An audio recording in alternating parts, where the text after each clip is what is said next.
the Cairn Duhie wind farm proposal, DPA reference WIN-270-16. It's just after 10 a.m. on Wednesday, the 14th of December 2002, and time to formally open this public inquiry. Can I first ask that everyone turns on their video but mute their microphones just for this introductory phase of the proceedings? That way, if you can't hear or see me, you could signal. So could you all confirm that you can hear and see both myself and Ms. Haywood by thumbs up or a nod? Thank you very much. We are both in a conference room in the DPEA offices in Falkirk, and will remain here over the next 2 days. Before we begin today, I would like to thank you all for your forbearance in the change to the process necessitated by the very cold and adverse weather. We appreciate your cooperation in ensuring that the inquiry and hearing sessions can go ahead this week. And as we set out in our letter on Monday, we are aware that the opportunities for rescheduling these sessions in potentially January and February next year are extremely limited. And so holding the session virtually seemed to be the least worst option. I hope you're all at least warm, if not in the right place this morning. And for those of you in Grantown-on-Spey, we did not anticipate your early arrival, but hope you did manage to arrive safe and well, and that you managed to leave safe and well tomorrow. For those elsewhere, we hope you are all well and warm. My name is Sinead Lynch, and I'm joined today by Karen Haywood. We are both reporters in the Scottish Government Planning and Environmental Appeals Division, referred to as DPEA. We have been appointed jointly by the Scottish Ministers to hold an inquiry into the application for Cairn Duhie wind farm, which comprises of 16 wind turbines and associated works on a site south of Furness and east of the A939 in the Highland Council area. After we have heard all of the evidence from the inquiry and hearing sessions and taken into account all of the written material submitted, we will report our findings to the Scottish Ministers with a recommendation as to whether or not we believe consent should be granted or otherwise for the proposal. I'd like to take a note of the parties that will be taking part in this inquiry so that we can then move on to the introduction of the participants and your teams. We'll start with the applicant. Could you please introduce your team, Mr. Trinick? Thank you, ma'am. Good morning, everybody. My name is Marcus Trinick. I'm a solicitor of King's Counsel, and I'm instructed by Lizzie Tainch of Wright Johnson Mackenzie Solicitors, who's just put her hand up. And my sole witness this morning will be Sam Oxley, who is sitting in a different room, although we are all sitting in Granton, which is snowy and rather beautiful. I understood from submissions from your instructing solicitor that you had a number of other people with you today. If we could perhaps introduce those, and I can take a note of their roles. I have Mr. Craig Smith and Ms. Paula Batchelor. Craig Smith, would you put your hand up? And Neil Elliott, would you put your hand up? Neil Elliott works with Sam Oxley. We've also got Fraser Gillis of Wright Johnson Mackenzie in the room, but not on camera, I think. And that's our team. Lovely. Thank you very much, Mr. Trinick. Mr. Finlay, could you please introduce those representing the council? Yes, good morning. My name is James Finlay, King's Counsel. This morning I have one witness, Carol Anderson. I'm instructed by Karen Lyons, but she's not appearing on the call. And Simon Heinsohn, I think, is in attendance watching at the moment. Can I just alert past the fact that his wife had fell over yesterday and has broken her arm, and he may need to take her to hospital either today or tomorrow for an operation. That's yet to be determined, but that may be an issue for timing in due course, but we'll keep you up to speed on that. But So we'll keep our fingers crossed that she doesn't need an operation. Absolutely. Well, Mr. Findlay, if you could just let us know during the course of today, as and when you know, that would be helpful. And best wishes to Mr. Hinson's wife for a speedy recovery. Sounds unpleasant. He's joined us on screen, so that's good. Okay. I note there are no other parties attending today who wish to participate further. This inquiry is going to take place through 3 oral sessions, the first being today's formal inquiry session, then a hearing procedure for conditions, which will take place tomorrow, and a third and final policy hearing session, which will be held in January 2023. The main purpose of the oral sessions is to ensure that we, the reporters, understand the position of each of the parties on each of the specific topics where further evidence is considered necessary. Where there is a dispute between parties, we need to be clear on the reasons for that dispute. And this is so that matters can be clearly set out in our report to the Scottish ministers. As I mentioned, today is dedicated to the more formal inquiry process. And the aim of this initial inquiry session is to ensure that we understand the positions of each participant with regard to landscape and visual effects, including cumulative landscape and visual effects. These sessions will be broadcast live on the internet for the public to follow. They will also be recorded and stored as part of the DPEA's webcast archive and will be capable of repeated viewing. By participating in these sessions, all participants are consenting to being filmed and to the use and storage of the images and sound recordings for webcasting and training purposes, and for the purpose of keeping historical records and making those records available to the public.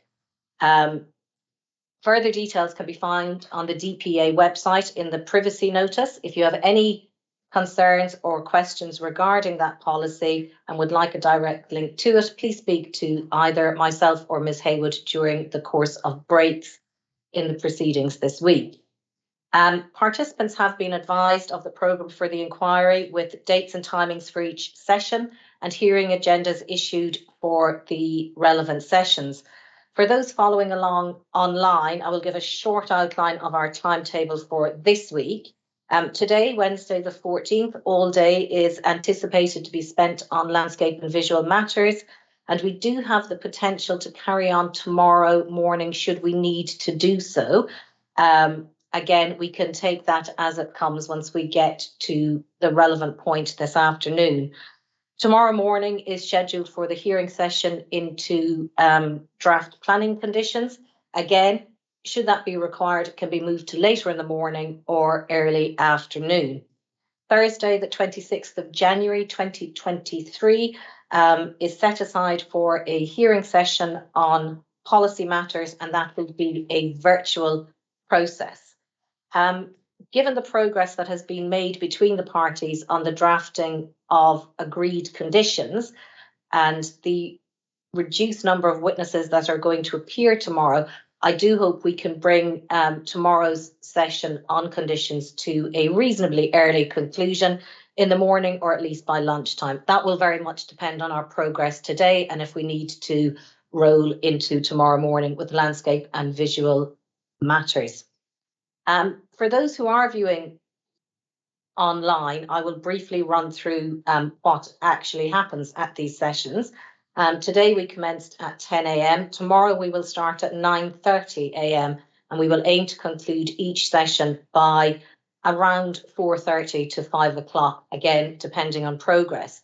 We will set aside an hour each day for lunch, and there will also be comfort breaks in the morning and afternoons. We are not setting specific times for those breaks. They will. It's better to schedule those as and when a natural point arises in the proceedings. As we're now conducting a virtual process, which we appreciate requires additional concentration on screens, we may take more frequent breaks to ensure everyone's comfort, but we can discuss that as we come to those points in the proceedings. The normal sequence of events at an inquiry is broadly as follows. The advocate or solicitor introduces their witness, who gives their evidence in chief, drawn from their precognition and the relevant inquiry statement or report. Those precognitions and reports have been submitted to DPA in advance of this session and are available on our website. Witness is then cross-examined by the opposing party, and the reporter can then ask further questions should they need to by the witness. The witness can then be re-examined by their own advocate or solicitor if required. And when the evidence on all topics is concluded, parties will then have the opportunity to make any closing submissions in writing.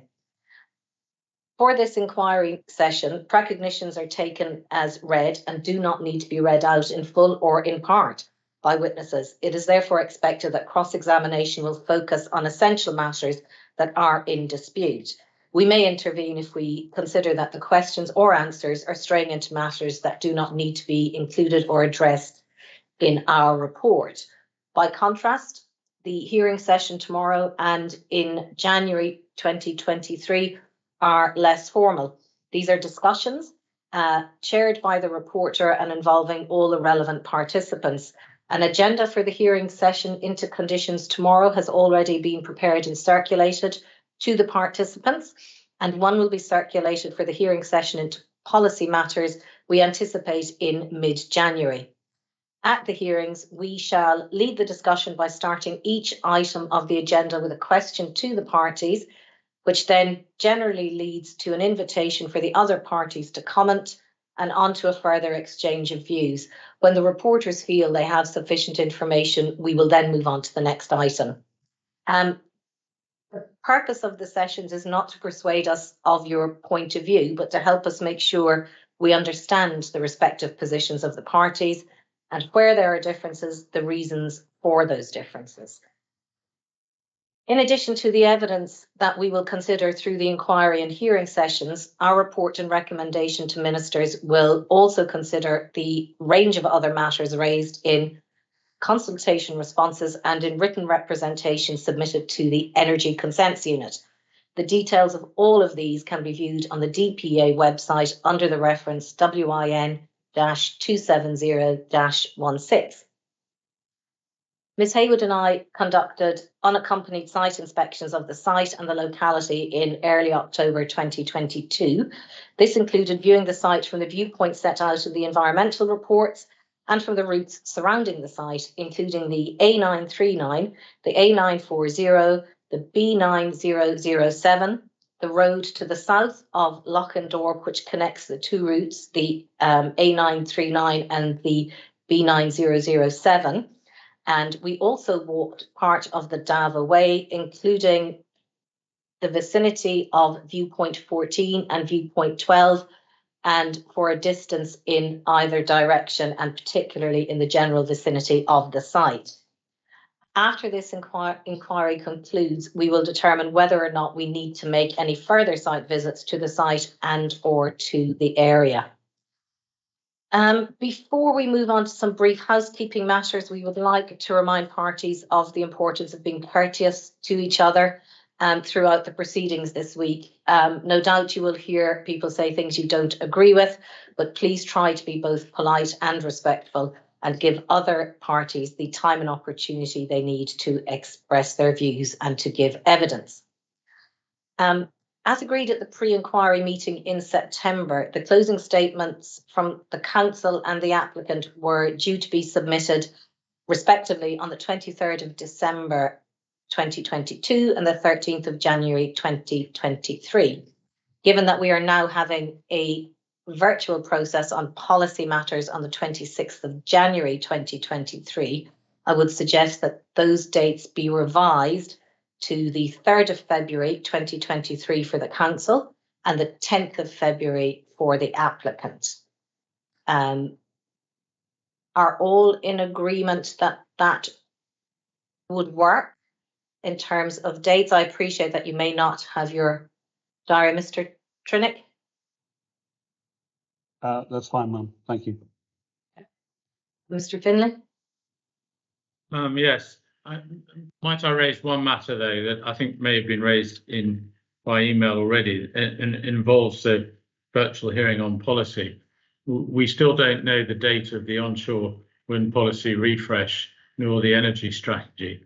And it would be useful to understand what your thinking was in relation to those documents, because certainly from Highland Council's point of view, it'd be better to deal with them all in one go. And it would seem we might know more, I suppose, early next year. But to have closing statements without taking them into account, if they're imminent, may be a waste of effort. Yes, I appreciate your point, Mr. Finlay. I think we indicated in our response to that question, which was raised by email, that we will keep the session on the 26th of January. We will know in advance of that, and particularly when we're preparing the agenda for that hearing, if those policy documents are available to be addressed at that point. If not, we will offer additional opportunities to make written submissions responding to those. I am keen, given the congestion in diaries in January and February, to keep the policy session of the 26th of January in, so that we can at least address MPF4 and its implications for this proposal in full. So I think for the moment, until we know, ideally, we should know by the first week in January what the position is on the adoption of both of those policy documents. So I think perhaps we will hold the process we have agreed until then. And if it needs to be reviewed, unfortunately, I know from DPA's point of view, the diary in terms of the ability to hold additional oral process is relatively limited, and more limited than it normally is due to all the additional process required in relation to cases and MPF4 matters. So on that basis, I think we will keep the 26th of January 2023. We should be in a position to know the timing of those two policy documents well before then, ideally when we issue the agenda, which will be 14 days before that. And we will then make a decision on how they can be addressed. Is that okay, Mr. Findlay? Yes, no, I understand that. And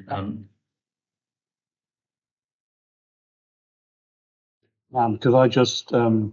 add that we don't know precisely when the OWPS and the energy strategy will be coming out, and there will come a point at some time where the balance shifts in favour of getting on and making a decision. Yeah. If they are to be seriously delayed, and we have our eye on the timetable to a decision as much as the need to make representations on those extra documents. Noted, Mr. Trinick, thank you. Right, well, assuming everything goes ahead as currently planned, the closing submission for the council on the 3rd of February and the 10th of February for the applicant is agreed. Thank you both. In relation to summaries of case, we would find it helpful if both parties could provide summaries of case for all matters that form part of their case.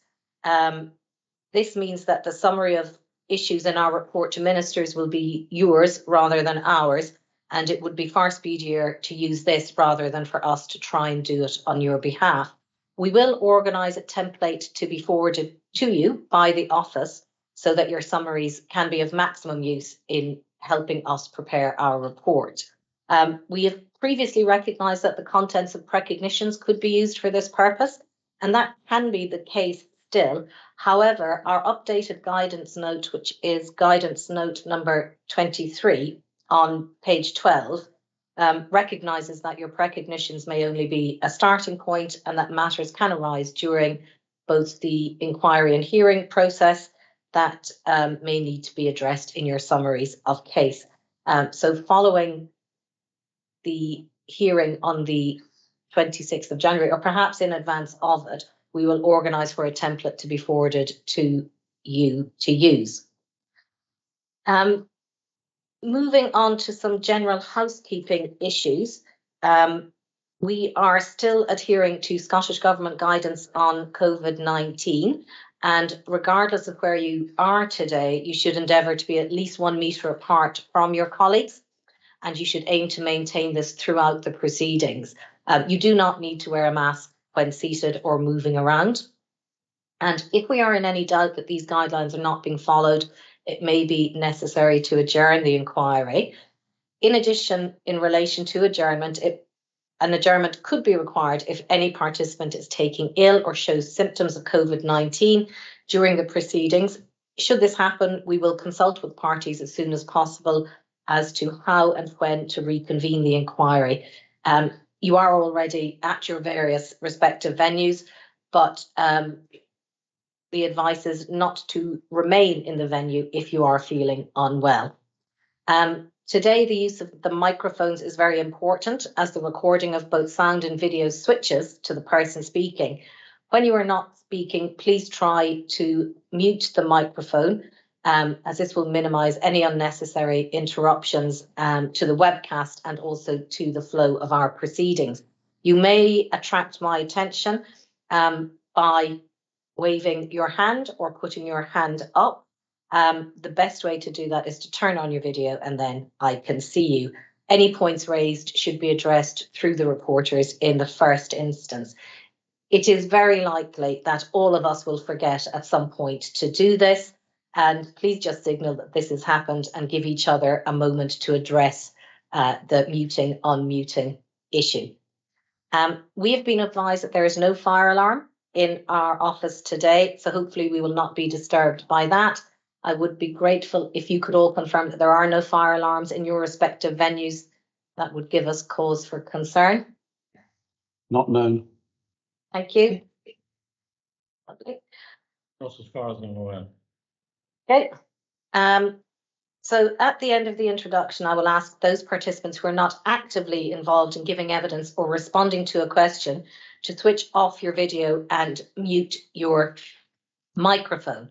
Before we begin today's inquiry sessions, are there any questions regarding the procedures I have just outlined? No?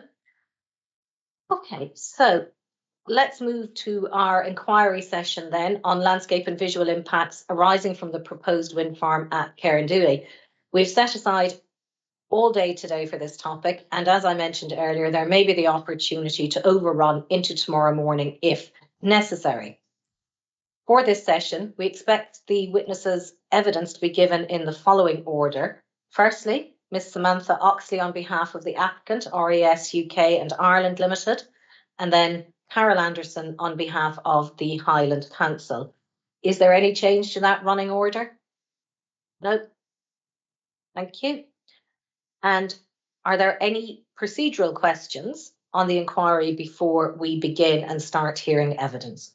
There are no procedural questions, ma'am, but I want to make sure that you have received a hard copy, which was delivered yesterday, of CD 1042 Part 1, which is a comparative tip height ZTV, comparative as between Cairn Duhie 1 and Cairn Duhie 2.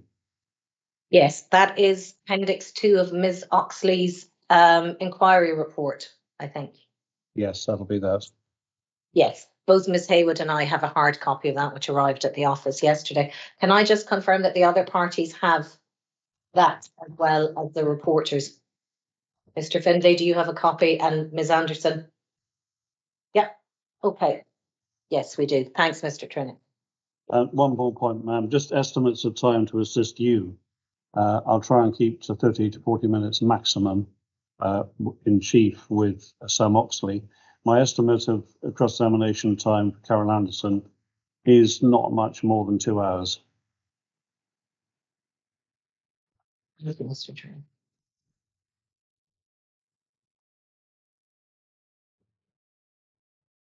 I would say, ma'am, that we probably mirror that. Thank you, Mr. Findlay.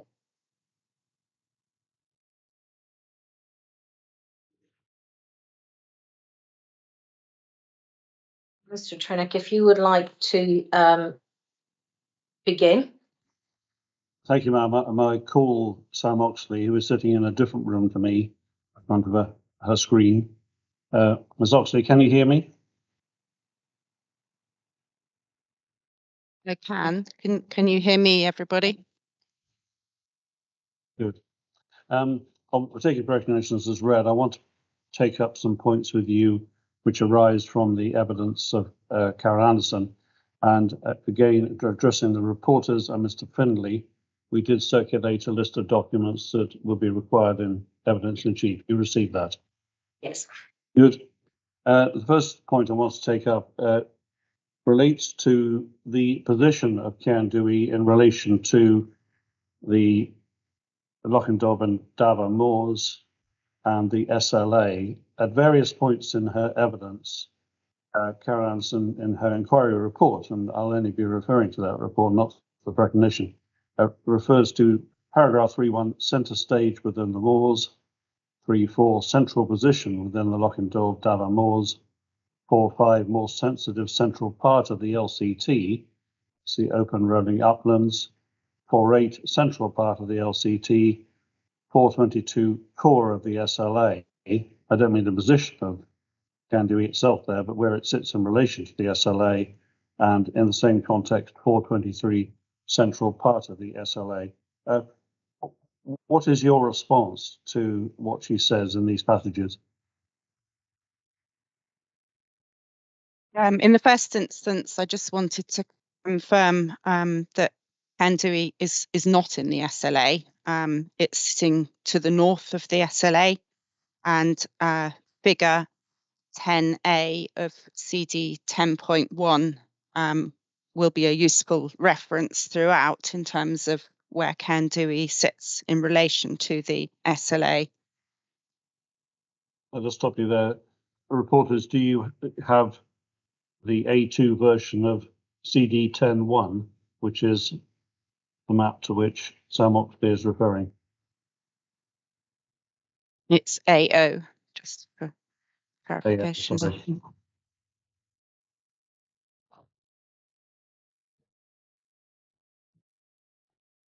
Okay, carry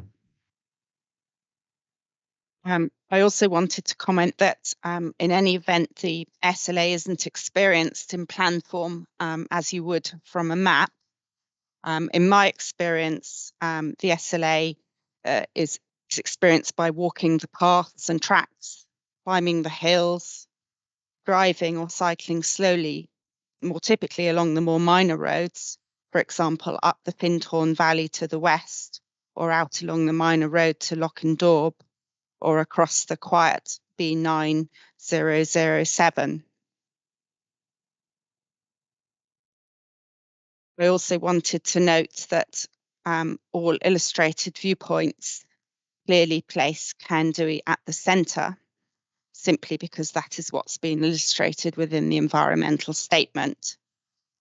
Many of the visualizations are also accompanied by wider panoramic photographs, which illustrate the 360-degree nature of views within this landscape.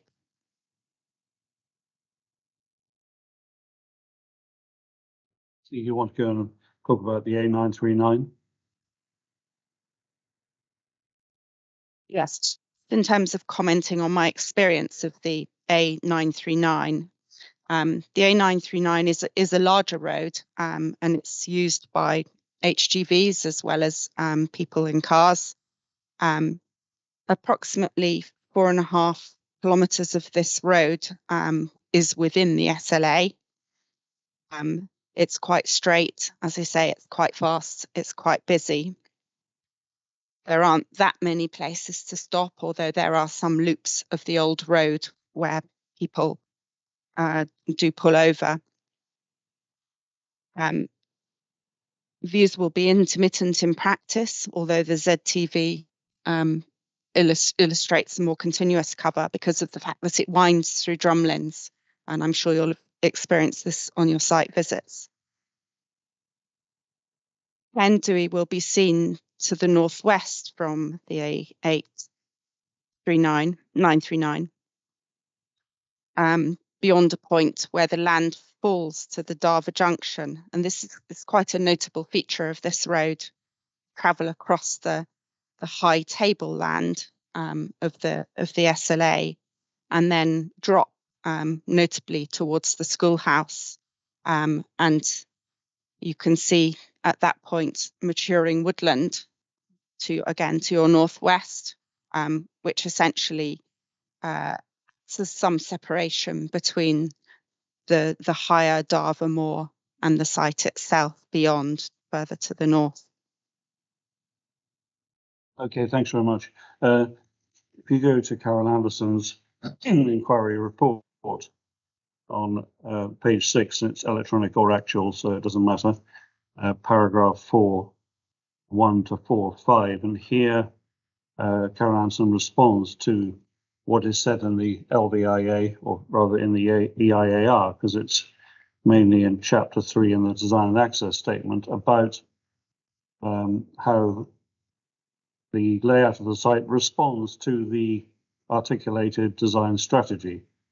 And we might just pick out in that context, before you deal with that, one point relating, in 4.1, Carol Anderson says, isolated hill of Cairn Duhie.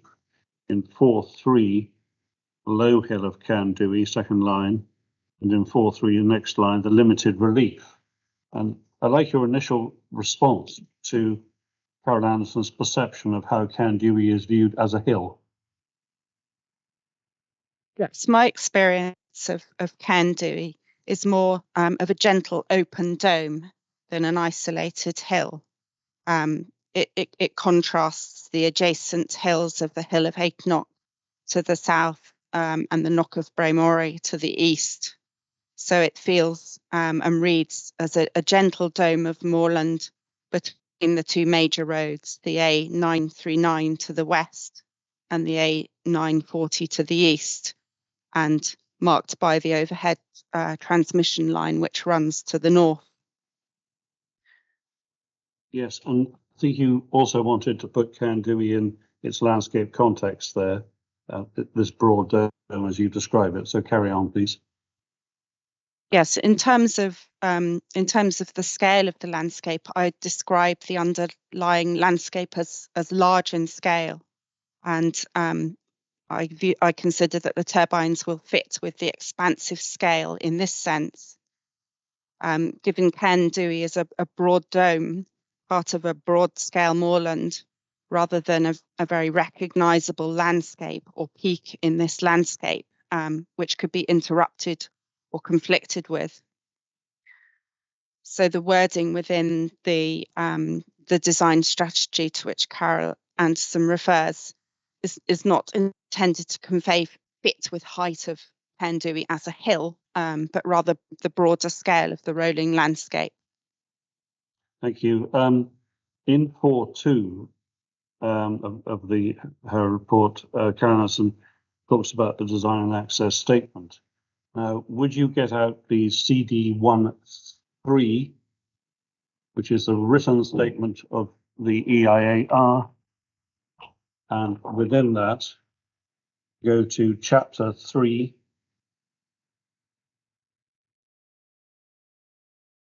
initially page 3.1. Perhaps the reporter's going to let me, Mr. Finley, let me know when you're there.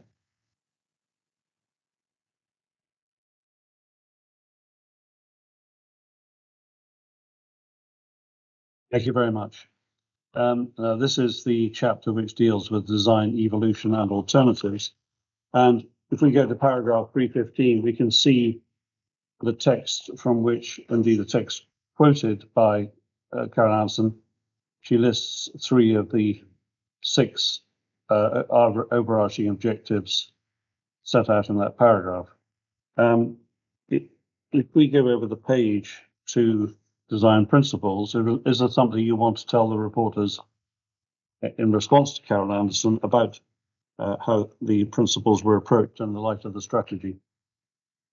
Yes, I note that Carol Anderson doesn't refer to the general or specific site design principles, so I wanted to draw attention to these as Mr. Trenick says on page 3.3, they're set out there to read in full.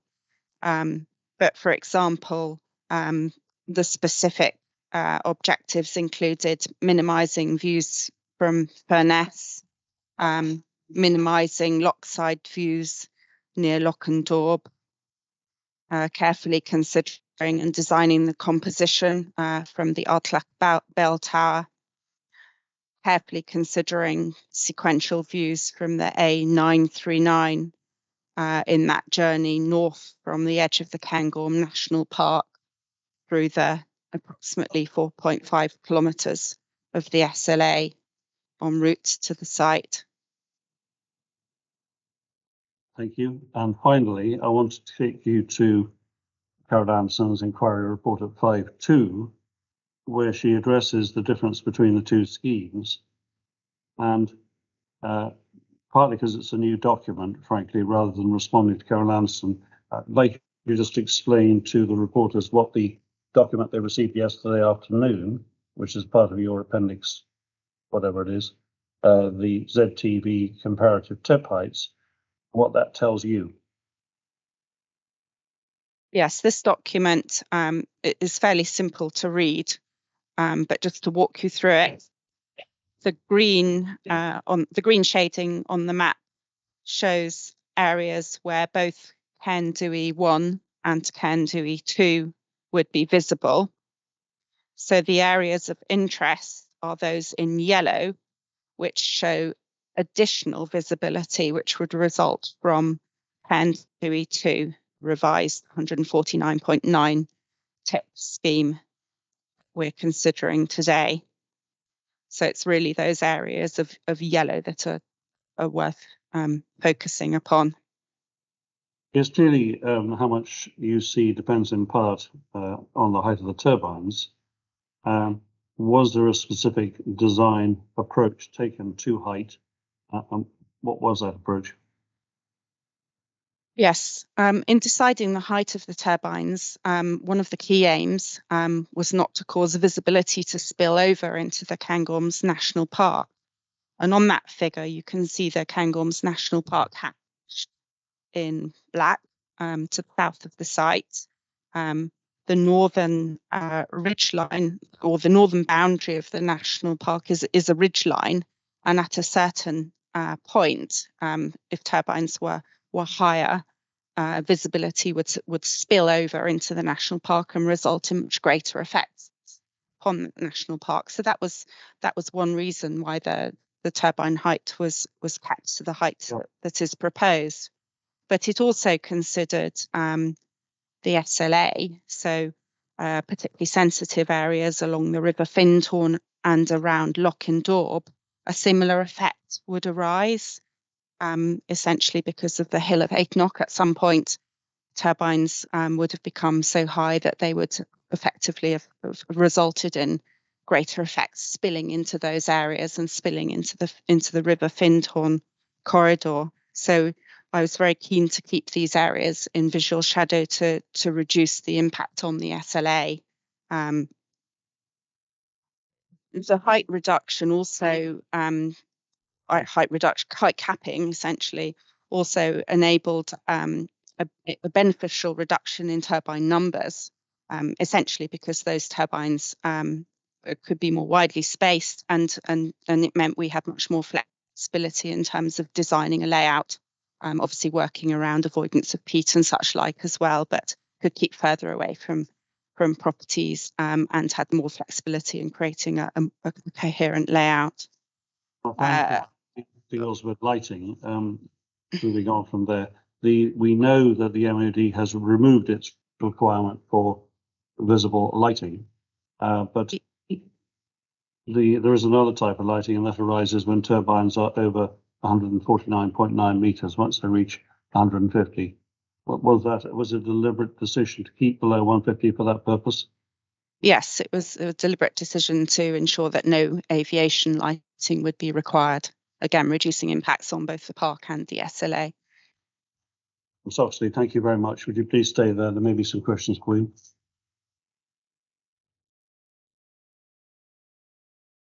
Mr. Trinick, I think there were a few more things on the following page. Wake up, Mr. Trinick. There was actually only one, but I apologise for missing that out. You quite rightly woke me up.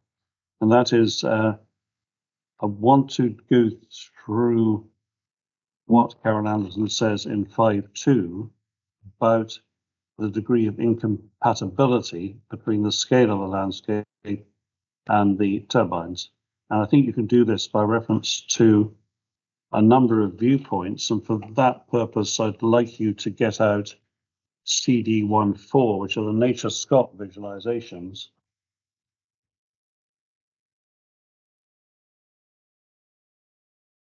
I think the first one you want to go to is viewpoint 2. Is that right? Yes, I'm actually going to use CD 10.4, which is the wire lines which are presented one above the other, enabling a direct and easy comparison. Okay, that's fine.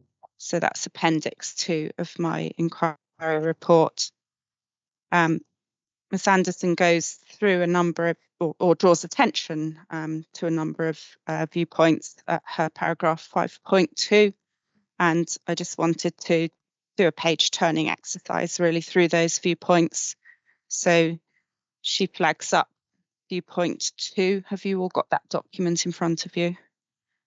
Yeah. Viewpoint 2.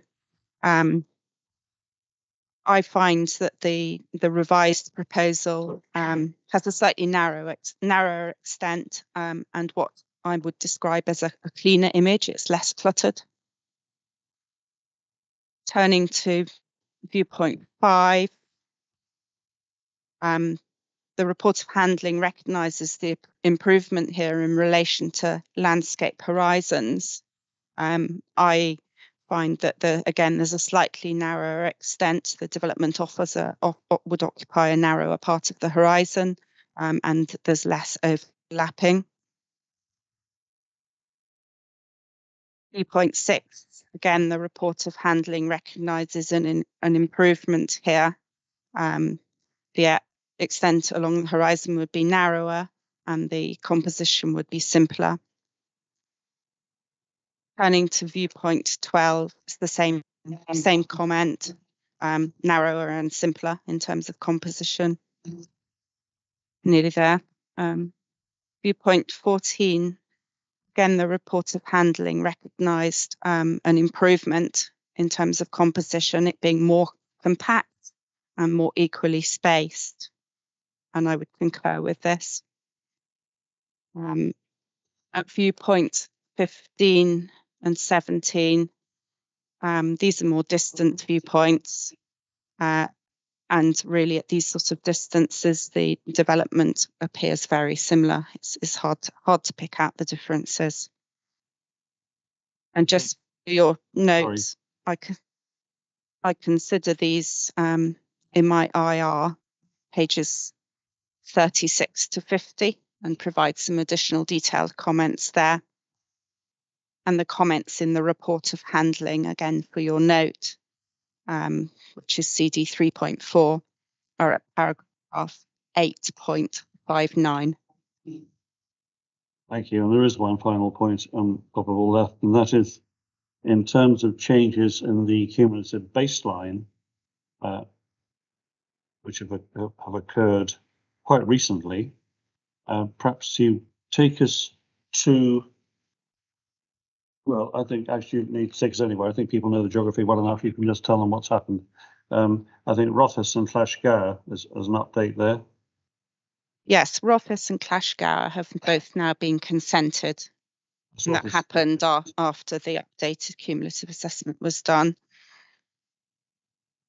And Rothes 3 there. There are two other Rothes 3 and Llashgar. And Urach? Urach, an application was submitted. So this lies to the southeast of the proposed Cairn Duhie site within the SLA. That's in planning. Sorry, Mr. Trinick, what was the name of that last one? It's OURACH.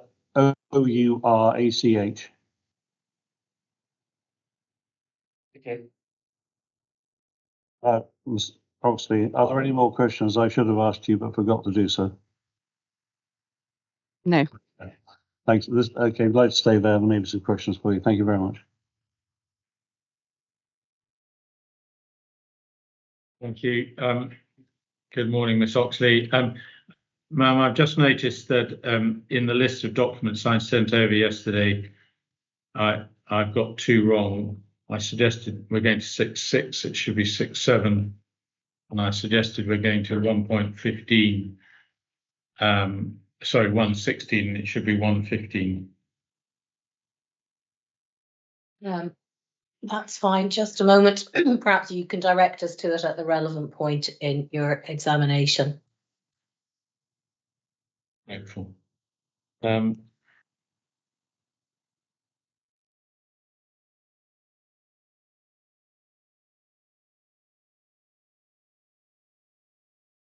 I just pick up before the point is lost, Miss Oxley, and before I come to my cross-examination, the last significant point you were dealing with in terms of Miss Anderson's evidence, you went to 5.2 of her report, which is CD 11.1.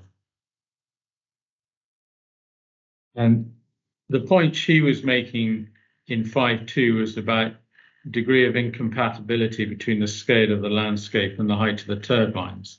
That's not a point about turbine numbers or composition, is it? No, it's a slightly different point. Okay. And then if we go to your comparative wirelines, which is an appendix to your evidence in 10.4,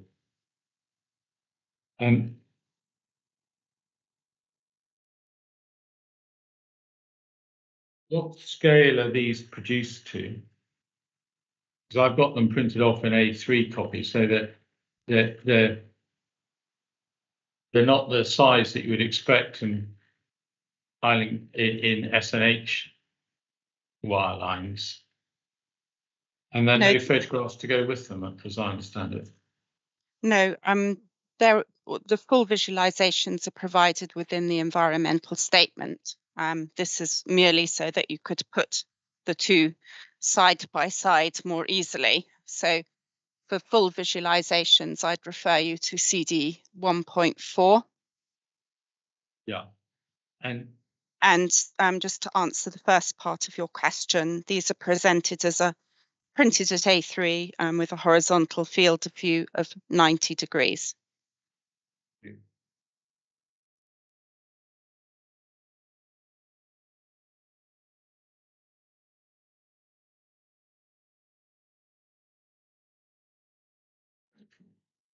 So if we can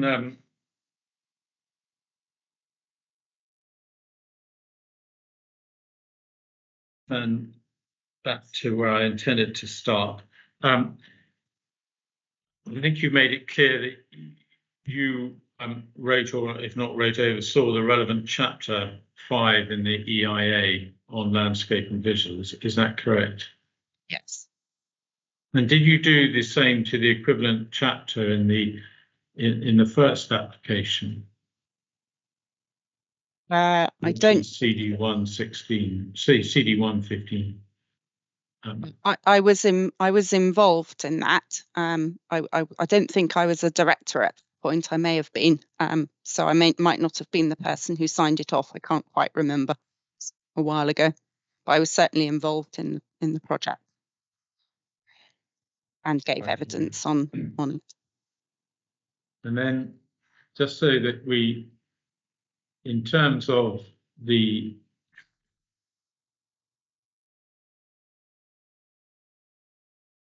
your judgments, there's an appendix to the EIA, which is appendix 5.1, so that's in CD 1.6, which sets out the LVIA and visualization methodology. Yes. And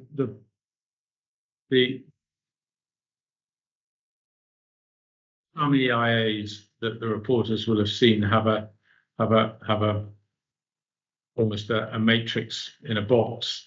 You explain why you don't do that, and it's in accordance with GLVIA. You produce a figure which I think is on page 55, which illustrates how you reach your judgments on levels of effect. Yes.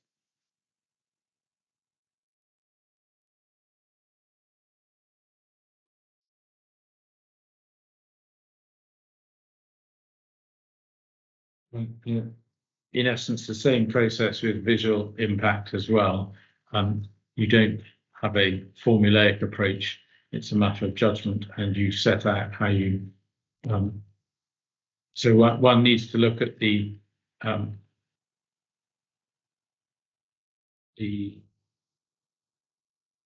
descriptive text to explain how you reached a particular view in a particular case. Yes, I mean, essentially diagram 1 has to be simplified because you're looking at a multi-dimensional set of considerations. So it certainly has to be read with all of the descriptive, the text and all of the different criteria that I worked through within that appendix. Yeah. Appendix 5.1. No, that's very helpful. Thank you. So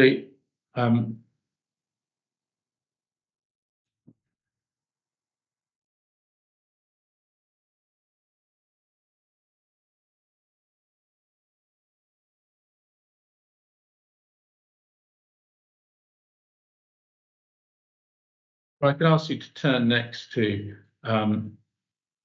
the chapter 5 in CD 1.3.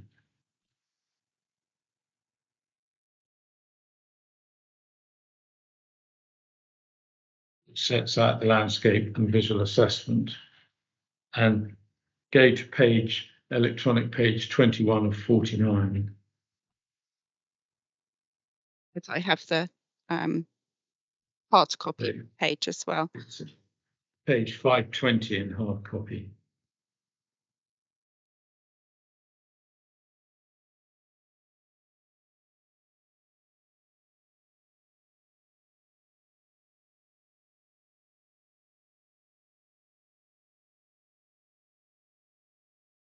And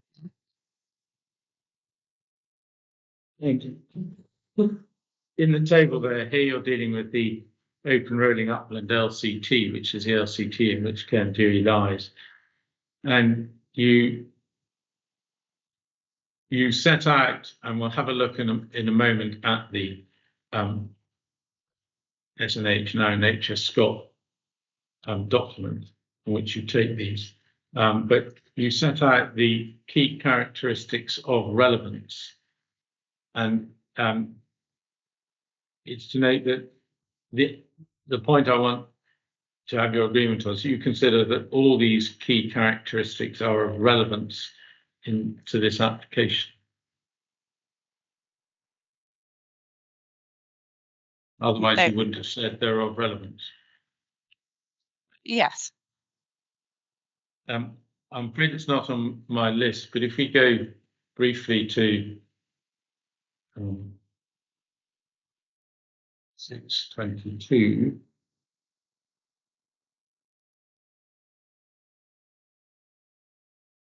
Sorry, I'm moving out myself. Can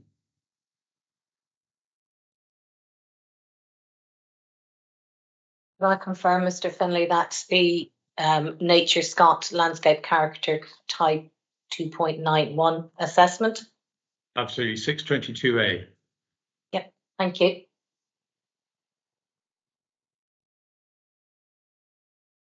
And we can see, if you on the first page, you've picked up every one of the key characteristics for that area.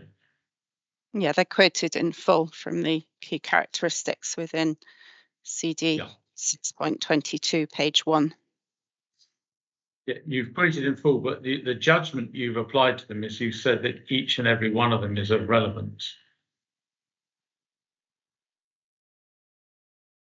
Yeah, I mean, I do tend to quote, if it's not very long-winded, the full list.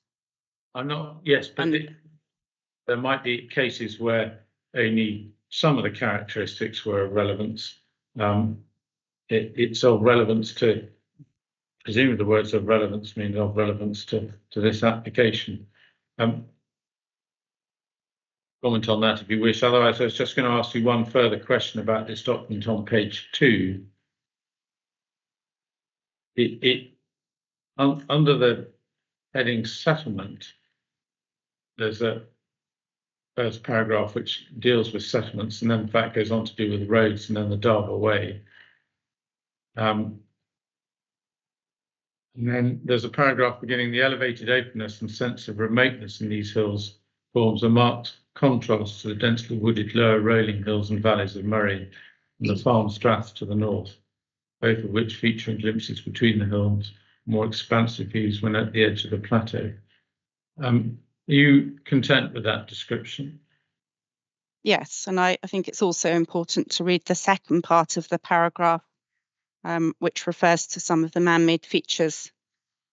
For example, the pylons, the wind farms, the reference to existing wind farms, their large scale, and the contrast of vertical built features with the smooth open landscape. They are noted as already present within that landscape character type. Yes, and that's obvious. But yes, when one goes to the last sentence, they say this: when those wind farms feature in views, they can be prominent due to their large scale and the contrast to the vertical built structures with the smooth open landscape. Cairn Duhie would sit more in the central part of that smooth open landscape. Paul's Hill, Berryburn, and indeed Tomlin Clap sit higher up on either side of the central part of Derby Moor, don't they? I think it depends whether you're talking about Derby Moor or the open rolling uplands. The open rolling uplands to which this document refers, and to which table 5.10 in the ES also refers. It's talking about the landscape character type as a whole, and I can perhaps refer you to figure 1A, document 10.1, which shows the full extent of this landscape character type. It also shows helpfully the various other wind farms, both within it and beyond it. It's also worth mentioning that that landscape type, though not exactly of the same name, continues further westwards into further rolling uplands as part of 221 as well to the southwest. Yes, but the So point it's a very sorry, I haven't quite answered the question. It's a very large landscape character type. I just looking at it again geographically in plan form, I wouldn't say it sits within the centre of that character type. It's very much at the northern edge, the transition down to the wooded valley to the north. It's on a lower area. Again, you experience that when you're on site, how you step down from the higher hills down towards the schoolhouse on the A939 onto effectively a kind of lower shelf. So no, I wouldn't say it's in the centre of the landscape character type. So I suggested that, but what I will suggest to you is that it's where this smooth, open landscape is most clearly experienced. No, my sense of where the smooth open landscape is most clearly experienced is probably further to the south So more in the area of perhaps between viewpoints 12 and 14, you get that sense of the high tableland and the smooth open landscape with drumlins, petal holes, little lochans. I disagree that that's where the smooth open landscape is most clearly expressed within this landscape character type. I haven't suggested that to you, Miss Oxley, that it's most clearly expressed there. But it's certainly more clearly expressed between 12 and 14 and at Cairn Duhie than either, for instance, where Tomlin Clack sits or where Hill of Glasgow, Buryburn, Paul's Hill sit.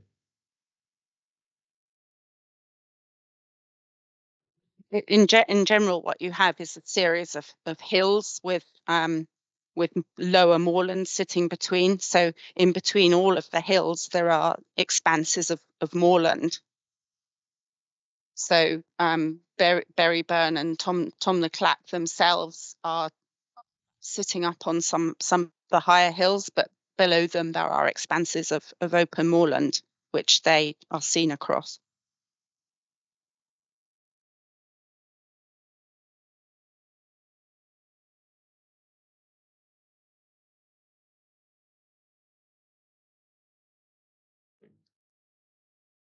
The other area where you experience the moorland is when you're travelling along the B9007. And obviously, if you turn to your left, you can very clearly see Tom the Clack. But just final point on this, they are the scale of the structures, and this is, I'm not making a comparative point at the moment, but the scale of the structures is such that situated where they are, you will experience impacting on that flat open moorland to a far greater extent than you would from Tomlin Clack or the wind farms in Murray. Clearly, it depends where you're viewing things from. The focus here in this inquiry is on areas where you'll see Cairn Duhie from. But if you're up closer to Tom the Clack or closer to Buryburn or the wind farms to the east, then you'll experience those more clearly in relation to the moorland that those are near. And well, I think the reporters can make of that what they will. I want to move on, just bearing in mind the list of characteristics that were relevant in the LCT. If we go to the SLA for the moment, and the document dealing with that is CD 628, giving the assessment of the SLA, and you need electronic page 149. And if you've got a hard copy, I think it's page 134.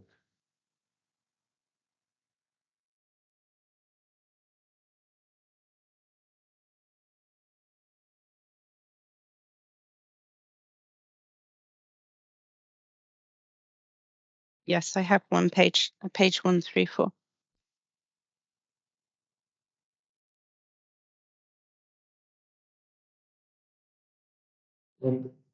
On the first page, under overview, one can see in the sets out a number of factors, which I think by both you and Miss Anderson, but the last point sentence on the page makes it clear that the SLA, retains a strong sense of tranquility as well as some wildness qualities, which are emphasized by almost complete absence of built structures.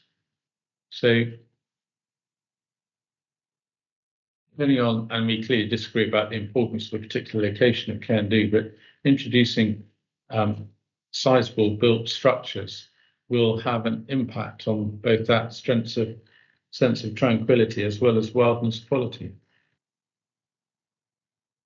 So I'm not actually sure when this document was prepared. I think it was published in June 2011, actually looking at the front page. And that was maybe before these various wind farms within the SLA were constructed. suspect maybe the power lines might have been there, but reference to complete absence of built structures is obviously not quite accurate now in 2022. And it's where those built structures are located that would depend upon the extent of their impact. Well, again, it depends how you experience the SLA. You don't experience it by looking at it on a map. You experience it by, you know, walking up the hills in various different places. So if you happen to be within the Findhorn Valley, then Tom Clack would be quite close to you, for example. And as you come up out of the valley, then clearly you would experience that to a strong degree when you're in that part of the SLA.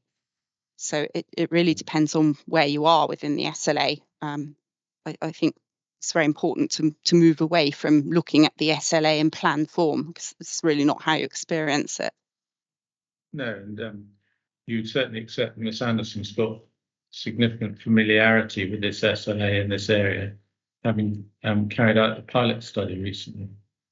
Oh, indeed, yes.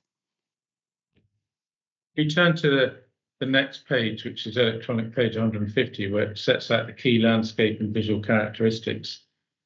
I don't want to spend too long on this, but in essence, they pick up every one of those 6 characteristics that you've highlighted were of relevance under the open under the landscape character type. They've done them in a slightly different ordering, but they pick up the same issues.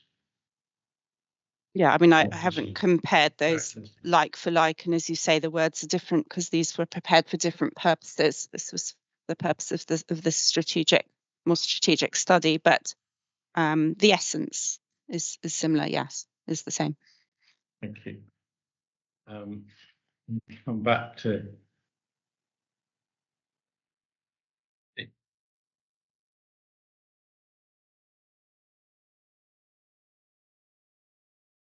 that in a moment. If we go back to the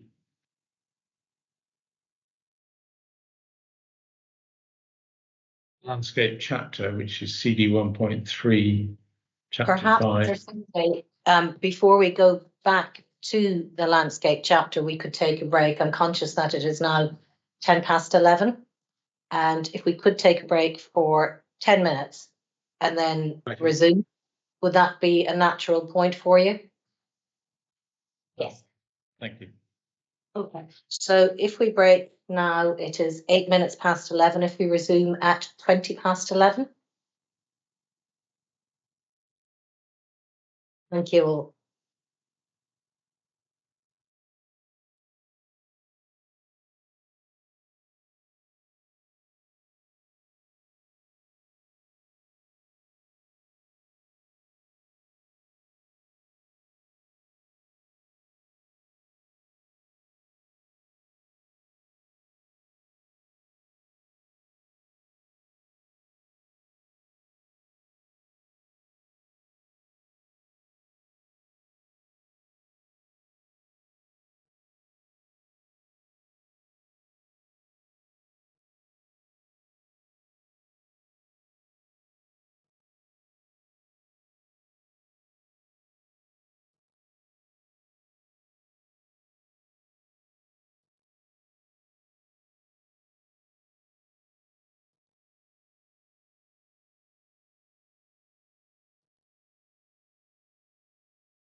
Good morning, all. Again, it is 11:20 and time to resume. Mr. Findlay.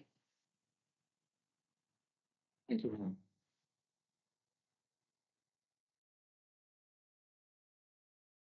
Finlay, you've got a very bright. Sorry, Mr. Finlay, to interrupt. You've got a very bright light behind you, which is very difficult to see you. Maybe an advantage.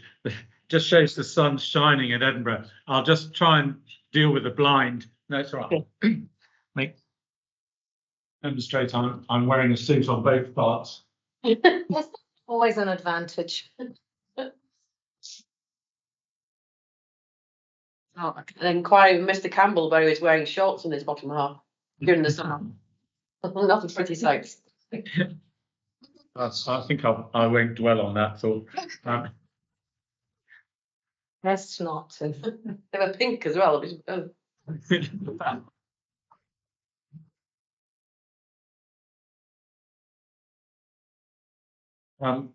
Miss Oxley, I was asking you about, I was going to take you back to chapter 5 in CD 1.3.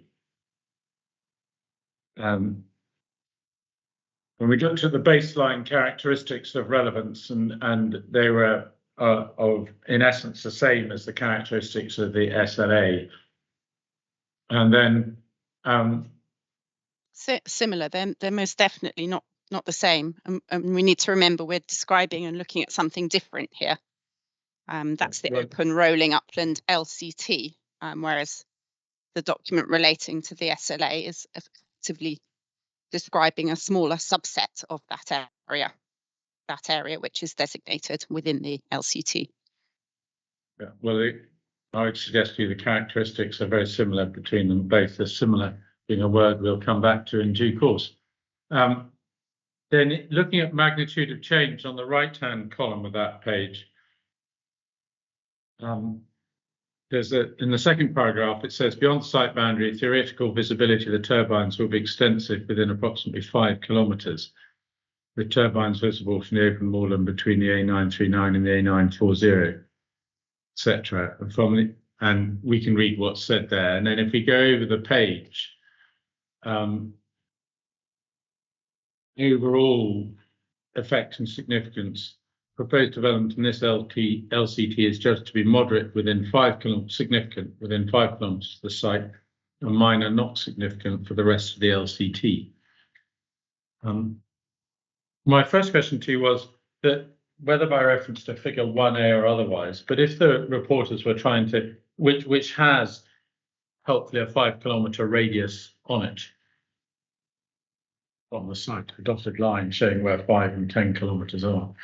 But taking your point earlier about not looking at things on plan form, are there any physical characteristics or features in the landscape at or about 5 kilometres that you would ask the reporters to have in mind when considering where you say the effect drops from being significant to non-significant?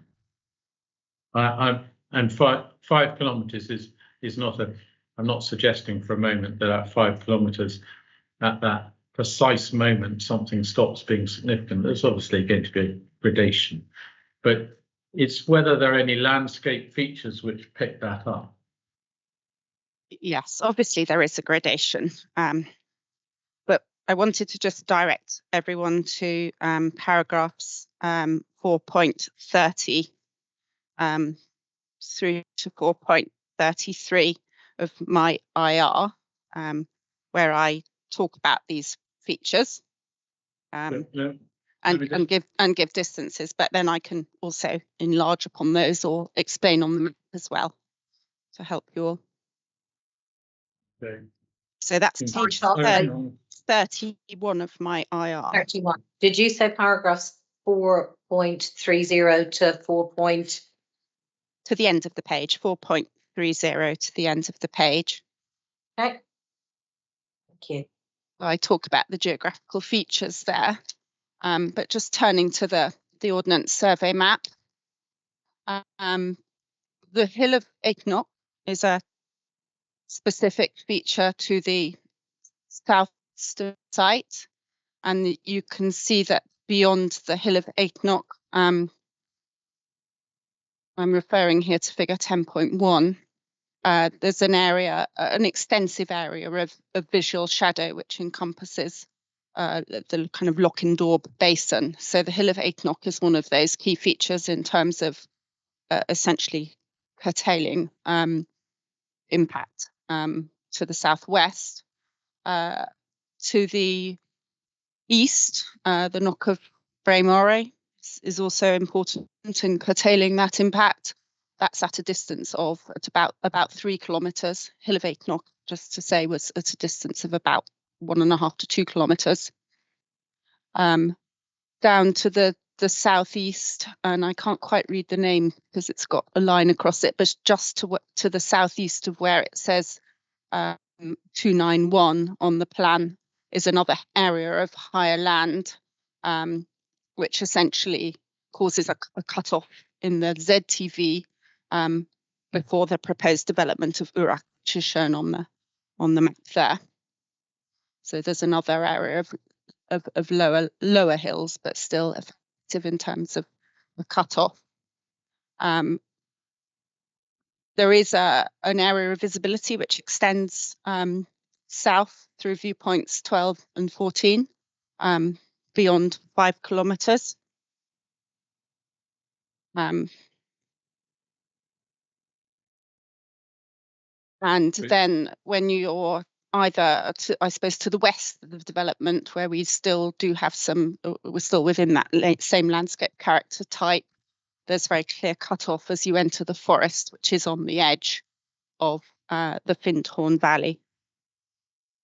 Ditto to the northeast, there's very clear cut-off where you enter the forest and where visibility is suggested on the ZTV, but in practice ceases because of that forestry. Your answer just demonstrated that actual visibility and visual in the visual component is an important matter of assessing landscape impact, isn't it? It's part of it, but obviously Well, impacts. Excuse me for a moment, Ms. Artley. With respect, it's not just part of it. The answers you've all given have just related to visual, where you can see the wind turbines from and where you can't. It's clearly an important, very important aspect of your judgment of where there are going to be significant effects and where there aren't. Visibility is one component of an impact on character, because first, of course, you must ascertain where you might see something from, but visibility is obviously assessed separately in its own right. Beyond a certain distance, a new feature in the landscape tends to be smaller. It's a less dominant. It has less of an impact in terms of character. So my position is that as you move beyond about 5 kilometres, the wind farm, which is a relatively compact feature, yes, the turbines would be 149 metres high, but it's a relatively compact feature, a relatively small number of turbines, would read as a feature within the landscape rather than being a characterising influence and having a significant impact on character. There would remain visual effects beyond those sorts of distances, but not an impact which causes a change to landscape character.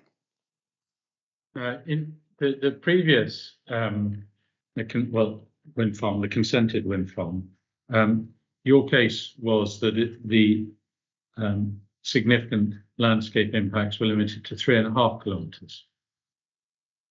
Yes, again, that was there or thereabouts, given there is a gradual cut-off. But the turbines are just over 35% to a third higher. There's an increase of about just over a third.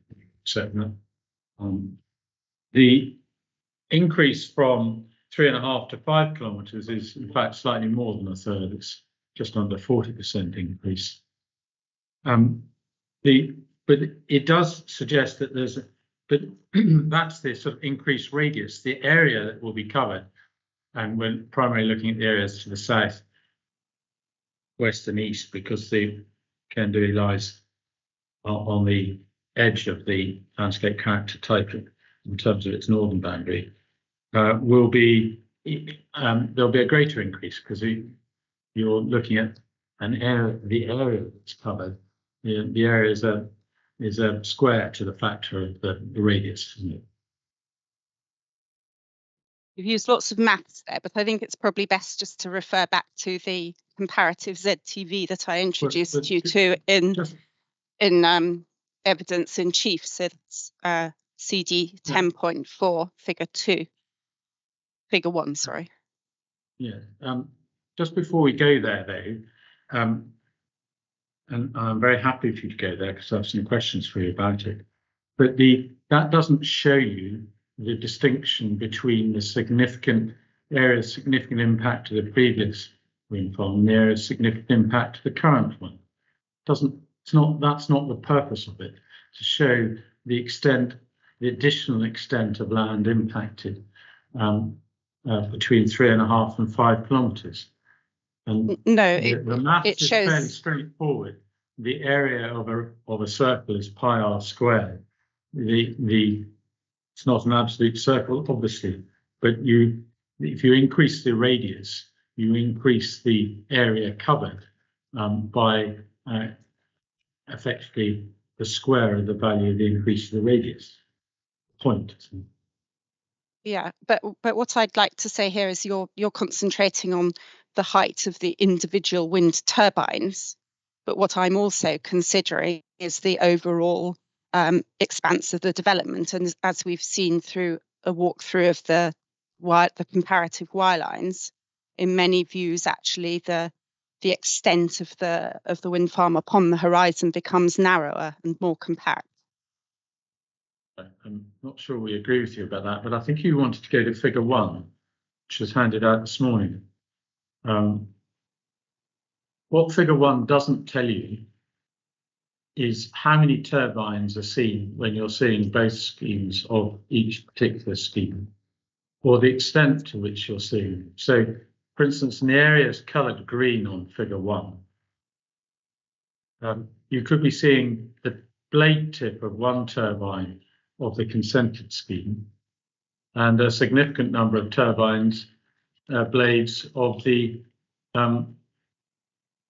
proposed scheme. You just get doesn't assist you with that at all as to the extent of impact. It doesn't, but there are full ZTVs which are graduated in terms of numbers of turbines that you'll see. Again, that's replicated on document 10.1, and because of the fairly flat nature of the landscape, more often than not, if you can see one tip, you can see the majority of them, which is indicated in the pink. And that would have been the case for both the consented scheme and for this one. I suggest to you that that's a sweeping overstatement, and that contrary to the way you put it in your evidence sheet, the reporters shouldn't just be concentrating on the yellow areas on this plan. They've got to undertake an exercise of trying to work out in every case whether the extent to which turbines which are a third higher will have a significantly greater impact than those that are consented.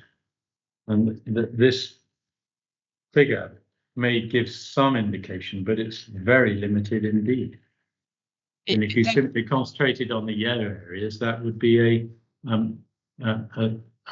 material misguiding of the misguidance as to the extent of impact. It certainly needs to be read alongside the visualizations in order to understand what you can see from where.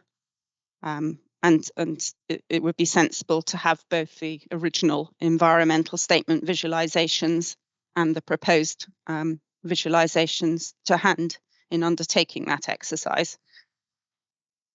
There are a number of tools available in order to make that comparison. But it is nevertheless a very useful starting point.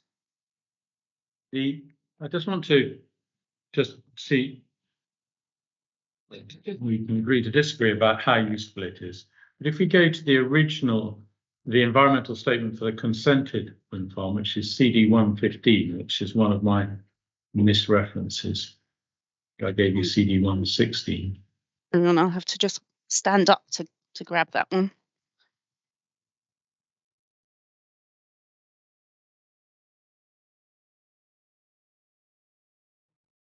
Okay, got it.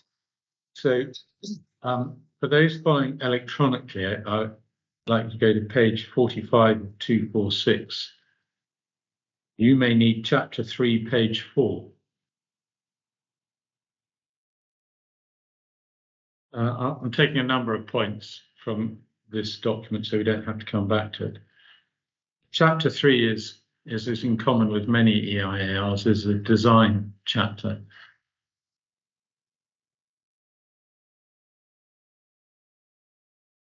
Okay, I've got chapter 3, page 4. And if you see under initial feasibility screening stage, the left-hand column, paragraph 334, they were initial screening was looking at a blade tip height of approximately 125 meters. You have that? Yes. And then initial constraint information stage is the next heading. And then an initial landscape and visual appraisal was undertaken by LUC. And then at the bottom of that page at 336, following advice from the landscape and visual appraisal, decision was made to limit the tip height to 110 meters. So even at the earlier stage, as I understand it, nothing in the landscape has changed since. Hills haven't got bigger or smaller. I mean, that's a slightly rude suggestion, perhaps, but nothing has changed. The landscape is fundamentally the same. And when the consented wind farm was being put forward, you advised, or your firm advised the clients to reduce the wind turbine height from 125 to 110. Now you're suggesting it's perfectly all right to be 149.9. Is there not an inconsistency there?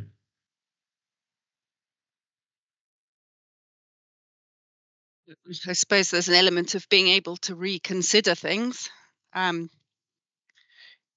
at that time in 2013, we were considering the range of turbines that were commercially available, and what would work from a wind perspective. And in 2022, we're considering a different range of turbines and what would work in terms of you're confusing wind. Turbine availability with landscape and visual impact.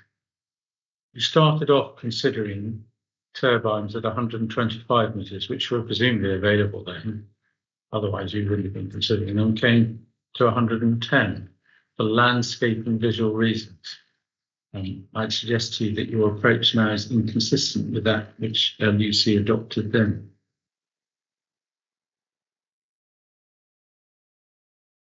It is a different conclusion. Yes, I agree. But we are also dealing with different times. There are much higher turbines that have been consented across the area now. For example, the very recent consenting of Glashgar. Absolutely. Quite different location, I would suggest. But the impact is very much more central to the LCT and very much firmly within the moorland as well. It's shown in orange on 10.1. There are 3 areas of Glashgar. So the label points to one to the within forest, but there are 2 other areas, one to the west, which is within the moorland and quite more central than Cairn Duhie would be, certainly within the character type. On a plan, perhaps, but in reality, I would suggest totally different. But we've been through that. Can I ask you to move on in this document to electronic page 101? That can't be the right.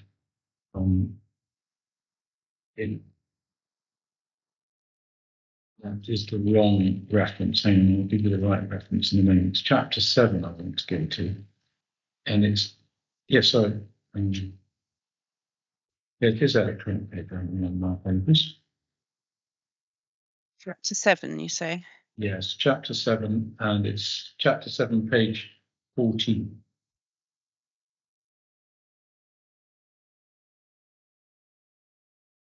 It's just looking at this again, trying to weigh this distinction between 3.5 and 4 kilometres. I'm not going to ask you about the areas, but one can see at 7117, 7118, and 7119, the justification at that stage and the physical characteristics at that stage that were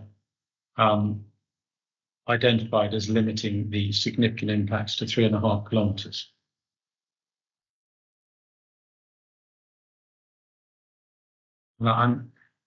It's just to really contrast those with the passages that I don't think lie in the EIA, but you helpfully drew our attention to in your evidence. Yeah, indeed, those features are set out. I guess the point I was trying to make is that at a certain point, and previously we obviously didn't experiment with much bigger turbines because those weren't something that had to be considered at that time.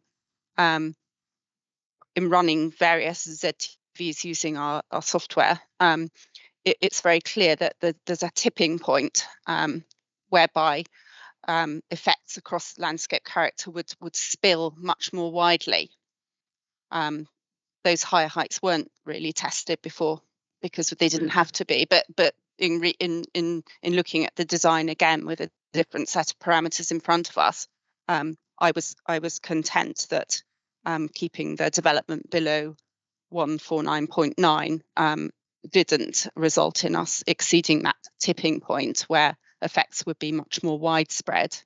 And just coming back to the difference between 3.5 kilometres and 5 kilometres within a vast landscape character type, I consider that difference to be quite modest, really. It's a relatively slight increase in geographical extent of effect on character.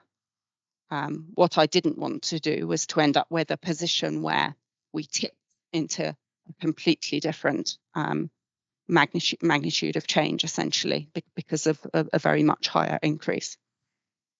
Well, that's what you say, but actually, it's nothing to do with the question I asked you. But the spilling over of wide effects into a wider area, that tipping point was reached somewhere between 110 and 125 meters previously. It's now up to 150 meters. I've gone through that. The question I asked you about here, in reference to CD 115, was that, which I thought was fairly straightforward, is that this contains the justification and identification of features for where the previous consented scheme limited the impacts to significant impacts to up to about 3.5 kilometres from the sun. That's what these paragraphs do, don't they? Yeah, and I guess the key word there is up to, because as I set out in my inquiry report in those paragraphs that I took to you to a moment or two ago on page 31, for example, paragraph 430, it's limited to 2 kilometres, 431 limited to 2.5, 432 limited to 3 kilometres to the east. So the key word is up to. Yeah, no, and the difference which you can't get away from is that the consented scheme is up to 3.5 and the proposed scheme is up to 5. And you still haven't answered the question, but I'm going to move on from that now. I want to go to CD 215, which is Nature Scott's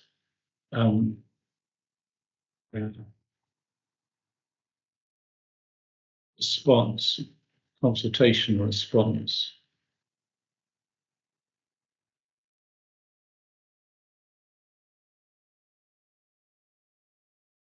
And if you have that and go to electronic page 5 of 6, which will probably be if it's numbered. is unlikely. No, only it is numbered in the top right-hand side. They go through a number of the effects. They deal with the part previously, but this page they're dealing with the effects in the open rolling upland LCT. Could you give me the physical page, please? Yeah, 5. Okay.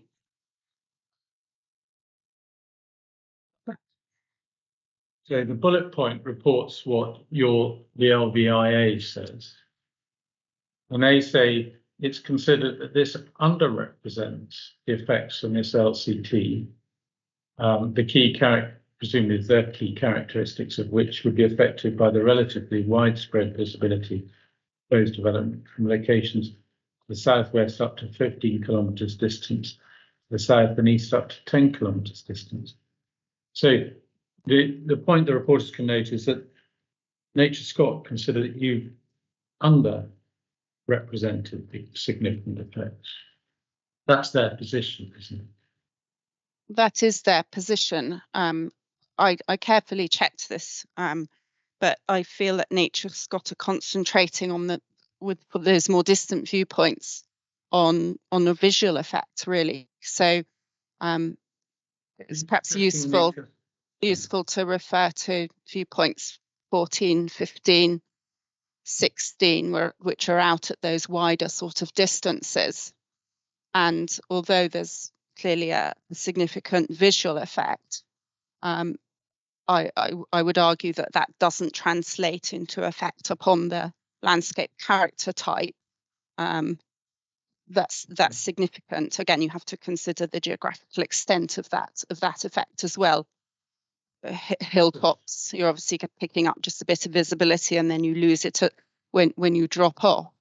But it's as you've described, it's a wide scale open landscape with panoramic horizons. One of the key things about it is those 360-degree views, and that those sorts of distances, 10 kilometres or even up to 15 kilometres, as Nature Scott says. My position is that there isn't an impact on landscape character. There's a visual impact that translates into an effect across the LCT. They're not suggesting necessarily that it goes up to the landscape impacts go as far as 15 or even 10 kilometres. But 2 points on that. Firstly, are you seriously suggesting that Nature Scott don't know the difference between visual impact and landscape impact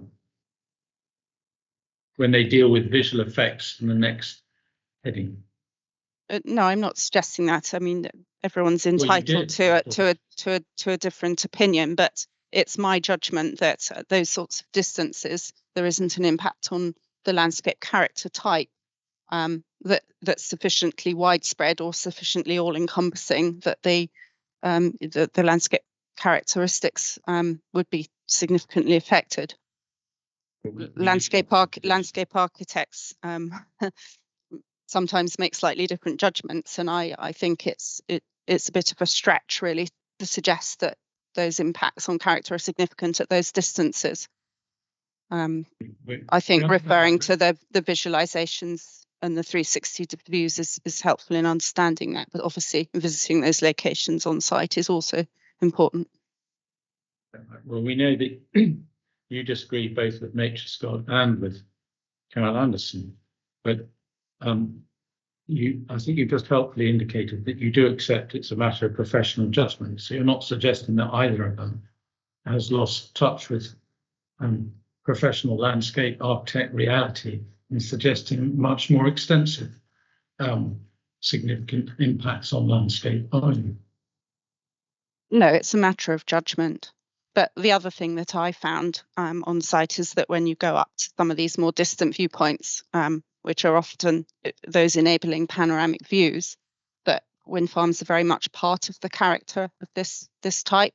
As soon as you get a bit higher, you start to see Tom Leclerc and Moy and the various wind farms in this landscape. That obviously wasn't the case when the LCA, the Special Landscape Area description was written, but it is now most definitely the case. Jumping, but it was certainly Nature Scotland know all about those other wind farms when this was written. And the point is that if you go up to those higher vantage points and you're looking over Darver Moor, and we're concentrating now on special landscape area, those wind farms are that you see, or wind, just because you see a wind farm and you see another wind farm, they don't necessarily have the same impact. The location of the wind farm is a vitally important feature in assessing the extent of impact and importance of impact. Would you not agree?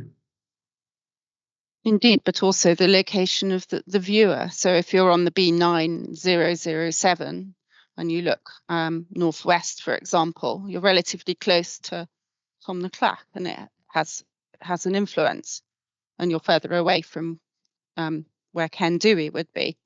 So it depends both on the positioning of the wind farms, but also the where you're experiencing that LCT from. Because I'm just asking you about the first 3 lines of that commentary. The next 5 lines make the point that the proposed development would be seen in isolation from other wind farms. Do you accept that?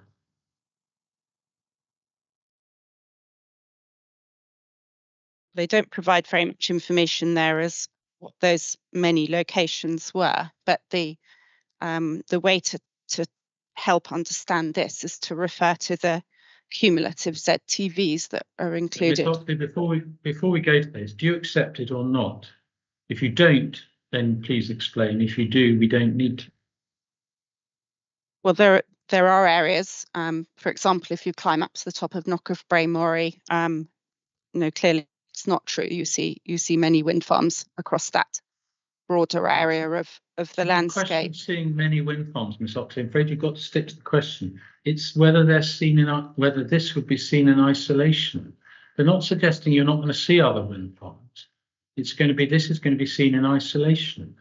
So put it to you again. Do you agree or disagree with S&H, now Nature Scott's comments? It's seen as a separate compact development. If you look in a different direction, you'll see another compact development. So, for example, if you're looking in the vicinity of viewpoint 15, you would see Tom the Clack to the west as a separate development. You'd see Cairn Duhie to the north as a separate development, and you'd see the cluster around Berryburn to the northeast as a larger cluster of wind farms. Well, I do think it's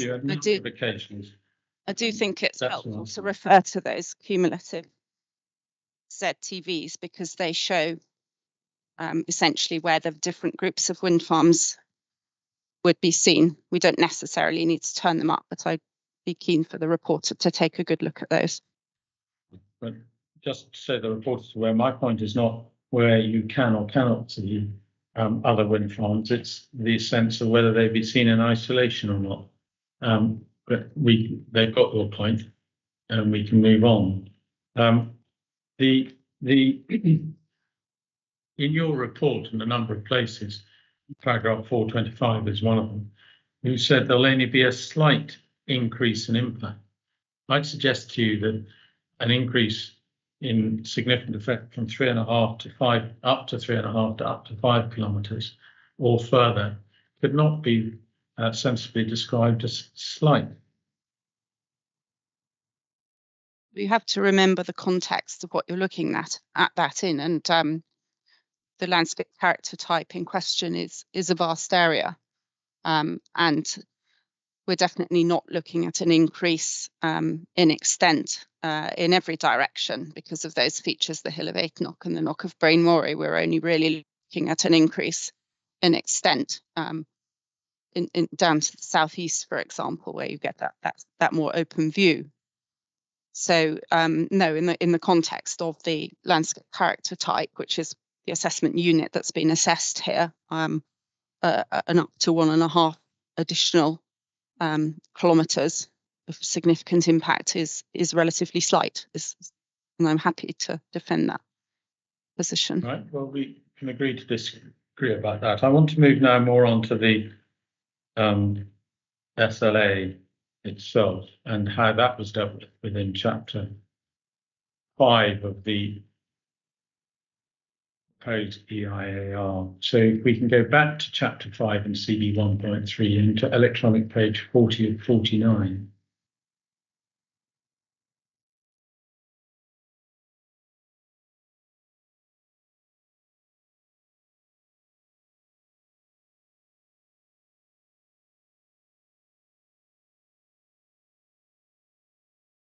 Is that physical page 5.39? Yes. And so on the right-hand column, one should have paragraph 591, and then there's a table 540, which goes, which deals with the SLA. And the first box, full box, is effectively paraphrasing or repeating the description we've already seen in the SNH document. Then the next box deals with changes. If we go over the page, the top of page 41 of 49 electronically, it starts off by saying that the views from and immediately around the Findhorn Valley will be limited, and there's no dispute there. There will be no direct effects on the special qualities of the SLA, but yet there will be indirect on certain perceptual qualities, and 3 are indicated. Just because there are no, do you accept that simply because there are no direct effects on the SLA, indirect effects are not limited to merely perceptual effects on the perceptual qualities, are they? Direct and direct it's always a tricky discussion, that one. But when you look out of the SLA, you would be able to see Cairn Duhie across the skyline. That skyline is seen from the SLA. So it's, if you look into the SLA from the development area, then clearly you wouldn't see it. So I suppose the term that's often used is borrowed landscape. If you're looking north out of the SLA towards the coast, then Cairn Duhie would be seen on that horizon, not within the SLA, but beyond it. Well, I understand that, but just I'm going to press you again for an answer to my question. Indirect effects aren't limited to effects on perceptual qualities, are they? All I'm saying is there wouldn't be a physical effect because the development is not within the SLA. So whether we want to call that direct or indirect or physical or not physical, so it's more those senses as opposed to a physical effect. There's no footprint within the SLA. I understand that. I'm not sure that's quite an answer to my question, but we'll go on. Then says operational turbines within or visible from the SLA, however, have already altered the wide expansive views and sense of isolation. We agree to disagree about that. And then, given that turbines have already altered the views in and from the SLA, and as there'll be no direct effects and special qualities, it's considered that proposed development will not compromise overall integrity by significantly affecting the qualities for which it has been designated. The EIAR does not consider them quality by quality, does it? I know your evidence does, and we'll come on to that in a moment, but the EIAR doesn't do that, does it? Doesn't set it out quality by quality, no, but it does, as you say, do that in my evidence. The 2 reasons given for there being no significant effect on the SLA are you can see other turbines and that there are no direct effects on special qualities. Now, just because you can see another turbine or groups of turbines from the SLA doesn't mean that a proposed wind farm in principle cannot have a significant effect on the special qualities of it. Depends where those turbines, the existing turbines are, and where the proposed turbines would be, surely. Yeah, it does. But a characteristic of the SLA is views of turbines. And this was considered quite carefully by the previous reporter, and the previous reporter also considered that there wouldn't be an effect on the integrity of the SLA. So clearly there are some impacts on the SLA, but drawing those together and all the evidence, looking at the relevant viewpoints, the relevant landscape character types, my position is that they're not so widespread or so characterizing that they affect significant qualities when you kind of look at them as a whole, and draw them together and make your judgment on integrity. Well, there are two issues: judgment on integrity and whether there's a significant impact on any or all of the special qualities. And I think Sanderson suggested an impact on at least 3, if not 4, of the special qualities. And that's where you disagree. And I'm just looking at your first go at your first justification for disagreement comes down to 2 reasons, which we've just identified. And the reporters can form a view on that. Yes, the reporters can form a view on. It's about the extent as well. I mean, of course, there's an element of change to special qualities within the locality of the wind farm. But there will be many areas across the SLA where those special qualities can still be appreciated, and where they wouldn't be altered. So it's a balance, considering, where they're affected, to what degree, and whether those special qualities remain across the vast area of the SLA. So more of a holistic judgment, I suppose. I'm not letting anyone suggesting you don't take a holistic judgment, but in order to challenge your judgment, one needs to look at the detail of it. Now, we've dealt with the chapter 5. I don't think I need to deal with that any further.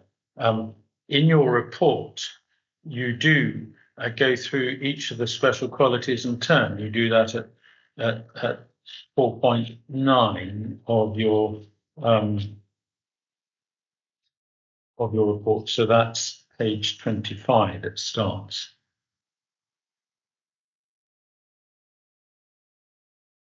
Yes. And it's 4 special qualities that Miss Anderson suggests. You deal with each of them though, but the first one she suggests would be significantly impacted is in the first box that you've identified there, the sense of solitude, views over heather, moorland and big skies. And you see what you say. I'm not going to ask you about all of them, but one of in the middle paragraph in your commentary, you propound the theory that wind farms are not solid features. It's possible to look through them and beyond them. But if you were driving, for instance, from roughly viewpoint 14 towards viewpoint 12, yes, you can look round a wind farm, but those wind farms are going to, you're not going to look through them in essence. You're going to appreciate a significant number of wind farms in front of you on a road which is identified as giving rise to one of the special characteristics of the SLA. And the suggestion that you can look through them beyond them is not really particularly when they're quite often viewed against background of sky, not that important, is it? They interrupt the long, expansive views. Well, one of the features here is the fact that you can see the layers of horizons. And when you're driving between viewpoint 14 and 12, the development would occupy a relatively narrow field of view, and you would be able to continue to see those big skies, the layers of horizons. You still get a very strong sense of solitude. When you're driving that section of road, it's very much a 360-degree experience. And the wind farm would obviously occupy quite a narrow part of that 360-degree experience. The views over the heather, moorland, the big sky, the sense of solitude would all remain. Well, I'd suggest to you it would significantly shrink the expansiveness of the view and interrupt the strong horizontal skylines. But as you drive across that section and you look across to Tomnaclack, it does feel as if it shrinks the extent of the horizon and interrupts the strong horizontal skylines, although you clearly see it. And the experience would be similar with Cairn Duhie. They become features within the landscape rather than something that interrupts the view of the skies. Yet again, Miss Oxley, you're equating just mere visibility of turbines with the same significance of impact. If you're driving that road, for example, Tomnaclack will appear off to your left from your direction of travel in much higher ground and above the expansive moor primarily.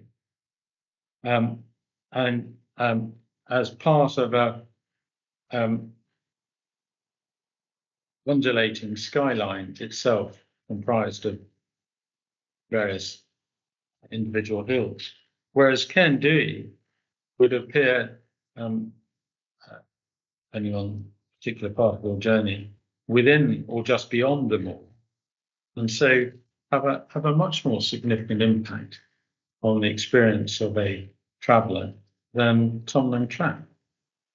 Do you not? When you're looking north towards a more lowland and developed landscape. When you're looking west or east, you're looking across these areas with senses of solitude, views of heather moorland and big skies. So I would argue that you're actually looking towards a less sensitive horizon, because you're not seeing those same characteristics. You're seeing a distinct change to the forests and the land that drops northwards down to the coast. Well, you're not going to see that from when you're travelling on the road between 14 and 12, will you? At points you do see that, yeah, because you get those long distance views to the north. We can leave that to the. But I mean, my position is still that your understanding and appreciation of the SLA is very much best appreciated in a slower sort of a way on the minor roads, sitting having a picnic at Loch-in-Dor, climbing the hill, walking along some of the paths, not travelling very fast along a road where big lorries come past you, and actually it's quite a disturbed feeling. It doesn't feel, you don't get such a strong sense of solitude along that transport corridor because it's quite a busy road these days. Well,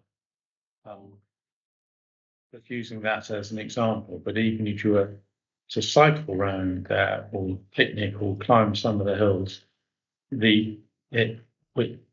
in the vicinity of Loch-in-Dor, for instance, Tomnaclack would appear in the will be seen from Loch-in-Dor itself, but Tomnaclack will not appear as part of the moor; it will appear above the moor. Yeah, but Tomnaclack's actually in the SLA. It's directly affecting you. It would be wrong to suggest that Tomnaclack has less of an effect on the SLA. You seem to be suggesting, and it's a point of distinction between us, that any wind farm in the SLA will have just as much impact as any other wind, either within or just outside the SLA. And that's a fundamental point of distinction between us, Ms. Oxley, which the reporters can adjudicate. The next, if Tomnaclack's on higher hills, the views of it are more widespread. The next quality that you deal with is on the next page, page 26 of your report, expansive views and broad panoramas, and you deal with that at 4.6, and essentially the dispute between us is the same, so I don't think I need to ask you further about that. Then the fifth box, which is the there's a dispute as well, and I'm not sure I need to ask you further about it. And then the last box deals with the long, fairly straight routes through the landscape, allowing an easy appreciation of the openness and simplicity. And we've covered that, I think. I don't need to ask you further about that.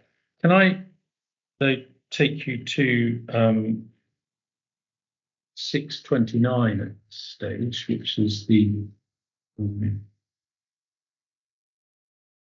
You mean core document 629 or para yes, my 629? apologies, core document 629. Yeah. You just I should be taking you to no, it is 629. It's the landscape sensitivity appraisal. 2017 document. Yes. Now, just to put this in context, the addendum came out in December 2017. So both after the inquiry into the consented development and closing submissions, and indeed, I think the reporter's report, he didn't have this document available to him. Yeah, this document wasn't available at that time. And just to orientate ourselves with it, if you turn to, I think it's electronic page 8. The map page.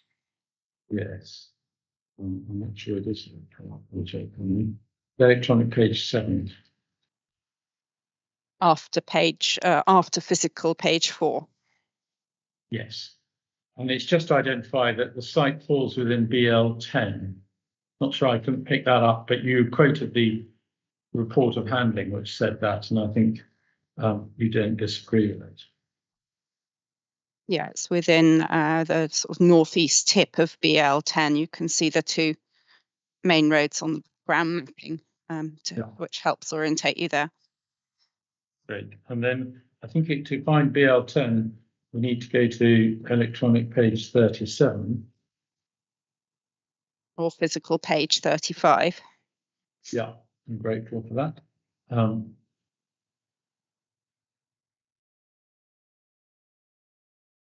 There's a description of the landscape and its role, and we can see what it says. I don't need to ask you about that.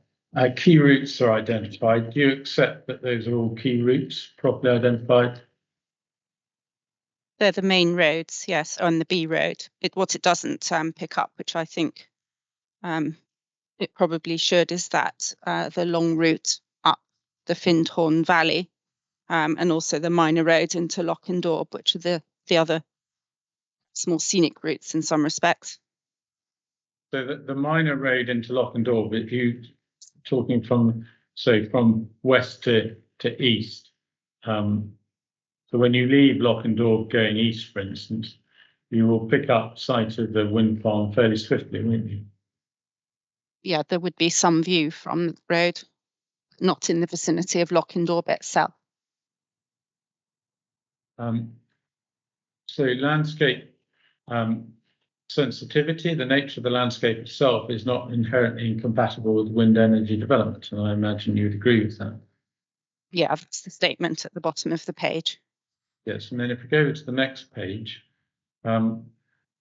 susceptibility arises from the role of the particular landscape character and the degree to which any development would intrude in the layering of the landscape when seen in more distant key views in the north, and on the perception of the landscape and key qualities and characteristics of the SLA.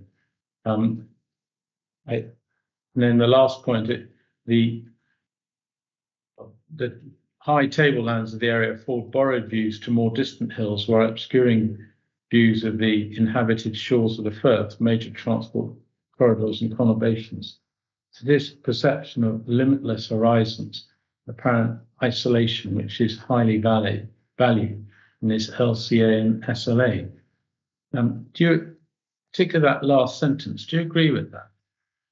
The perception of limitless horizons.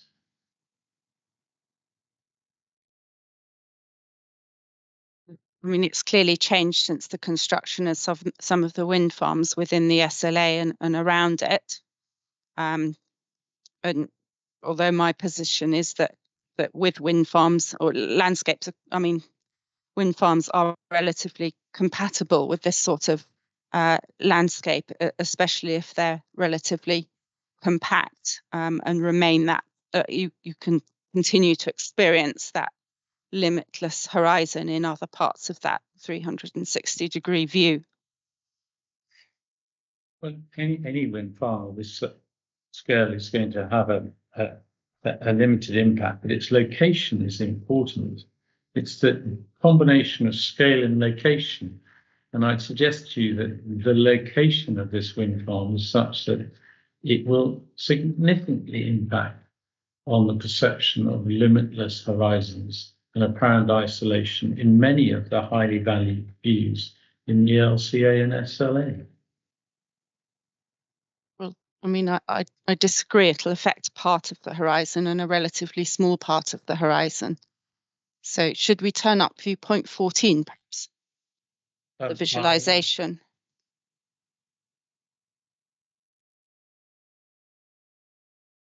That's in volume 1.4, CD 1.4.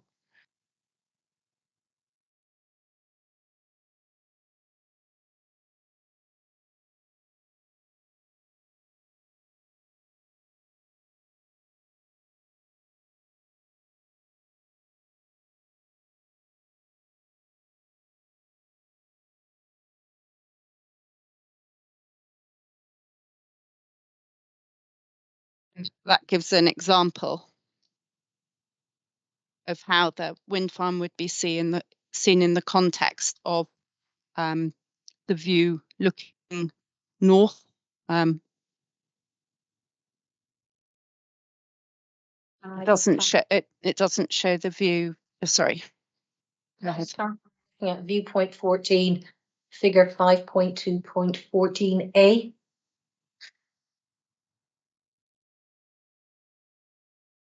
Yes. Yeah, thank you.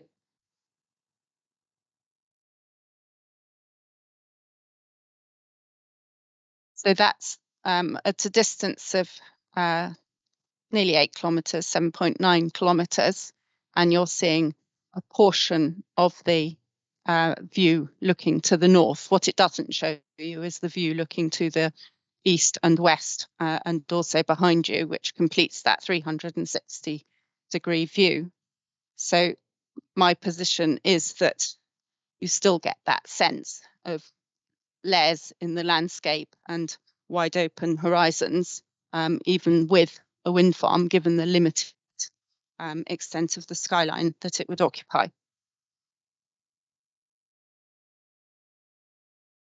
And that was also supported by the reporter for the previous decision.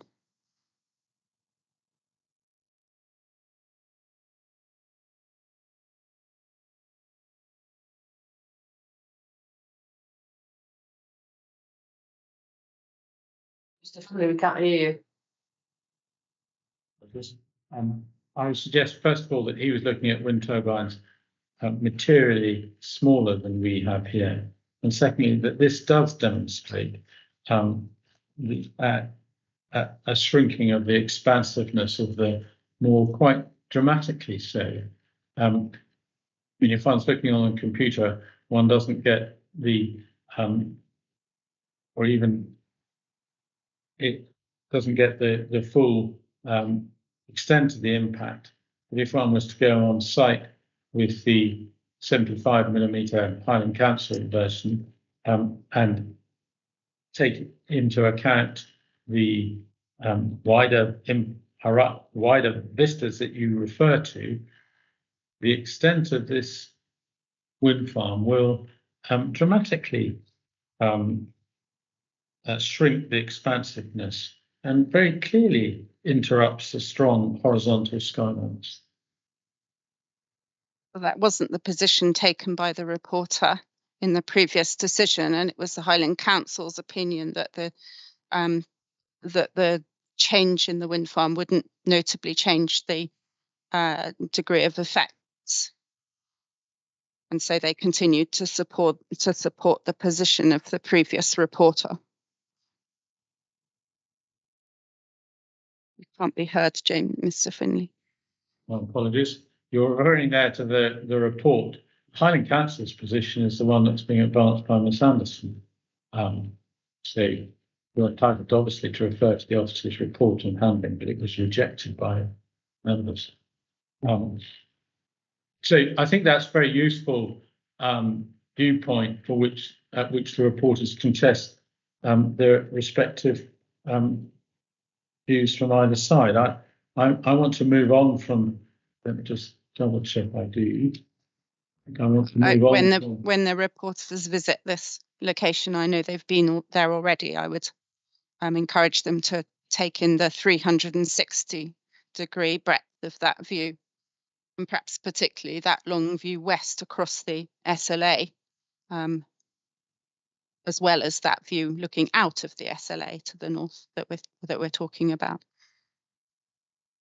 I go to the pilot study, which is in CD 630. CD 630.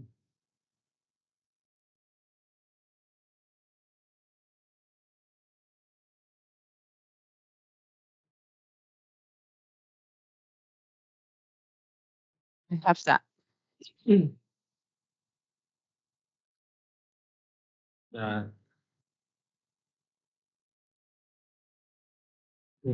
reason I'm asking about this is in your recognition at 619, you refer to the landscapes of Scotland document, and which, and in fact, we probably should turn that up first. That's CD 6.7.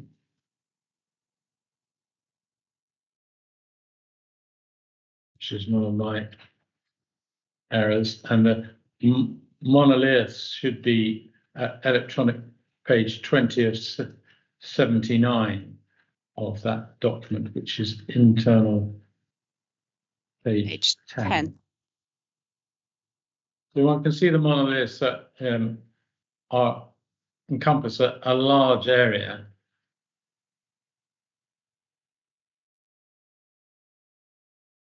One can see there's a limited description of them. I think that's just to orientate the reporters as to that's what you were referring to in your paragraph 619 of your recognition, as I understand it. I also, it's worth drawing your attention to the last line of that description, which says power generation in the form of hydro and wind farms is evident in places. And just to assist with orientation, because we don't actually have the landscapes of Scotland outline drawn onto any plan. If you take up figure CD 1.11, which is the updated cumulative assessments, you can see area 20 broadly equates to the band of wind farms that extend across the study area on figure 1.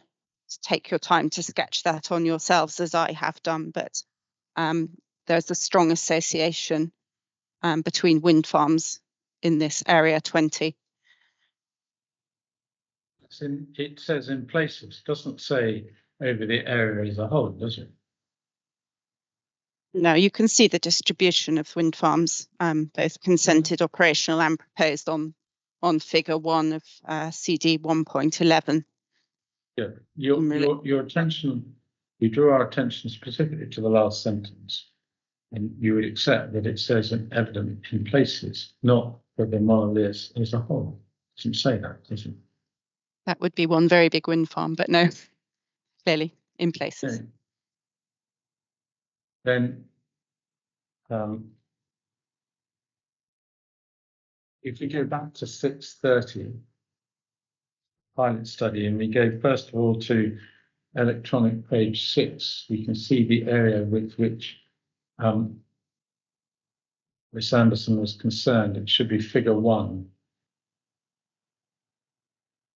Follows page 2. Yeah, so it includes, I'm not going to ask you to make it on the spot judgment, but it certainly includes, but extends beyond the landscapes of Scotland monoliths. It includes much, if not all, of what's shown on area 20, but the study area extends, particularly when it goes to the north to the coastline, extends beyond that. Yeah, this study area encompasses part of Landscapes of Scotland area 14.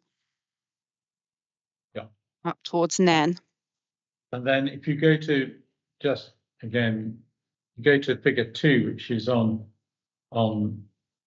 electronic page 16, one can see the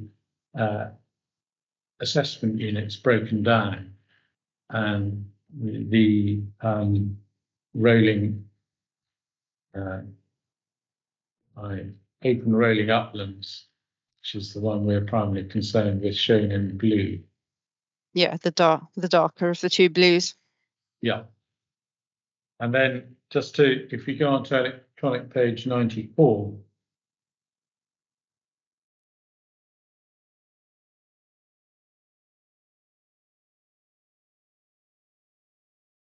there's the description of the open, it's a sensitivity assessment, this document, and so internal page 77, electronic page 94, there's the original sensitivity assessment 15.1.1, references made to Tom and Clack and consented Cairn Duhie, so they're both taken into account. Yes.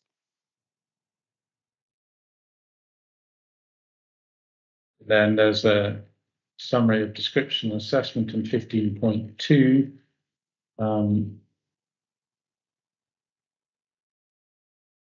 The reporters can read. I draw their attention to the last 6 lines there. But in 15.2.1, potential effects of additional turbines, under the first bullet point, it says the Tom and Clack wind farm is set back from the roads, although the consented Cairn Duhie wind farm will be more intrusive. Now, that's a judgment I understand you disagree with, but it's a judgment that Miss Anderson formed long before she was instructed on this case.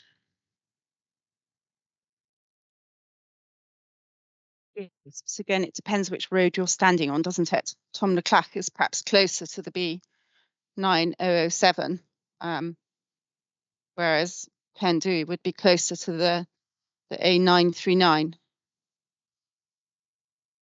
Then in 15.3.1, guidance for new development and extensions, this second bullet point deals with turbines up to 149.9, and we can see what's said there.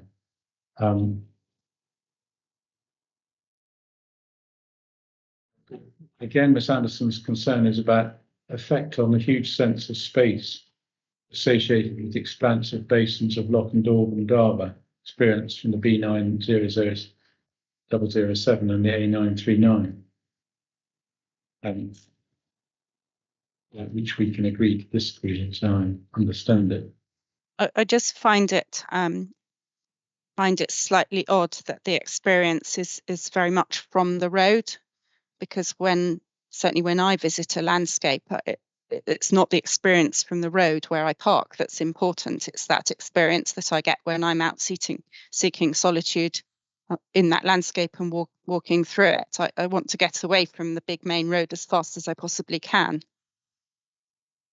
Well, I don't think it'd be fair for Ms. Anderson to suggest she limited herself to that, but no doubt she's chosen those roads because that is one of the special qualities of the SLA, that it allows people to experience those qualities from main roads. But the last paragraph I want to take is 15.3.3, which she says increases to the size of turbines from the consented Cairn Duhie wind farm would have more significant effects on the character of this assessment unit and on views from the A939 and B9007 and from parts of the Finborn Valley than the consented scheme. This is because the wind farm is sited in a prominent part of this assessment units in relation to these routes and the A940 in neighbouring Murray. Again, that's a view you disagree with, as I understand it. Yeah, and it's also a view that isn't supported by further detail. There are no Y lines, no ZTVs. There's no information about how much greater the increase might be. I don't believe Ms. Anderson was commissioned to run a series of ZTVs, for example, looking at where that tipping point might be, resulting in a greater spillage of effects. So I find this, I mean, of course, it's a statement of a fact that if turbines become bigger, then impacts will extend. But this document provides no evidence or detailed exploration of that. And, that's indeed what I did do when I prepared the landscape and visual impact assessment and helped to inform the design. But Mr. Trent can challenge Ms. Anderson on that if he wishes to do to the extent of her understanding. But I want to just do. She does provide a breakdown, a detailed sensitivity study on pages 82 and 83. No doubt you'll go on to those. But many of the judgments that she makes there are actually medium. So she's not attributing the highest level of sensitivity to turbines of the height we're proposing here. I'm not going on to that, but I'm very happy that reporters to pointed that out to them.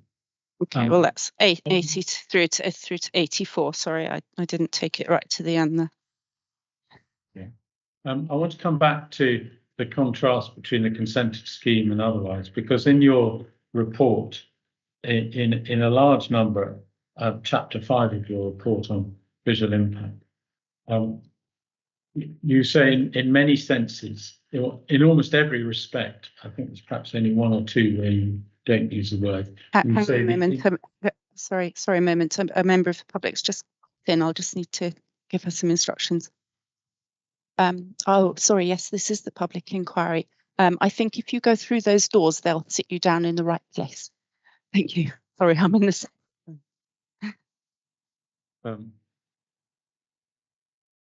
You use the word similar to describe Sorry, could we just go? I didn't catch the first part of that because the lady was knocking on the door.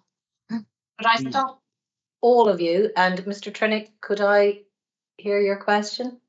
Yes, could I just have a pause while I investigate what's happening here? That's all. Perhaps it would be a logical point at which to break for lunch in a moment. Mr. Trinick, could I ask you to investigate what is happening? Perhaps let us know as soon as you can, and then lunch will follow. We'll break for an hour, following Mr. Trinick's hopefully speedy return. Before you do that, ma'am, I mean, I've only got about 5 more minutes for Miss Oxley. Is that right? And I thought that it might make sense to break, depending on how much re-examination Mr. Trinick has or your questions yourself, to break for lunch once we've dealt with her. I'm certainly not objecting to a short break now whilst Mr. Trinick investigates, but it might assist the smooth running of the day if we allow Miss Anderson to set up in due course, because in a separate room, if we broke then. So yes, let's see what Mr. Trinick shows up. If I could prevail on you, Mr. Trinick, to find out the name and perhaps any organisation that member of the public is affiliated to, that would be useful for our purposes. So if we pause for a few moments and then come back, yes, Mr. Findlay, I think that does make sense. And we will break following your cross-examination. Sam here, because she's interrupting a lot. She's not used to James Findlay afternoon. Perhaps remember, we can all still hear you when your microphones are on.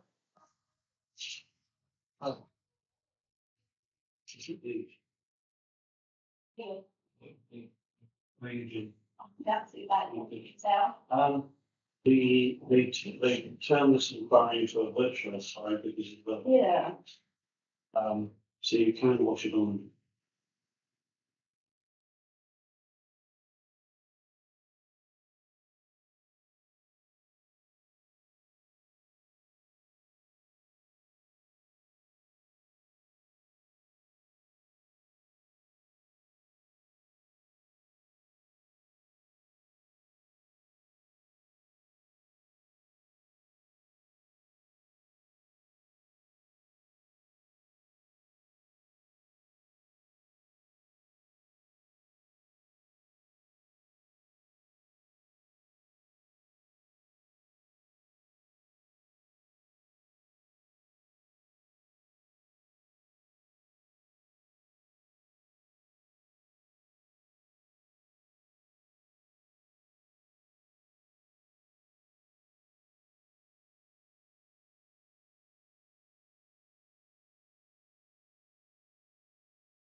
Welcome back, Mr. Trinick.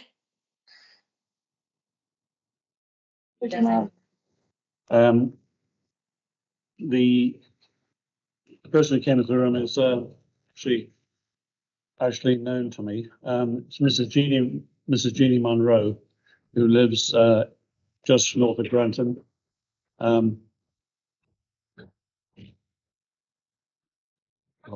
Pause for a moment. Just north of Granton. She is an observer. She didn't notify to participate. She did know that the inquiry had been made a virtual inquiry, so she hasn't been taken by surprise by that. And we're giving her the link email address. She can come on and observe if she wants, or she can observe on the webcast, I guess, one or the other. So she's going to go home and watch from there. No issues of prejudice have arisen, and no other issues have arisen. Lovely. Thank you very much. You should be aware that DPA notified all parties who were originally asked do they wish to participate in the inquiry and hearing sessions by email yesterday with the link. But unfortunately, if Mrs. Monroe wasn't on that list, clearly then she wouldn't have been notified.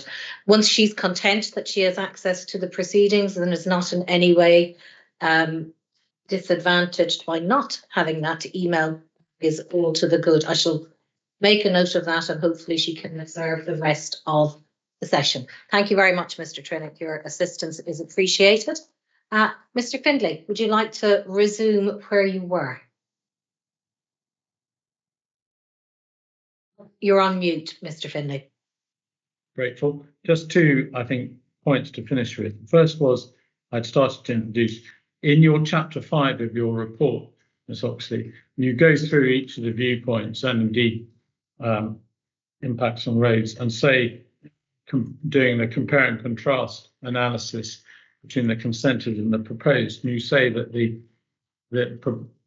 proposed turbines are very similar. Now, similar is a word that can be used in a number of different contexts. And I'm going to put two. The first type of way you can use the word similar could be in respect of shapes. You could have two triangles, one much bigger than the other, but they can be similar in sense of shape. But my understanding is that that's not the way you use it, because you're looking at, you're saying the impacts are similar. So you're trying to incorporate some idea of magnitude of impact. Is that correct? That's correct, yes. The other way is that words similar could be analogous. Common synonyms to similar could be impacts being analogous or perhaps parallel. So that whilst the three words similar, analogous, and parallel mean closely resembling each other, similar may even imply the possibility of being mistaken for each other. Do you go that far? In some of the views, if one was built and then the other built, and you were able to look at the two sort of as you blinked your eyes, yes, that would be the case. In other views, as the report of handling notes and the Anne Cowling response notes, there would be what might be described as an improvement, and in some views there would be a change in terms of level. There are one or two places where the impact is actually classified as a slightly different impact. So it's can't really generalize, but a little bit different for each one. The point is that either no wind turbines are going to be built, or the consented ones, or the proposed ones. So no member of the public is actually going to make that comparison, are they? No, and in the studies I've undertaken, it's actually really quite difficult to tell how high a wind turbine is. And so if a bigger machine is built, it would actually be really, I suspect, the vast majority of the public wouldn't be able to tell unless they were able to compare like with like, which, as you say, would never be possible.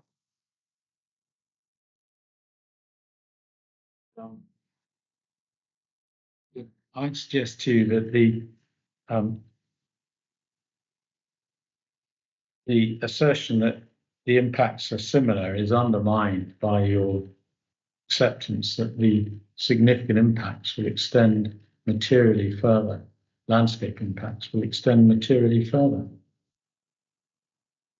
There's 2 points there. Firstly, this chapter is dealing entirely with visual effects, where there is no extension in terms of impact, and in some places there's an improvement. And the other point is that you suggest that the up to 1.5 additional impact in terms of landscape character is material. That's not something I would agree with. I don't consider that is material within the context of what we're looking at here, and a study area that's 40 odd kilometres in radius. Yeah, we agree to disagree about that. Let me just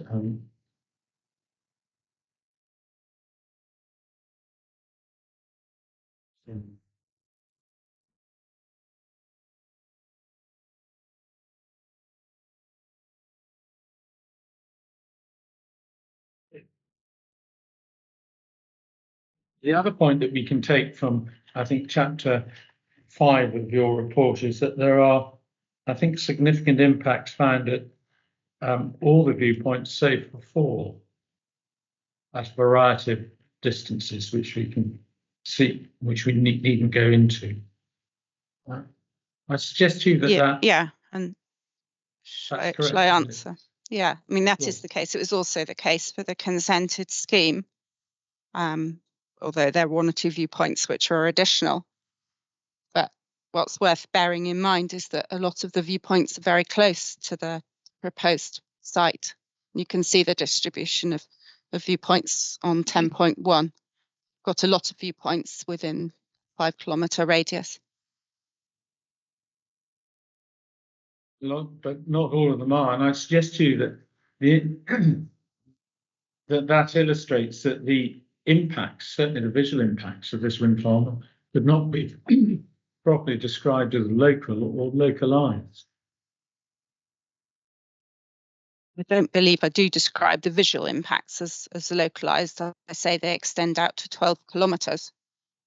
So you accept that the significant visual impacts are not localized?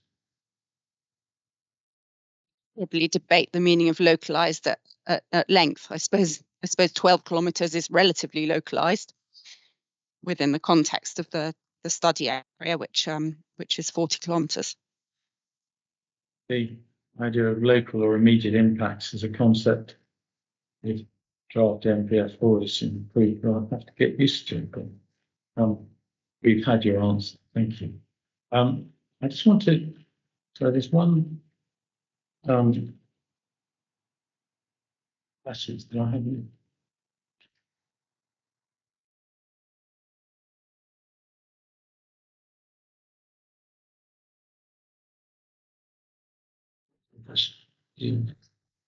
So put you on mute for a moment.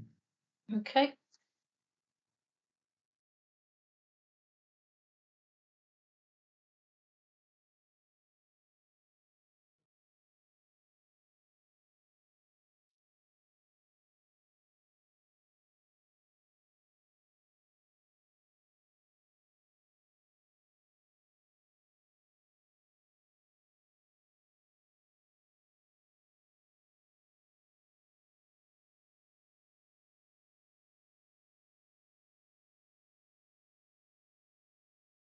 My apologies. It's 6:29.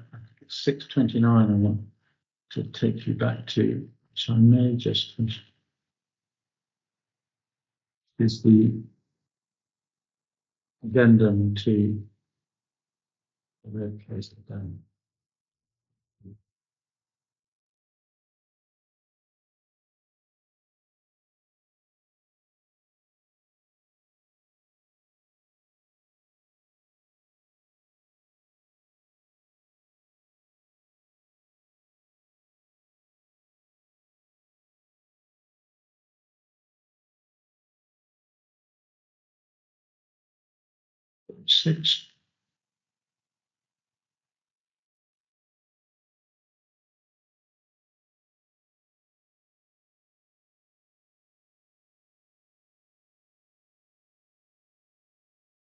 Yes. My apologies. Yes, 629, electronic page 37, internal page 35. Yes. And it was just one final point was pick up on your response to Miss Anderson's criticisms of design, and her slightly dealt with that. My first question that her she'd set out what her criticisms there were. But if you look under key routes here, you'll see two references to Cairn Duhie. Now that's clearly to the hill, not the wind farm. So the wind farm wasn't in place and hadn't been approved. It's just coming back to the point you were making in evidence in chief that you don't see it as an isolated hill. You more of a domed feature, I think is the way you put it. Whereas clearly the author of this document identified Cairn Duhie as a hill feature in its own right, didn't they? Yeah, can we just check the date of the original consent? Because you said this wasn't consented. This document's 2017. When was the original consent? I think this is December 2017. There's certainly no reference to Cairn Duhie wind farm within it. And I think it's CD 116 or 15 or 14 is the decision letter. Is 6th of October 2017, but there's no reference to that wind farm in that document. I mean, it's a matter you can by all means come back on. Mr. Trinick can come back in submissions, but I'd suggest to you that Cairn Duhie there is not a reference to the wind farm. Doesn't make sense if it is. We all know how long local authority documents take to get being adopted. Yeah. So I think this was adopted in December and the report came out in October. I'd suggest to you that this doesn't refer, there's no other reference to Cairn Duhie wind farm within the document, which is both a weakness and a potential strength. But yeah, I suppose I would think it very unlikely that Cairn Duhie wind farm wasn't known about. Obviously, it's very likely that that document is referring to the 312 metre high trig point of Cairn Duhie itself. But I suspect if Cairn Duhie wind farm wasn't known about, that landform is pretty discreet and minimal, and perhaps wouldn't necessarily have ended up being named in this document. But my point really is that it isn't a very distinctive landform. It's very different, for example, to the Knock of Bray Moray just to the east of it. Understand that. Sure, that's an answer to Miss Anderson's criticisms. But those are all my questions. Thank you very much. Thank you, Mr. Right. Mr. Trinick, would you like to move to re-examination?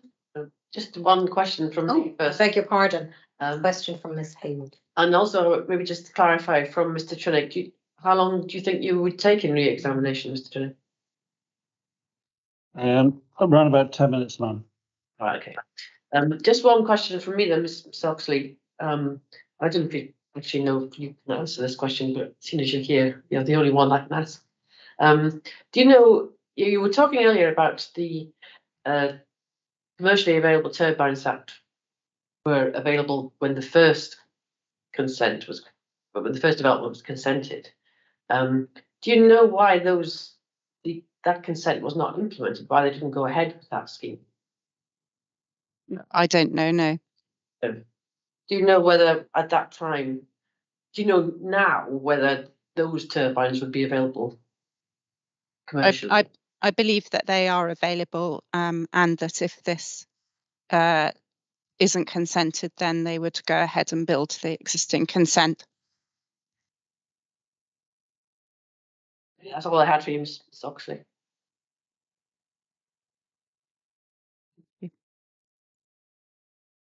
Thank you, ma'am. Give me just 2 minutes to rehearse, try and cover out some questions. Hold on.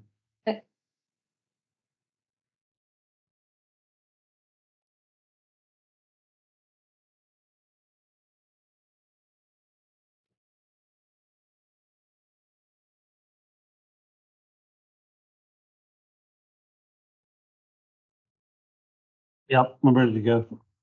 Okay. It was actually early in Mr. Finley's questions to you, he said no one would dispute Karen Anderson's experience of the SLA and the area generally. She's done the pilot study, and indeed we don't. I'll just put that on record. He knows the area very well indeed. How well do you know the area? I also know it very well indeed. I've been working on this project since 2005. Very well. And do you know the area of the open rolling uplands more generally, the SLA and the Dava Moors? Well, Right, all of it, I know. I suppose with the focus on the site that I've been looking at.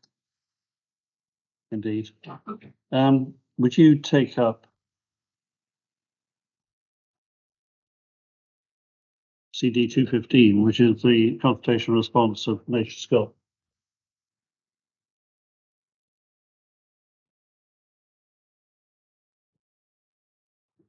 Give me a moment because I've buried that one quite effectively. That's okay.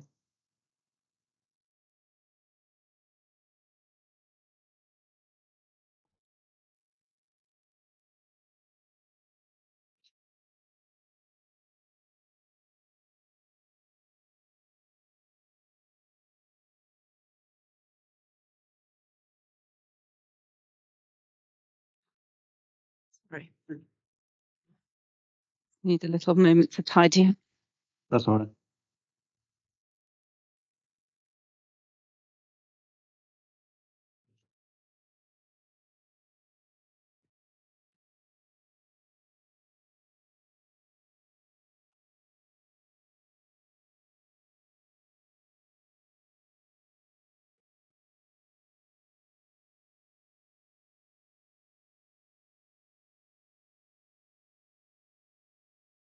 I have that in front of me now.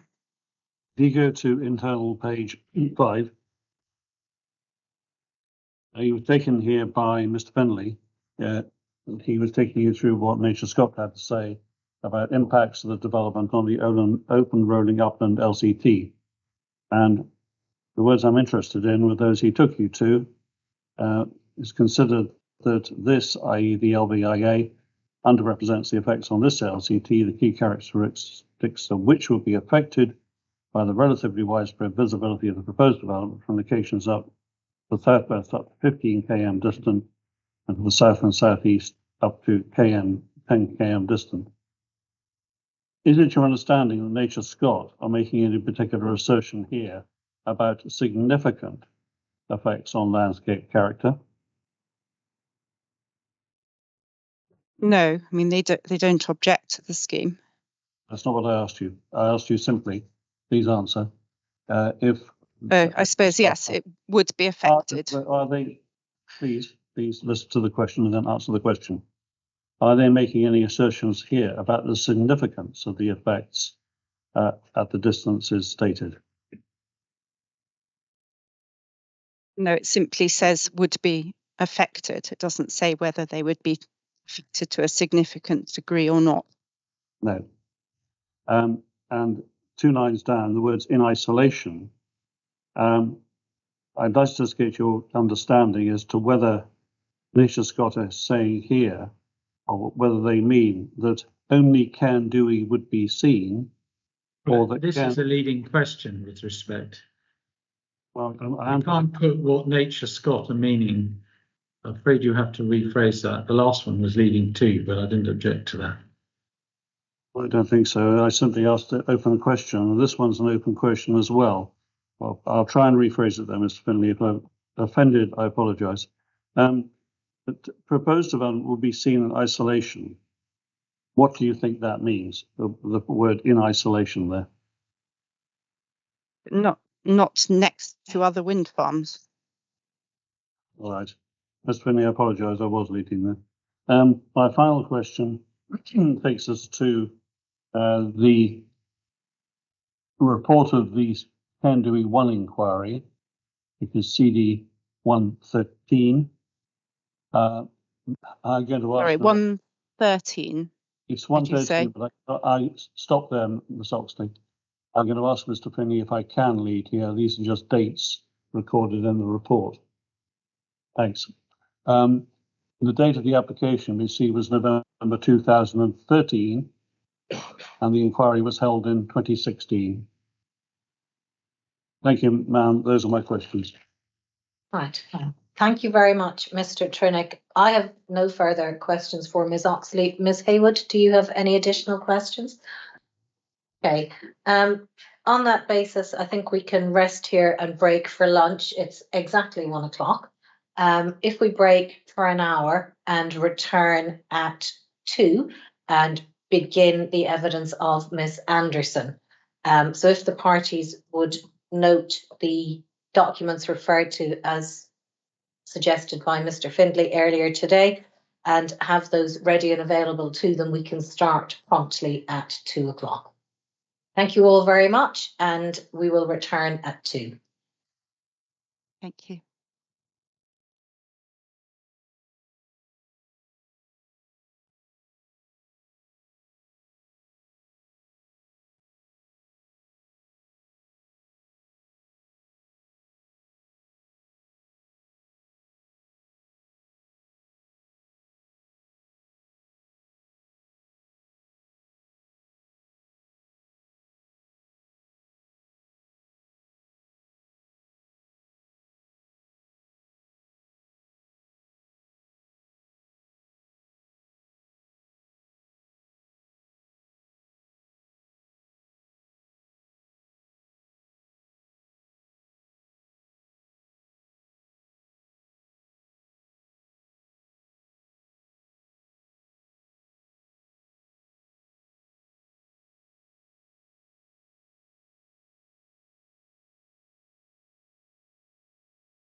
I'm rather lonely there, James.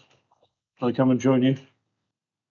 Extremely kind of you. It does look very festive outside your window. Well, that's the intention. It's to sort what total wimps everybody else is. There we go. It's tough in Edinburgh, I can tell you. Oh, yes. I am. I'm probably going to ask the same question and shut the blinds behind me.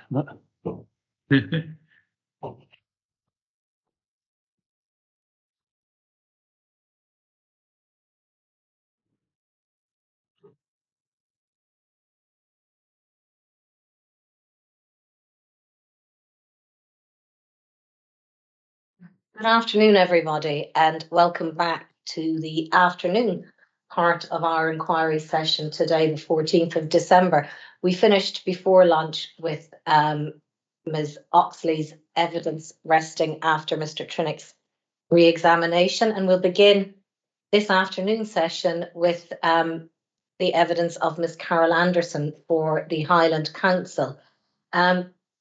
Are there any issues that anybody wishes to address arising from this morning, or any procedural matters before we begin? No? Excellent. Mr. Finlay, could I ask you to begin? Thank you very much. And I make the point that Miss Anderson has appeared with the names, she might not see it, Andrew Shackleton under her, but that is Karen Anderson. And she's in a separate room from me. So just a point that Mr. Trinick quite properly made with his witness and I made with mine. She wasn't, we were sharing a room this morning, but we're not any longer. Okay.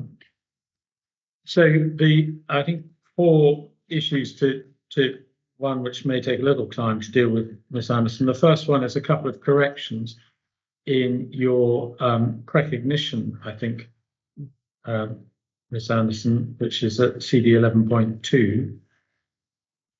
And we can look at this out. There's some gremlins got into 2.2 and 3.1.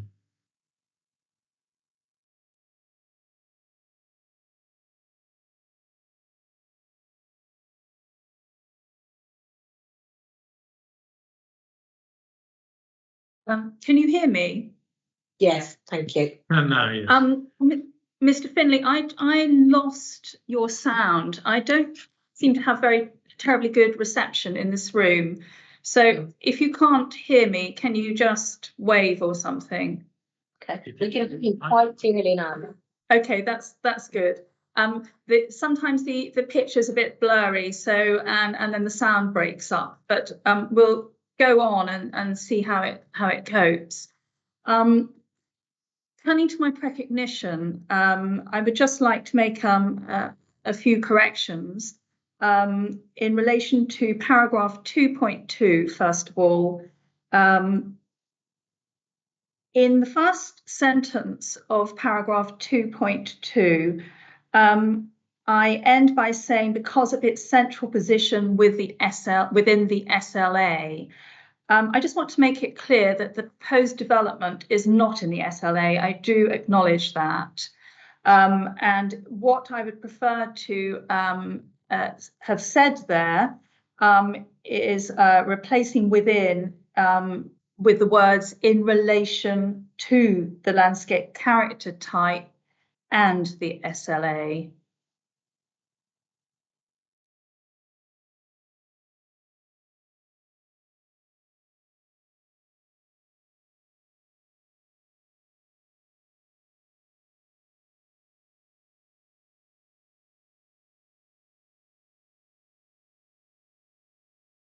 Is it all right to go on? Yes. Yes, Okay. So the next correction I would like to make is in paragraph 3.1 of my precognition, please. And it's the second sentence. I would like to delete the SLA that's inadvertently been inserted after Lochendorp / Darver Moors. In this paragraph, I'm not talking about the SLA. That comes later in my precognition. So it has crept in there and it shouldn't be there. And in the same way, and there's rather a few sentences to count down, but it's 1, 2, 3, 4 sentences up from the bottom of that same paragraph 3.1. I also mentioned the SLA in terms of viewpoints 12 and 14, looking north across Loch and Daub, oblique Darver Moors within the SLA. I'm talking about Loch and Daub and Darver Moors within the landscape character area in that particular part of my precognition. So I would like to delete within the SLA.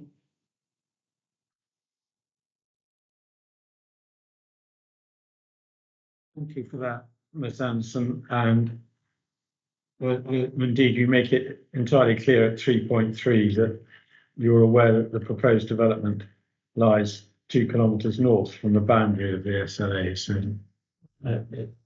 it's not a misunderstanding on your part. It's just the drafting errors you referred to.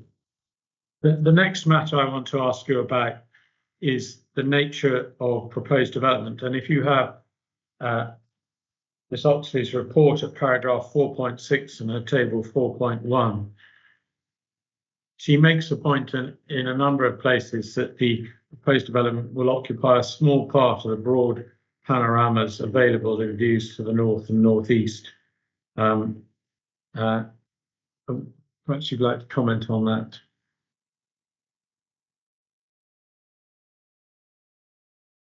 Yes, sorry, I've just spilt a glass of water, so I'm just having to just move all the documents. Okay.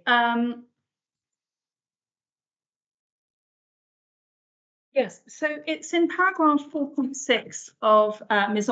Oxley's inquiry report, and we have talked about this this morning in Ms. Oxley's cross-examination. And the point really that I would like to counter is really about the proposed development occupying a small part of broad panoramas available in views to the north and northeast. That is mentioned in paragraph 4.6 and repeated in table 4.1 of her inquiry report. I think it's useful to look at the representative visualizations from viewpoints 12 and 14 in this respect. So I'll just wait for the reporters to get hold of those. Can I clarify, Ms. Anderson, are you on the Nature Scott standard version or the Highland Council version? I've only got the Highland Council version, so that's they're the ones that I've used. Seeing as I'm working for Highland Council, I thought I'd stick to those. Both viewpoints 12 and 14, yes. 12 and 14, please. Viewpoint 12, figure 5.2.12c.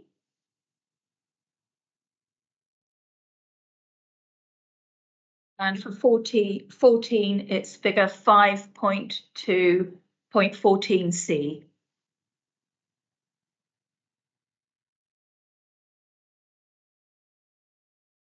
These viewpoints are representative views, as you will know, but they are representative of important views from the A939 and the Darver Way. And I think in both these viewpoints, what you're getting when you're traveling on that route and other routes within that area, the Darver Loch and Daub Moors area, is this huge sense of space. It's so striking, particularly, when you're traveling north, you reach the rim of small rocky hills on the boundary of the Cairn National Park, and then you tip over those and you come and you're faced with this huge sort of basin, as it were, which is the Loch and Daub and Darver Moor basins. they are interrupted by smaller hills, but it does give this sort of enclosed, semi-enclosed, but huge basin sense of openness. And I think having anything that interrupts that on the horizon significantly affects that character. And I think this is demonstrated by those two viewpoints, 12 and 14. There are other viewpoints as well, where, yes, you could say that they are occupying a small horizontal extent of 360-degree views, but that's not how you experience them when you're traveling through that landscape in particular. You will be looking north, so it's more like 180-degree views. And it's not just the horizontal extent, it's the fact that there is something, and quite large structures in this instance, interrupting that openness and effectively giving the impression of shrinking the sense of space that you experience from those views. And I do acknowledge that in more elevated viewpoints, for example, viewpoints 15 and 17, we don't necessarily need to go to those visualizations. But in those views, you're getting a much increased panorama, and you are getting a sense of broad panoramas out with the SLA, for example, and beyond the Moray Firth in some instances. But I think in this particular case, the case of the proposed development, it is its isolation from other wind farm developments, for example, Tom Clack and all the wind farms that are within Moray, and together with the central location of it in respect of key viewpoints, that is the real issue. And this is where, although you will see other wind farms, it is that interruption of that sense of space that is an important factor in the severity of landscape and visual effects that will be incurred. Thank you. In the same broad part of her evidence, Ms. Oxley also referred to wind turbines being permeable and that it would be possible to look through and beyond them. Again, you give that much credence in your assessment? Well, I mean, factually, they are permeable. You can see between them. But in this instance, and particularly in lower level and closer views, it is possible to look between them and see the landscape beyond.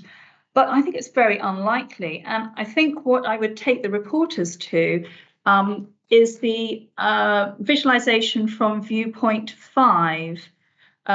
This is on the this visualization. Sorry, I will give you the figure number. It's still the Highland Council version of figures, and the figure number is 5.2.5a. Apologies, and I'll let the reporters get that out before I expand. Yeah, I haven't. Okay. So in this particular view, and I've selected this view, I appreciate it lies out with Highland Council, and it's also not looking over the SLA, but I'm using it to demonstrate permeability or supposed permeability of wind farm developments when they're seen sort of close up, as in this instance. The distance to the nearest turbine is 1.7 kilometers. But this sort of effect is also present in views up to about 8 kilometres, where you see what you're seeing is large turbines that you can, if you look at the visualization, you can see the hills beyond the Moray Firth up towards Sutherland. But effectively, I think the majority of receptors would not see that or would not register that beyond the turbines, because the turbines, because of their size and proximity, are so visually arresting that they would deflect from those broad panoramas. Thank you.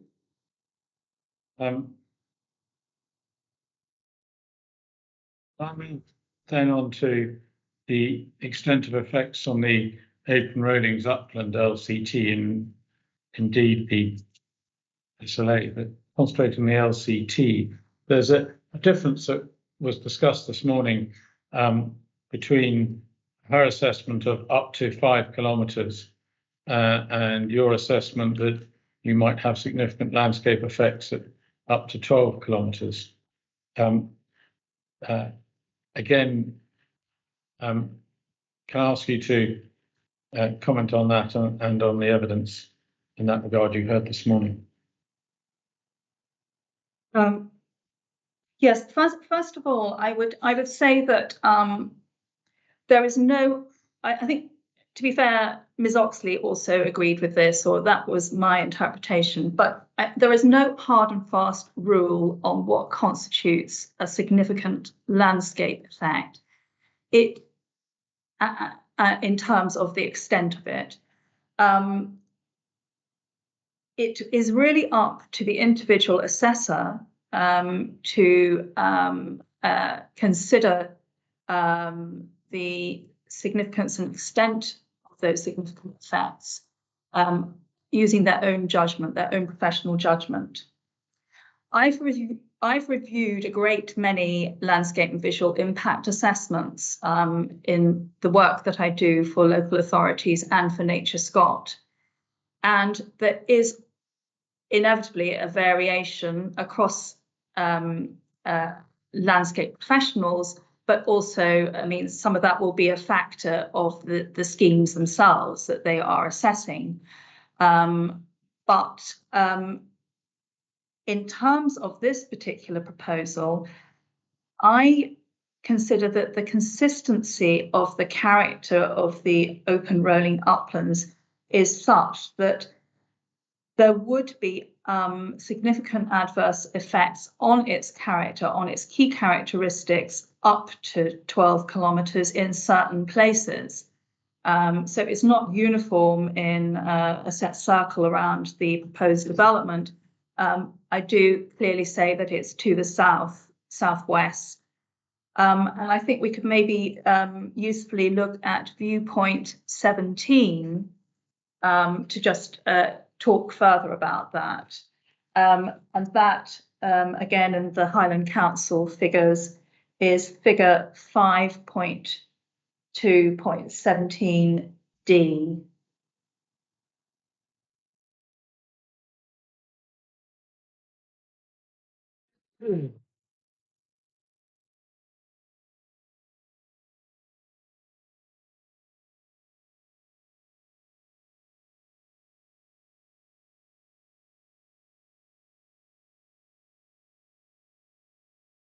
It should also be said that the cumulative visualizations that were more recently produced show a wider panorama from this viewpoint. I've focused on what is a more accurate representation of what you would see from that particular viewpoint. So it's the kind of more honed in version. So from that particular viewpoint, the Tom Leclach wind farm is visible to the west, and in my opinion, that has a significant adverse effect on the character of this LCT. But I also think that the proposed development would as well, and that is because of its central position, in terms of the focus of that particular viewpoint, and in relation to the key characteristics of that simple moorland basin, the Lochendorp and Darver basin, that we're seeing in the view, the isolation and the central location of that proposed development influences my opinion that there would be a significant landscape effect. I consider that part of the landscape character type, the central part, I'm calling it the core or the central part of that landscape character type around Lochendorp and Darver, will change from what is currently an open and very expansive basin to one which is a landscape characterized by a wind farm development. And I do accept Miss Oxley's position that, you know, you're not going to see it everywhere in the landscape character type. You know, there is patchy visibility, but directly to the south of the proposed development, it is more consistent, the visibility. And I should also say that viewpoint 17, I don't know if the reporters have had a chance to get up there. It is quite tough going. This is one of the sort of small rocky hills that form the boundary with the Cairn National Park. So there's a kind of rim of them on the boundary of the national park. And this is representative of one of the views from the summits. It's perhaps one of the least popular viewpoints to access. There are other hills that I have regularly seen people on, including a hill called the Cairn, which lies just to the north of Dullname Bridge, and is a particularly sorry. I'm going to try and find that. You might see it on your if you have an OS Yep. map, Mom, you might find it on there. It is marked as the Cairn, and it's 485 meters high.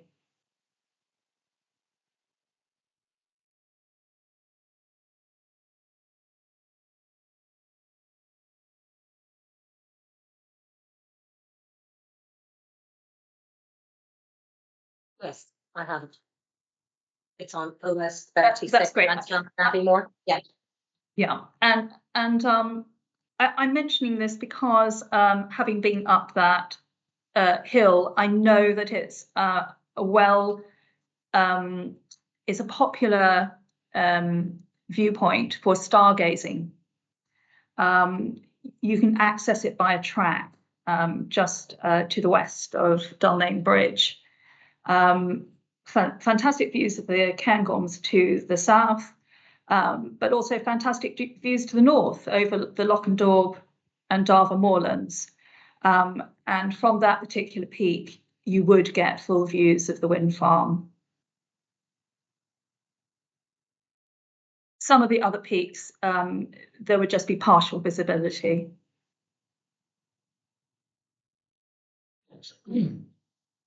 I don't think there was, well, we'll wait and see, but it would appear to be accepted that as viewpoint 17 is a representative viewpoint of a number of hilltops. Yes. Yes. I think I'm what in terms of the 12 kilometers, I do say up to 12 kilometers, and I think that takes into account that you would get some visibility from parts of those rocky hills, and that's where you're experiencing the expanse of the basin and its openness, which would be significantly changed, in my opinion.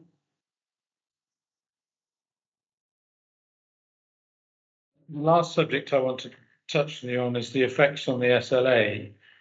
And I think it's a point you make in your evidence that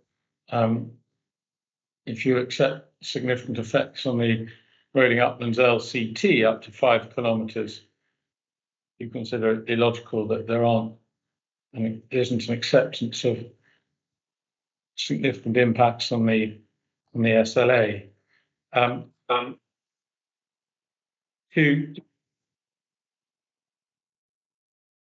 First of all, can I ask you to go to the guidance on designating local landscape areas, which is 618?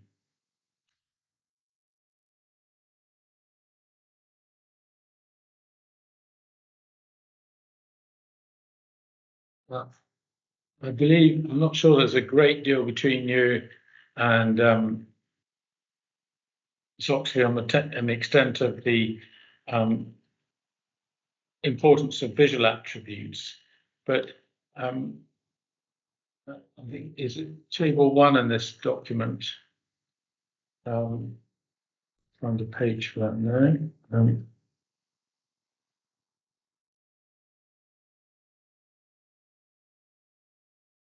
If you have do this assist me. Table 1's page, electronic page 21 of 58. Sets out a range of evaluation criteria.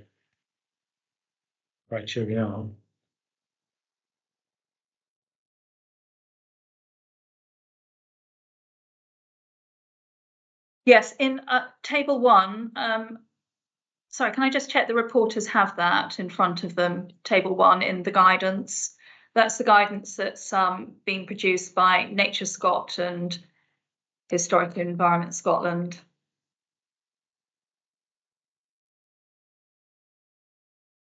Both of us have got that, yes.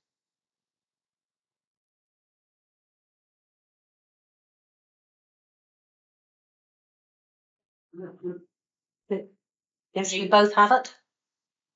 Okay, that's great. Sorry, there might be a bit of a gap because pictures are breaking up and sounds breaking up for me a bit. But in terms of table 1, special landscape areas, which are the same effectively as local landscape areas, are generally defined because of their scenic and landscape value. And I think that is clear from table 1.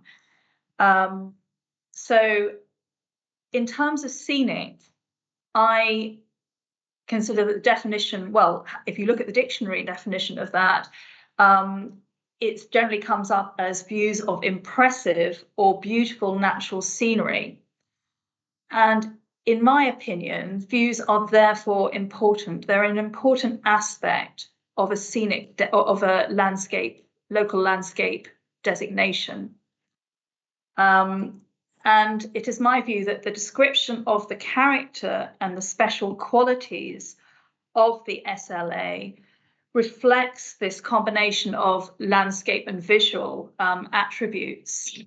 So to me, it seems to be illogical that within the LVIA and Ms. Oxley's evidence, that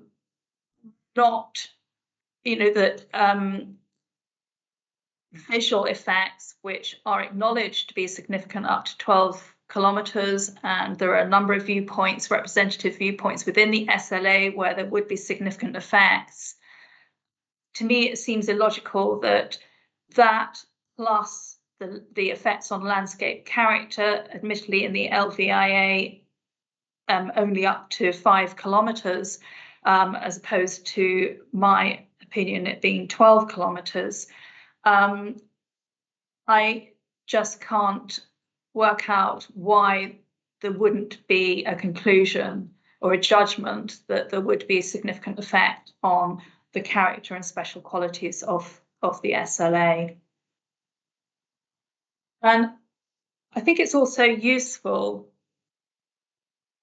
to look at the strong correlation that exists between the citation for the SLA, that's in CD 6.28, think we had and I don't wish to rush you unduly, but we looked at that correlation this morning between Yes, 628 we did. and 622. Yes. And yeah. so I don't think we need to go there, but And please make your the point. description. Yeah. Yes, and so that correlation between the SLA description and the landscape character type description, I think, is useful to look at. One final point on that, on the SLA, and just in view of Ms. Oxley's cross-examination this morning, and particularly about direct and indirect effects. There are no differences between the importance of whether effects are direct or indirect in terms of the guidance given in the guidelines for landscape and visual impact assessment. That is CD 6.8, I think. There's no differentiation between direct and indirect effects, if I can put it a bit more simply. Yeah, thank you. I don't think there's need to turn up GRVIA. Unless you've got anything further to add, Sanderson, I'm sure Mr. Trinick has some questions for you. Okay.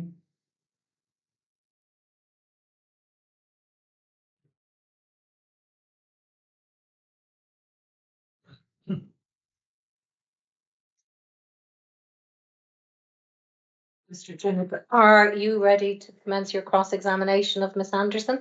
Yes, thank you, ma'am. Thank you. Good afternoon, Ms. Anderson. I think you're on mute. No, I think Ms. Mute. I can see you now. Can you hear me okay? I can hear you, thank you. Good afternoon, anyway. Good afternoon. Just pick up something that arose in chief briefly. You went to Highland Council visualizations, and viewpoint 12 will do. I think you took us to figure 5212C, is that right?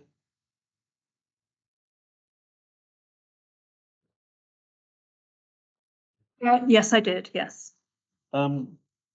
Now, the topic being explored was the comment by Sam Oxley in paragraph 4.6 of her IR that Cairn Duhie would occupy a small part of a broad panorama. So I guess in order to test that point, you need to look at the broad panorama. And looking at 512C, would I be right that the horizontal angle included, I think I've got it right, tell me if I'm wrong, is 39.6 degrees.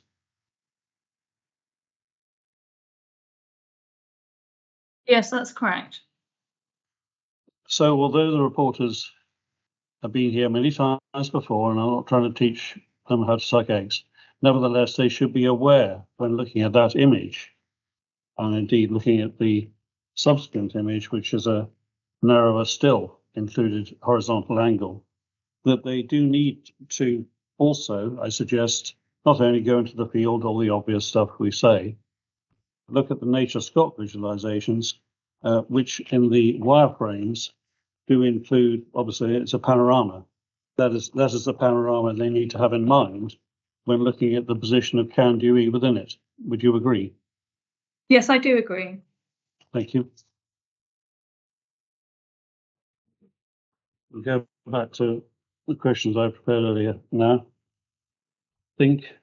Oh, sorry, one more point. Viewpoint 17 you took us to as well, and you also took the reporters to the Cairn, which is a little distance on the other side of the B9007 to the east. Have I got that right? Yes. Am I right? They're broadly the same distance from Cairn Duhie. Yes. And broadly the same view, I would suspect. A little bit more looking over Loch and Daub. Which one? To the east. The Cairn. The Cairn, all right. I haven't been there, so I don't know, but obviously I accept your answer. Just starting cross-examination with a few, I call them various points. You go to paragraph 1(2) in your inquiry report.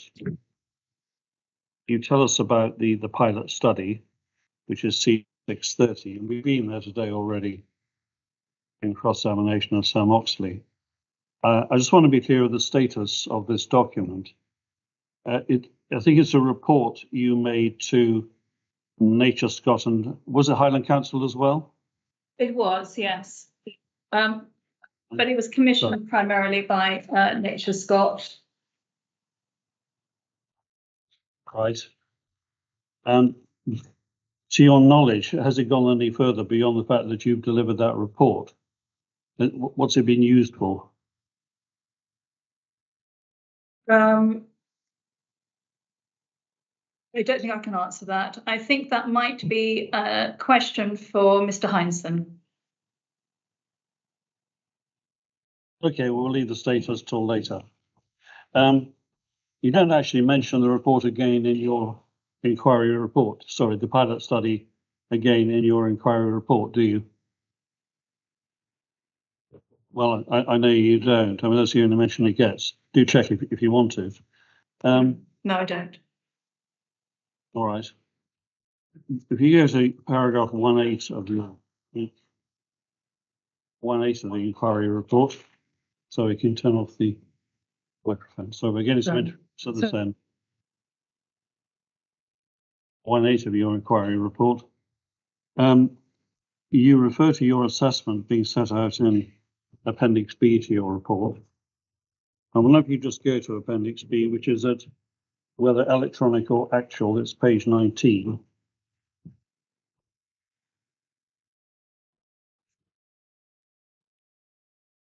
And here you set out your approach to assessment. And the report has read through it, and so I needn't go through it in detail. There it is. Where you use terms for magnitude or sensitivity or significance in your inquiry report, are you using the terms as you've defined them, or are you using the terms as used in the LVIA?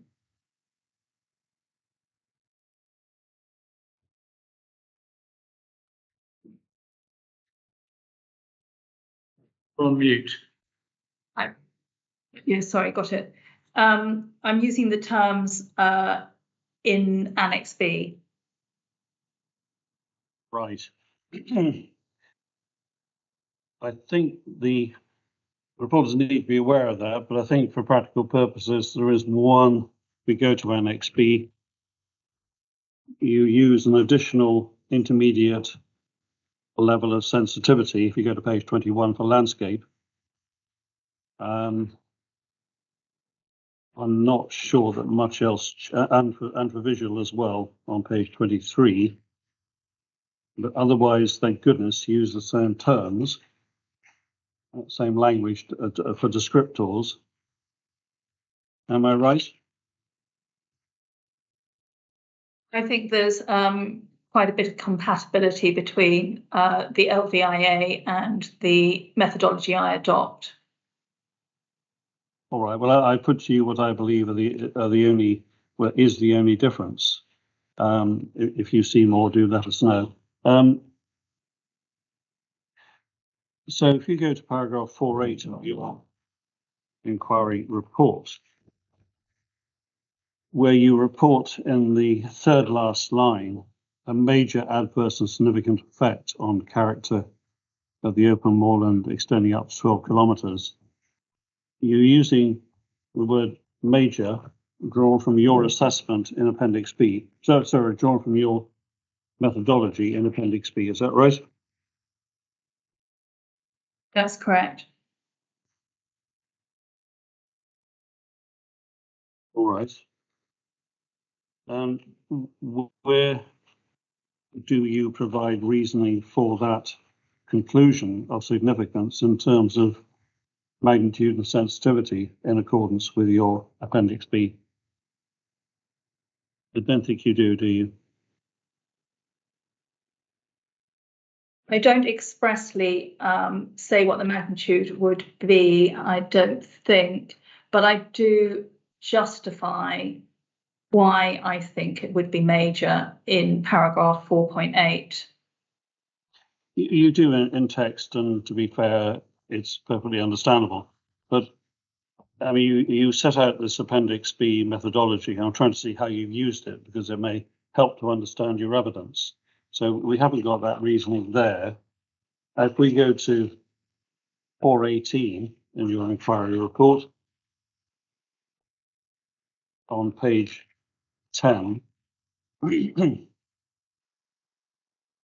say that I consider, while I agree that the effects will be significant, I consider the magnitude of changes underestimated at viewpoint 14. The LVIA consider this to be medium, and I would judge it to be large. And I look to the word large and think, well, where does that come from if you're using your methodology, or indeed that of the LVIA? Not a term which is used, is it? Do you mean it's not a term that's used in the LVIA? Or indeed in your own Appendix B methodology for magnitude? You use high, medium, Okay. medium, or low. Do you see what I mean? Yes, I do see what you mean, and I accept that there is a difference there, but I think, large obviously equates to high in my assessment. You say obviously, I don't know unless you tell me, which is why I'm asking the question. So you're telling me it's high, right? Thank you. It is. All right, we go to 425 on page 13. Sorry, what paragraph number, Mr. Trinick? 425 on page 13. Are you there? Yes. I consider the most significant adverse effects are principally affect views from the following areas. And then you tell us those areas in 4 bullet points. But it's not until 427 that we find anything more about the level of effect. I agree with the LVIA that significant effects will occur within 15 kilometers, and that effects on representative viewpoints, effects on representative points X, Y, and Z will be major. I consider them major and not moderate level of effect will also occur from viewpoint 14. So you make findings of significance there, but again, not magnitude. Actually, I don't think that you use your defined methodology, which is presumably there for a purpose, at all in your inquiry report to describe the combination of magnitude and sensitivity leading to findings of significance, do you? I would disagree that I don't use it at all. I perhaps haven't been consistent in stating what the magnitude would be, but I am clear in giving what I consider the levels of significance would be. And also the methodology in Annex B provides a framework for that assessment of significance in terms of looking at the different factors that influence it in terms of distance, scale, effects on key characteristics, etc. Well, all right, I take your answer, but perhaps you understand my point, that if you set out a methodology using the terms for magnitude and sensitivity, and you tell us that one combines with the other to form an opinion on significance, then it would be fair to expect someone in my position to be able to follow what you say according to that terminology, rather than have to assume that you've taken it into account. Do you take my point? Only to an extent, Mr. Trinick, because I think there is sufficient justification and explanation of why I consider effects to be significant in the main body of my inquiry report. Okay, well, we agree to disagree there. I don't think that apart from individual observations you make about certain viewpoints, there's any viewpoint assessment more generally to set alongside that in the LVIA, or indeed the comparative assessment set out in Sam Oxley's report. Am I correct? I'm sorry, you broke up a bit then. Could you repeat that question, please? I don't think that you provide full viewpoint assessment, an assessment of all viewpoints. You make observations on some viewpoints as you go on, but there's nothing to set alongside the viewpoint assessment in the LVIA, nor the comparative assessment set out by Sam Oxley in her inquiry report. Am I correct? You are correct, but my job is not to do a detailed appraisal of the LVIA in terms of doing something myself that compares every viewpoint and every sort of landscape and visual effect that's considered in the LVIA. I have focused on the reasons for objection from Highland Council and have outlined the most significant in terms of significant landscape and visual effects in terms of that objection. For example, the reporters will see that in 4.25, paragraph 4.25 of my inquiry report, I say that I considered that the most significant adverse effects, and I go to list those. So I'm not recounting all significant effects. I mean, there are significant effects elsewhere, for example, within the Findhorn Valley, but it is in relation to the Highland Council objection, which is effectively the SLA and effects on the A939. Well, whether or not I agree with your approach, you may gather from my questions, I don't necessarily agree with your approach. The reporters can take it that you have drawn to their attention, as you say in 425, I'm paraphrasing, the key points on which you want them to focus. That's correct. All right. And you referred to the objection of Highland Council. Well, let's go to it. So it's conveniently at paragraph 2.1 of your inquiry report on page 4.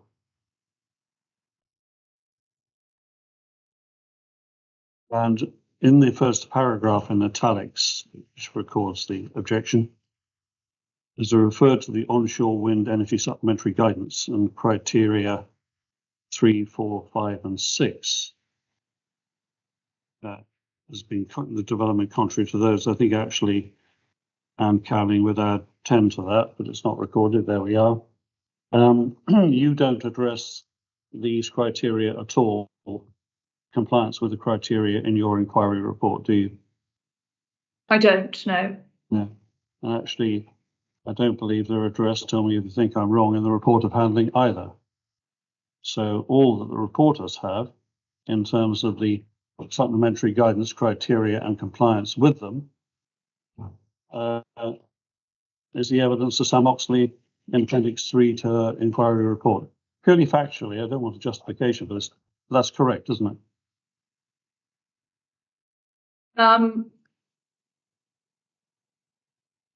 I think that is the case, yes. Yeah.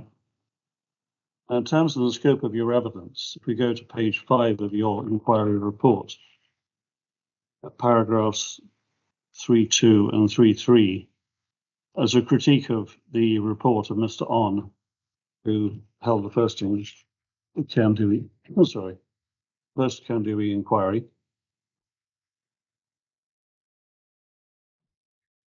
If you go to paragraph 3.4, you then say, it is my opinion, professional opinion, the consented development is inappropriately located in terms of its central position within the moors, the location would result, etc. And in 4.4, you tell us clearly in the last sentence, the key issue is not the layout of the turbines, but the appropriateness of locating turbines on this site in the first place. And you make the same points in your conclusions in paragraphs 7.1 and 7.2. Going back to the reason for objection and looking at the second paragraph, this is the council speaking here. Sorry, can you just refer us where are you now, Mr. Tunick? Paragraph 2.1 of the inquiry report, in the italics paragraph, second paragraph. Okay, thank you. While it was recognised that the principle of a wind farm was accepted on the site, the proposed variation was unacceptable in visual impact terms due to the increased height and the increased rotor diameter of the proposed turbines, by view of the siting and design of the proposed development having a significant detrimental visual and cumulative impacts with other wind energy developments. They then add, and due to the development not respecting the pattern and character for existing wind farm development in the wider area. Quite how you reconcile those two elements of that paragraph, I'm not sure, but the fact is that the council made it clear, didn't they, that they accepted the principle of development on this site and took issue not with the principle, but with the increased tip height and rotor diameter. That's correct, isn't it? Frankly, so I'm not sure that's a question for Ms. Anderson to answer. It's an interpretation of the reason for objection. There's significant debate about this as to what went into the statement of agreed matters. And the Highland Council's position is set out there, and it will be dealt with in closing submissions. But what it says is that the members who drafted this recognised that the decision had been made that a principle of a wind farm was accepted on the site. It says what it says. I think it's unfair to ask this witness further.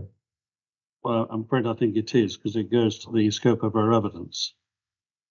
The council, it wasn't just some members drafting it up. That is the view of the council transmitted to the ECU, which has led to this inquiry. Principle development was accepted on the site, but issue was taken with the dimensions of the turbines. That's what it says, as Mr. Finlay says. Now, we go to your inquiry report. Can I? In respect, it doesn't say principle of development. It says the principle of a wind farm was accepted on the site. All right. Principle. Oh, yeah. Sorry, Ms. Anderson, carry on. I was just going to say, though, I mean, Mr. Trinnick, you did allude to how that whole paragraph sits together, and particularly that last sentence. That's my interpretation, that they also, the members, had concerns about the location of the development, in that it didn't respect the pattern and character of existing wind farm development in the wider area. That's what it says at the end. And is it your evidence then is based on that last bit of the second paragraph? And it's entirely fair to ask you that. On what have you based your evidence? Yes, it is, because it's talking, that paragraph's also talking about the siting and design, having the siting and design of the proposed development having a significant detrimental visual and cumulative impacts, and also with it not respecting the pattern and character of existing wind farm development. And that's what I have taken from that particular paragraph. I see. Well, probably that's fine. It's up to you how you base your evidence. And I agree with Mr. Finlay. We can't go beyond that point in interpretation of what it means. And I actually don't know what it means. But if you go to paragraph 5.2 of your inquiry report, I'm correct in saying that this one paragraph comprises the substance of your evidence on the differences between the consented development and Cairn Duhie 2. That's correct, isn't it? Sorry, Mr. Trinnick, you're going a bit quickly for me. Could you say that again? What paragraph number?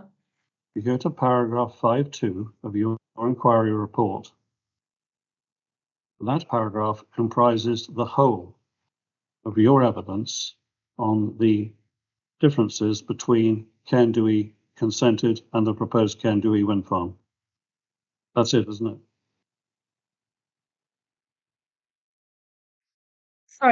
Sorry, you were breaking up a bit, which is why I had to ask you to slow down. I've not got very good reception. You perhaps didn't hear me say that to the reporters at the start. In terms of paragraph 5.2 of my inquiry report, are you relating this back to the council's objection? I didn't quite catch that because that's when it broke up. Well, I don't know when you're breaking up, Sanderson. That's my problem. So if I ask my question, tell me if you've heard the question, and then we'll see. Paragraph 5.2 would appear. Can you hear me? Okay.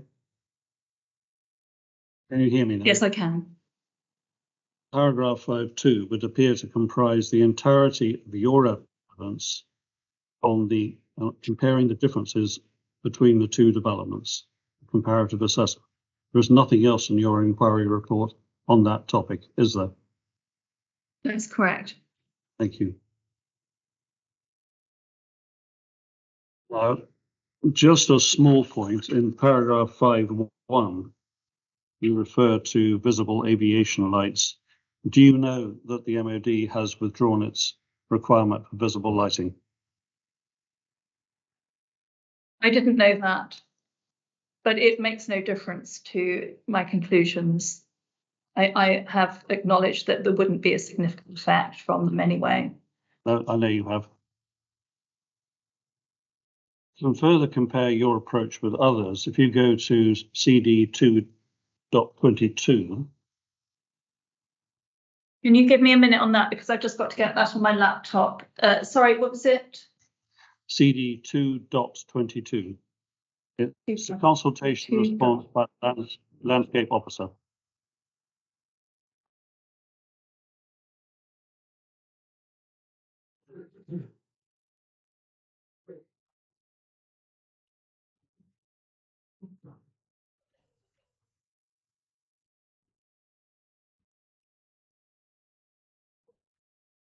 Tell me when you're there.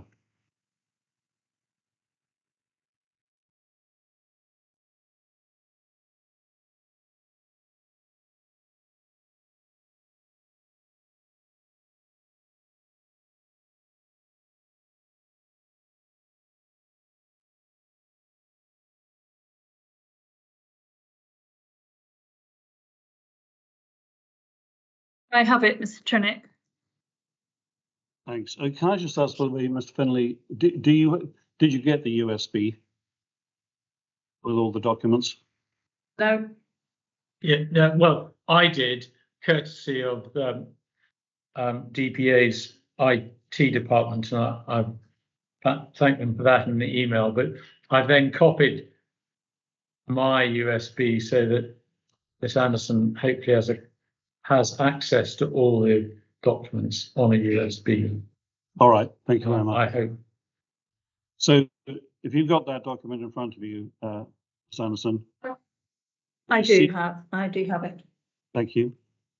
We see that she spends the whole of the first page looking at the Cairn Duhie development on a zero baseline. She's looking at Cairn Duhie 2 as proposed, and she comes to conclusions actually just before the table towards the bottom of the page on criterion 10, as I thought she had for the supplementary guidance. And then she goes on to talk about the Murray landscape capacity study and the Highland Council landscape sensitivity appraisal. Over the page, she moves on to talk about the SLA that concludes major effect of major significance and a breach of criterion 8. But then do you see after that, she goes on to talk about what is proposed in the light of what is consented. You see that? Yes, I do see that. And then she concludes at the bottom, well, considering the development in comparison to the consented development, I do not find the impacts vary sufficiently to suggest refusal. Now, there will be legal submissions on where all this goes at the end, and I'm not going to drag you into those. But it's clear, isn't it, that Anne Cowling took both approaches. She looked at Cairn Duhie on its own on a zero baseline, and then she looked at Cairn Duhie as proposed in comparison with the consented Cairn Duhie, didn't she? That's correct. But you really haven't, have you? Mr. Trinick, I did say that I had looked at it in respect of the Highland Council objection, which is different, and that's the paragraph we went to in 2.2 of my inquiry report. I also would like to draw attention to the last sentence of Anne Cowling's response, in which she clearly says, I am not supportive of development at this site in principle. And so she's put it, and then she talks about if the principle is regarded as being established by the existing consent, then there are no clear grounds to object. Yeah. So I think she was in a bit of a dilemma there. She is very clearly not supportive of the development in that particular location. No, we know that, and we know you're not. My point is simply she addresses the alternative, which is the difference between the schemes, and comes to certain conclusions. My question to you is simply, as we see from your 5.2, you don't really do that, do you? Your entire focus in your inquiry report, simply a factual question, don't need to justify it. Your entire focus is on Cairn Duhie 2 on a zero baseline. That's right, isn't it? That is correct, Mr. Trinick, and I should elaborate on that in that I questioned the scope of the inquiry, and it was quite clear from the PEM that it was to be on a baseline, in a baseline situation. The scope of the inquiry is not confined, as far as I can see, as to the difference between the two schemes. No, of course it's not, and we fully acknowledge that, because whatever the rights and wrongs of the legal submissions, of course the reporters must, as they have to, look at Cairn Duhie. The previous decision is only a material consideration. There are others, and we acknowledge that fully, which is why Sam Oxley has carefully looked at the zero baseline and the comparative position as Dan Cowling, but you don't. And Mike. No, I do. That's unfair, Mr. Trinick. I have looked at the difference, and that. So I've conveniently lost your sound. I can hear you perfectly well. Oh, okay, you can hear me. I couldn't hear you. I wasn't talking. We've just been to my inquiry report, where I do look at the differences, and that's in 5.2, paragraph 5.2. Yes, indeed. I took you there. Let's move on to landscape impact assessment, if we would. Just one final question. Your understanding, was it, from the PEM notes, that was it the primary point was to look at the zero baseline? Was that your understanding? Understanding was that the inquiry was not going to be confined to just looking at the differences between the two schemes. Okay, well, we agree there. Go on to landscape impact assessment and go to paragraph 4.1 of your inquiry report, please.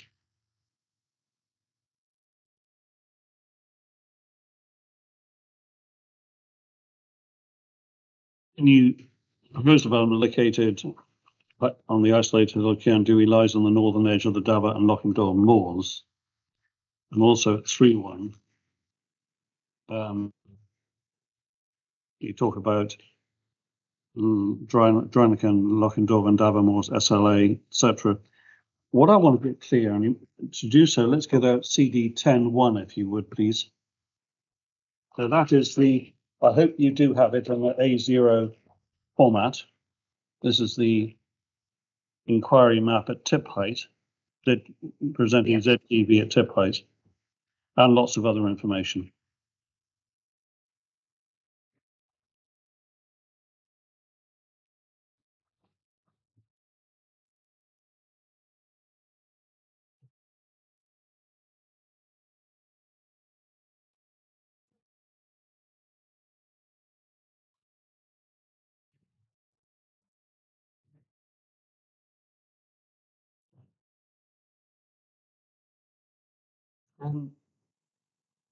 There are three concepts in play, and I want to try and make sure we're talking about this, what areas we're talking about when we use these terms. First of all, you talk about the Lochendorf and Dava moors without a suffix SLA, which would be incorrect because it's Dreineken as well, or LCT.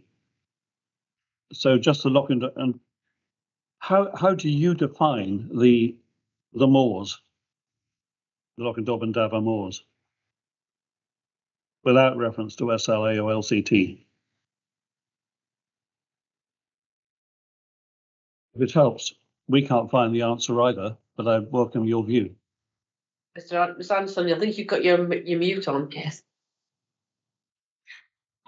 They are immediately to the south of the wind farm of the proposal. They, on this plan, they are where the title of the SLA has been centred. What is your source for that answer? Sorry, what is my source for? For so defining the Dava moors, the Lochendorf and Dava moors? I think it's from my assessment of the landscape there, knowing where some of the estate boundaries lie because of wind farm work I have undertaken in that area and within Moray. But it's also because they relate to the names of the basins. So it's the Lochendorf Basin, the Moorland Basin, and the Dava Basin as well. They merge into each other. Right, so the Lochendorf and Dava moors are the area south of Cairn, Duhie, more or less where the title of the SLA is shown, extending how far east and west?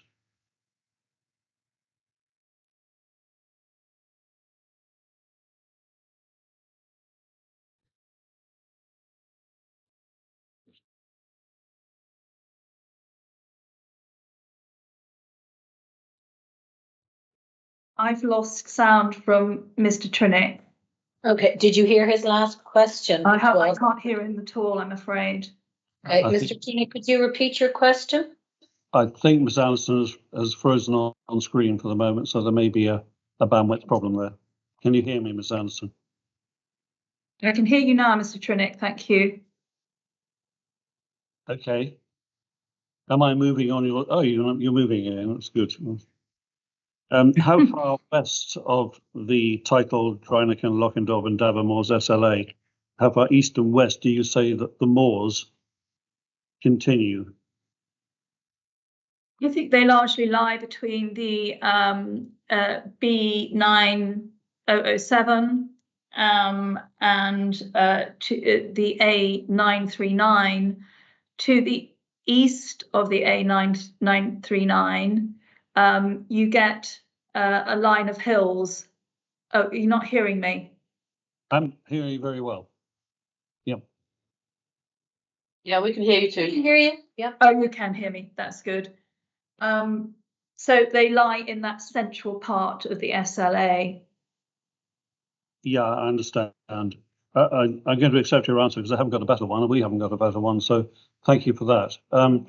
What is clear then is that Cairn Duhie itself is not on the, as you've just defined it, the Dava and Lochendorf moors. No, I think that's fair to say it's not actually on those moorlands, no. Right, okay. And then, of course, the other terms we use are defined on a map basis. We've got the open rolling uplands, the LCT, and we've got the SLA, which crosses the Fenton Valley Unit 294 before going to 291, which is in, well, that's the rolling, the Inverness rolling uplands, isn't it? 291. No, that's the open. Yeah, I had that wrong. It's 221, Yeah. which That's still extends the to the same. west. Yeah, 291 still part of the open rolling uplands. All right. It's just that I detect, and indeed your corrections to your precognition may be thoughtful about this, that there appears to be some illusion in your mind when writing your evidence between Dava and Lockendorf Moors and the SLA. Is there some illusion in your mind between the two? Is there some, sorry? Illusion. The Drynacan part of the SLA and the Findhorn Valley are quite separate. I think the Lockendorf and Darther Moors have a very similar character and a similar location within the SLA. Yeah, okay. All right, I want to make sure we got our terminology clear, and I think we have. I understand your position. Thank you for that. Mr. Trinick, would it be a good point at which to take our afternoon break? I note it 3:10. It's a convenient point. I've just got back on something else. Yeah. Okay, excellent. If we could all switch our cameras and microphones off and return at 3:25. Just one point Yes. more. Emma. Yep. In terms of timing, I suspect I've got another hour or so. Okay. Longer, but the fact is we're going to finish this session this afternoon. Okay, excellent. That is good to hear. Mr. Finney, do you anticipate re-examination of any large net? No. Yet? Hazard a guess? So I don't know who's going to be more disappointed, Mr. Trinick or Ms. Anderson, but I don't have any re-examination so far. Oh, I'm not doing my job. Oh, well, there we are. Never mind. Well, that's good to hear. Perhaps when we get to the logical end of Mr. Trinick's cross-examination, if all parties are agreed and if you are available, and if you have all the relevant persons available to you, would it be worth thinking now about moving on to the hearing session for conditions? You will note it was a very, very short agenda that I sent you. I have some very pertinent questions which hopefully shouldn't elicit long answers from anybody. So if possible, and if we are finished by 4:30, I would be keen, if at all possible, to hold that session this afternoon and minimise the effort from all. From my point of view, we're absolutely happy with that. I think it's more Mr. Finlay than us. Mr. Finlay? I think we are happy. The good news is that Mrs. Heinsohn isn't having to go to hospital, but her absence means that Mr. Heinsohn has got other family duties, but he should be back by 4:30. So that would fit in well if we reach that position. Okay. Well, let's bear that in mind as we move through the remainder of the afternoon then. Okay, we shall see you back here at 3:25. Thank you all.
Hi.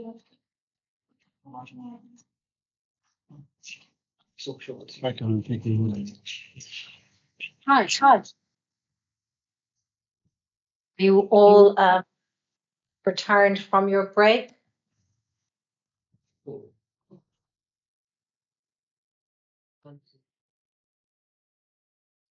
Um, Thank you, Mr. Findlay, for explaining the mystery of Mr. Shackleton. We did wonder.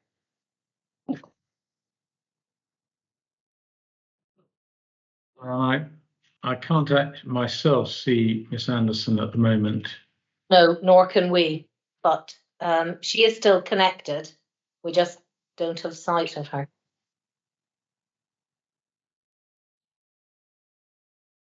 If you permit, I'll just go and put my head round her Can you door. She's We cannot see you, Miss Anderson. Okay, I can only see, you're all slowly popping up now. Okay.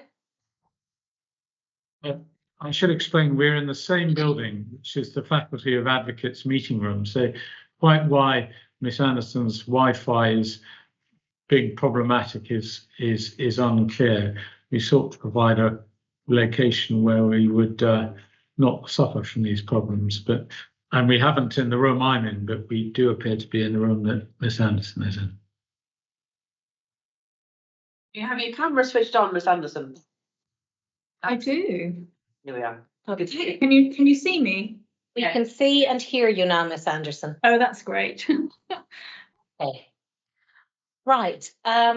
If everybody is content, we'll resume where we left off at 3:10. So, Mr. Trinick, if you would like to resume. Thank you, ma'am. Yes. I now like to look at the pattern of development, a topic which you address in your inquiry report. Can you hear me all right? Yes, I can, thank you. Okay. If you go to your inquiry report, of paragraph 4.5 on page 7, about the 7th line down, a sentence starts, "What is more important, however, is the need to sensitively cite new developments to reflect the established pattern of wind energy developments. Citing of the proposal is contrary to citing of existing wind farms in the open rolling uplands LCT, located in a more sensitive central part of the landscape. And then you point to other wind farms set back from key routes which traverse the moorlands or screened by the Knockerbray Murray, etc." In paragraph 4.9, you make the same type of point. I just record it rather than reading it in the last 7 lines of that paragraph. Would you get out, please, CD 6.7, that's Landscapes of Scotland, and go to the map on page 10. And if you can have 2 documents up at once, I'd like you to go to CD 111.1, which is, these are the cumulative update figures.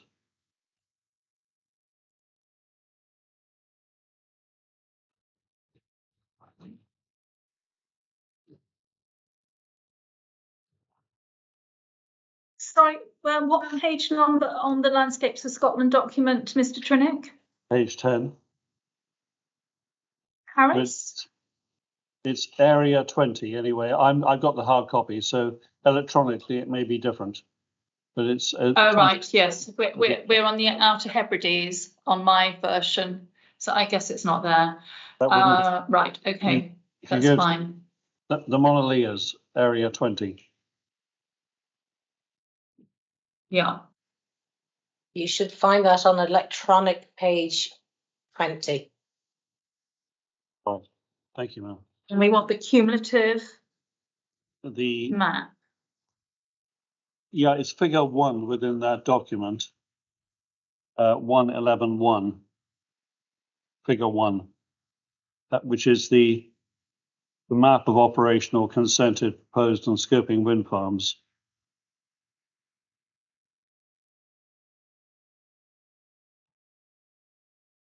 I have that. Thank you, Mr. Trinick. Thanks very much. Now,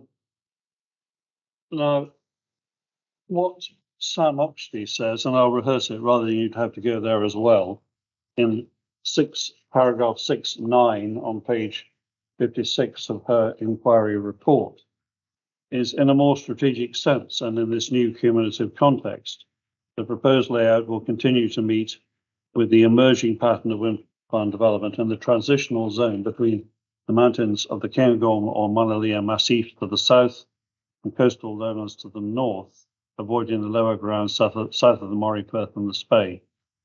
Nature Scott's Landscape of Scotland map is useful in understanding how the pattern of development relates to national scale landscape characterizations.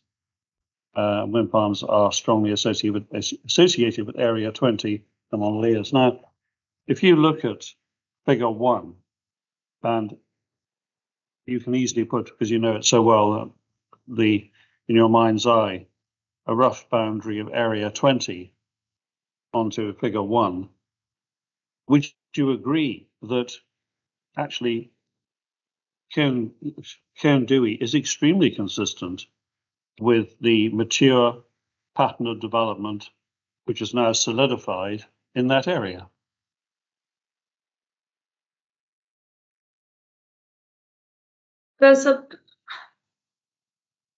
It looks like it on plan because they're all evenly spaced. But to paraphrase what Miss Oxley said this morning, you can't make judgments just based on plans.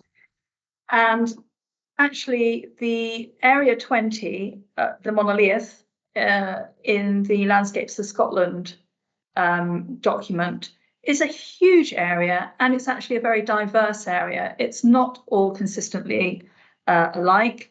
There are parts of the national park in there, for example, which are highly sensitive. And there's other landscapes within that broad area which are also highly sensitive, where there is currently no wind farm development. If you look at Figure 1, which shows all the operational, consented, and proposed developments, it shows that sort of pattern. It shows a more intense concentration to the northeast within Moray, a more widely spaced pattern throughout the Monalieth, and that is reflecting some of the sensitivities that there are. I think if you look at Clash Gower, it plugs the gap between the two, the more concentrated developments in Moray and the more widely spaced developments in the Monalieth. And it is in a very sensitive part of that broad area. I don't think when Nature Scott and HES put together the Landscapes of Scotland map that they ever intended it to be used for justifying the siting of wind farm development. It was primarily put together to provide a simplified view of landscapes across Scotland, to be able to enable lay people to really appreciate landscape and cultural heritage aspects related to landscape across Scotland. I'm not I think it's too broad to be useful and to draw conclusions from. Sorry, I interrupted Mr. Trinick, sorry. No, you haven't finished, that's fine. I'm not suggesting, obviously, that Nature Scott were thinking about wind farms when they drafted Landscapes of Scotland, not for a minute. What I am suggesting is that at a strategic level, i.e. a level that crosses council boundaries and looks at a large scale national character areas, it would appear that at the Area 20, not all of it is suitable for wind farm development by any means, but the broad characteristics of that area are consistent with the pattern of development that has emerged. And actually, there may be a reason for that, and that is that the landscape character is suitable for larger scale wind farm development. That's why it's happened there. It does generally have a simplicity of character and a larger scale, which can relate to wind farm development. But that's not to say that it's uniformly of lower sensitivity. And I was at another wind farm inquiry when Landscapes of Scotland map was brought up in relation to the southern uplands, and it was suggested that all of the southern uplands were suitable for wind energy developments. And at this broad scale, I don't think you can say that. It's not sensible to say that. There are areas of higher sensitivity in these broad areas, and they are quite diverse. Well, I made it clear there'll be areas where wind farms would not be suitable, but I've got your answer. Looking at it from a slightly different point of view, that if we look at I always call it the inquiry map, the A0 CD101, we've already had it out. Unmanageable size map, but very useful. Yes.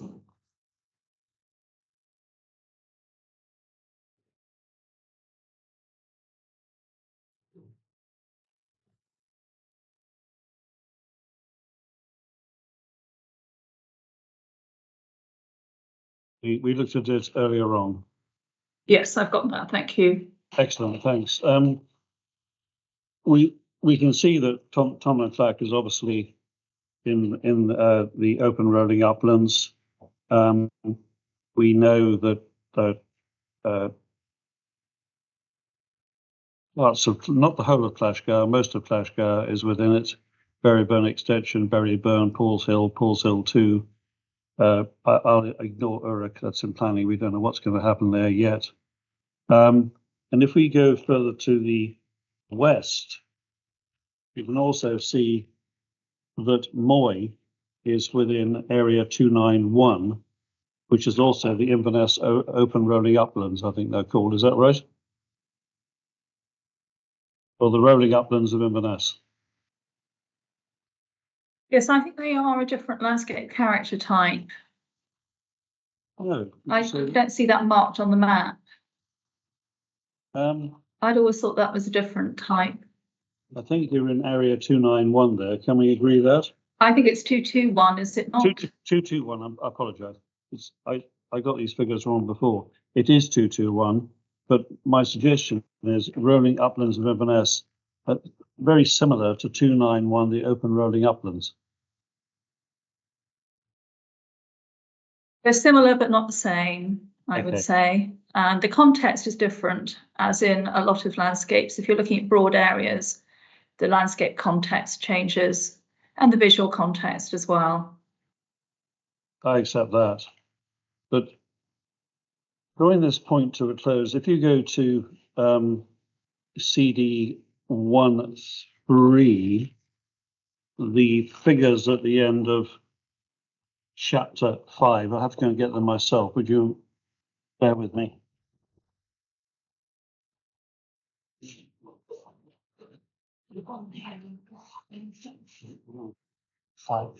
Figure 514.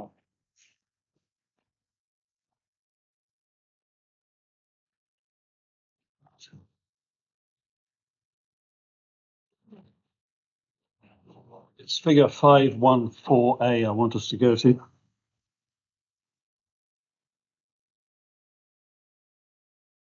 And if you also have in your mind, I know you know it very well, the LOS area 20, there's a broad similarity, I would suggest, between, you've got area 291 open rolling uplands, a very large area, extending west into 221, the rolling uplands of Inverness. And looking at area 20, quite a broad similarity between the two areas, isn't there?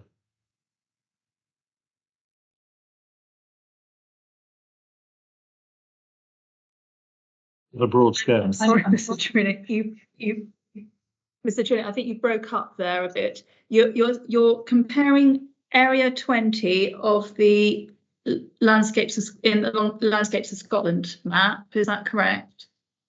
Yes, that's right. With looking at CD 5.1.4a landscape character types, which you've got, Yes. and saying it's not simply a matter of a strategic level look by Nature Scott at national classification, but at the more regional level of the NLCA 2019 landscape character types, you can see that in very broad terms, same sorts of boundaries for area 221 and area 291. That's my suggestion. Yes, I think that there is some similarity. There are differences on the at the edges, as it were, where the monolith area. It's difficult to tell from that map, but I have looked at this, and I think it does inch into the national park to the southeast.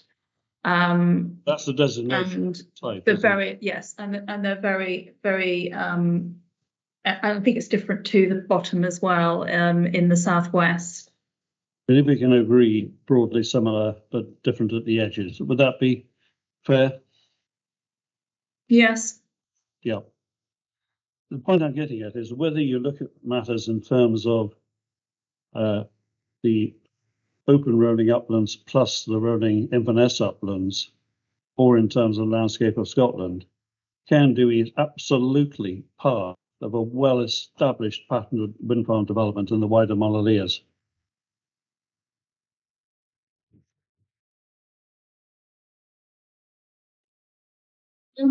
You could say it's part of the pattern when you look at it on the plan. I have explained this before, but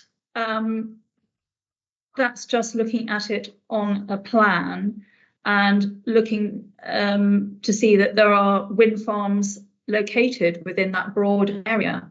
It's part of a pattern, but what sort of pattern is it? Is it a good pattern? I don't think so.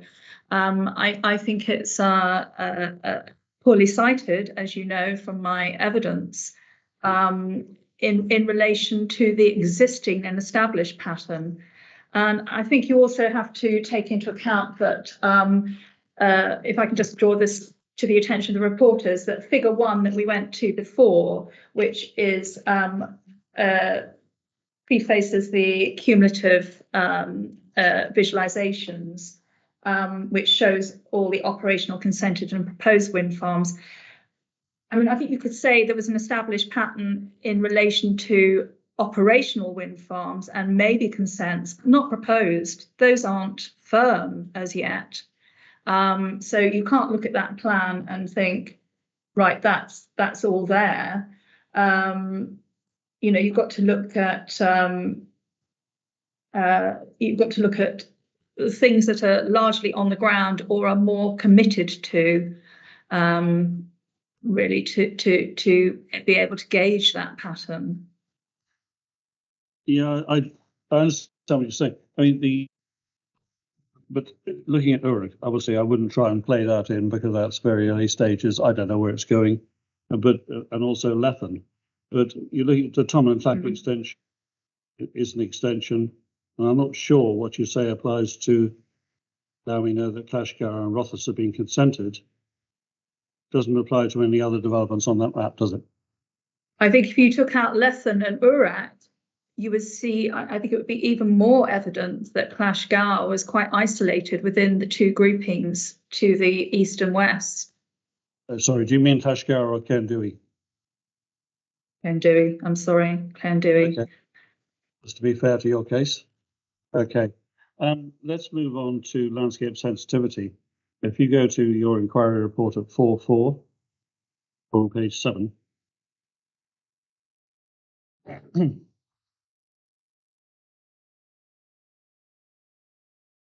don't think we need to go there. We'll go straight to Annex B, if we wouldn't mind. Sorry, could you repeat? If you go to Annex B to your inquiry report. Okay.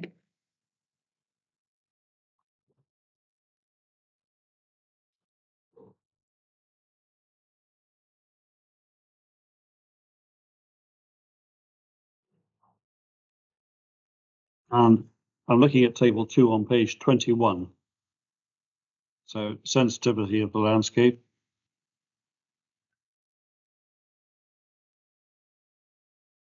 High, medium, and low.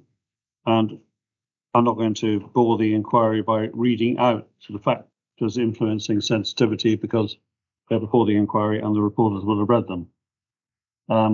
As you say above the table, you combine susceptibility and value, taking into account the factors in the previous table, which include value, to come to a view on sensitivity. Now, looking at susceptibility here and taking value out of account, what we have here, I think you say in your own report in several places, including 4.4, 4.8 and 4.9, is we have a large scale, expansive, open moorland. Correct.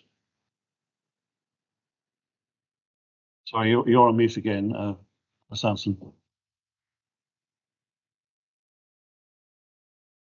Yes, that's correct. So using your methodology seems to me, looking at susceptibility, not value, that we'd be looking at either low susceptibility or at the most medium susceptibility. And I say medium, taking account of your case, that we have more diverse features such as woodlands and lochs in the area of Cairn Duhie than might be the case elsewhere within this landscape type. But medium susceptibility, I would accept.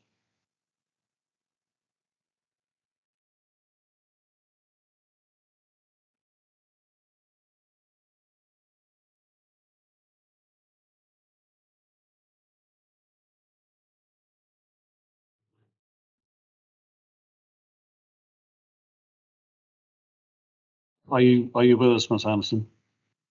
I am, yes.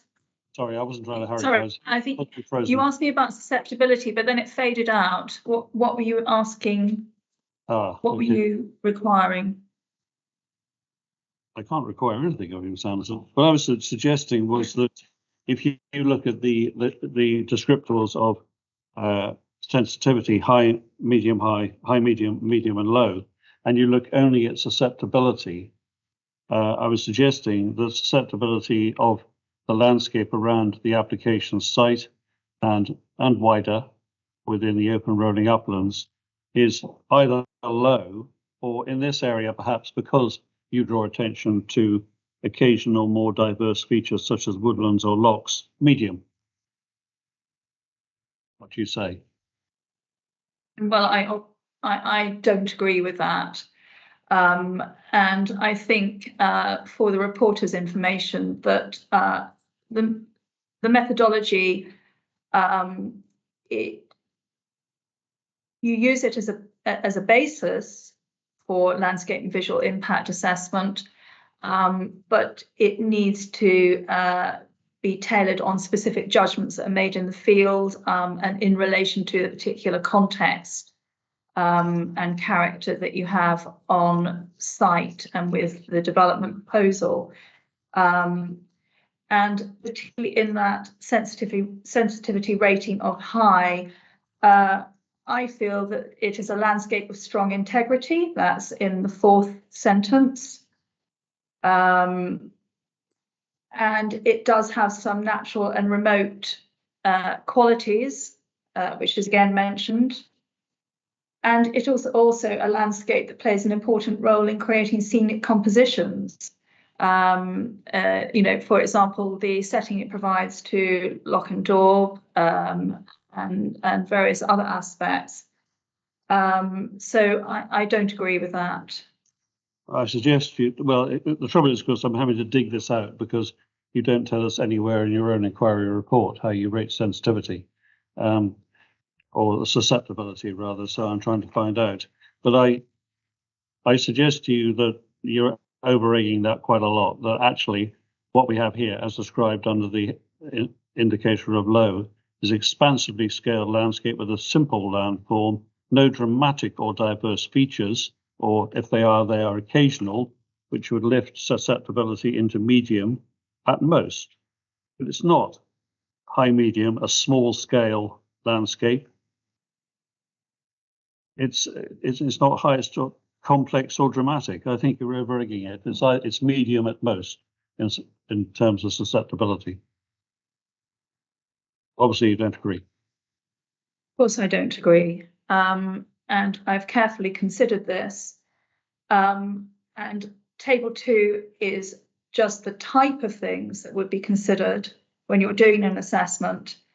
There are other aspects that I have clearly described in terms of the effects of the proposal on those characteristics, in terms of landscape character types, for example, within the main body of my inquiry report. Well, you say that, no, I don't want to go back on it, but for the reporter's note, I don't think anywhere in your inquiry report you'll use your methodology to tell us anything about susceptibility or value, do you? Well, I think you have asked this question earlier, Mr. Trinick, and I did answer it. And I accept it probably should have spelled out what the susceptibility was, but I've largely relied on the LVIA, which equally concludes that there would be a significant effect on part of the landscape character type, for example, and I largely accord with the findings of the LVIA in terms of significant visual effects. Yeah, you were going way beyond my question. I wasn't talking about effects, but about sensitivity. To draw this to a close, however, I may say, you both end up with describing the sensitivity as opposed to susceptibility of this landscape as being high. But the reason I'm drawing this to the reporter's attention, that high sensitivity results from the value, from the susceptibility of the landscape. Do you agree? You're on mute. I can't hear you, and I think it's because you've moved away. I wasn't aware of moving away, but I'll try not to. My question was simply that, can you hear me now? I can.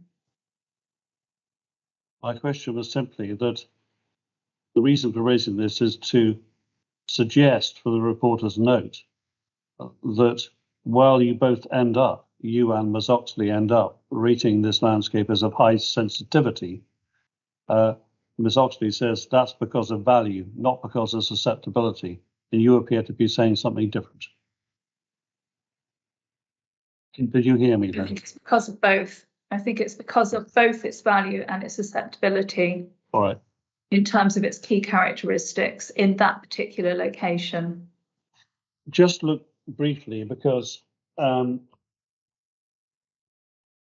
Finley has saved me some trouble here by taking Ms. Oxley to CD 630, which is your pilot study. I'm not going to go into it very much because you don't go into it at all, so I don't need to cross-examine you in detail on it, and I can submit on what it says. But we've been to figure 1. Obviously, this. Are you there? Sorry, I'm rather leaping ahead. CD 630, figure 1, which is after internal page 2.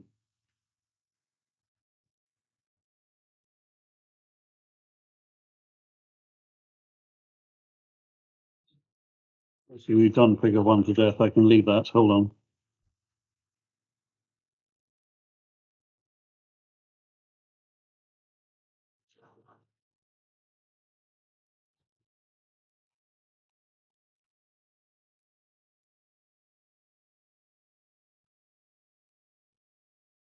Some of this cross-examination is not now necessary because Mr. Finley has taken us through this document.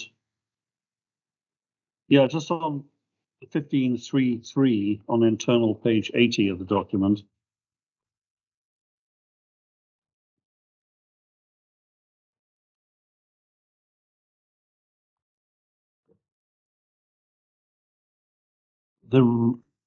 You deal with increases in size of turbine, to the size of turbine within the consented Cairn Duhie wind farm, and you have certain views on that. But you don't tell us there. It's no use telling us now. It's too late. You don't tell us there, do you? Anything about the assumed tip height? Do you? Can you hear me, Miss Anderson? You're on mute, Miss Anderson. Yes, I can hear you. So you're talking about 15.3.3. Yes, and what you say there about increases to the size of turbine within the consented Cairn Duhie wind farm, but you don't tell us there, and I parent in parenthesis, no use telling us now. I'm just asking you factually anything about the assumed tip height that might come with an increased size of turbine, do you?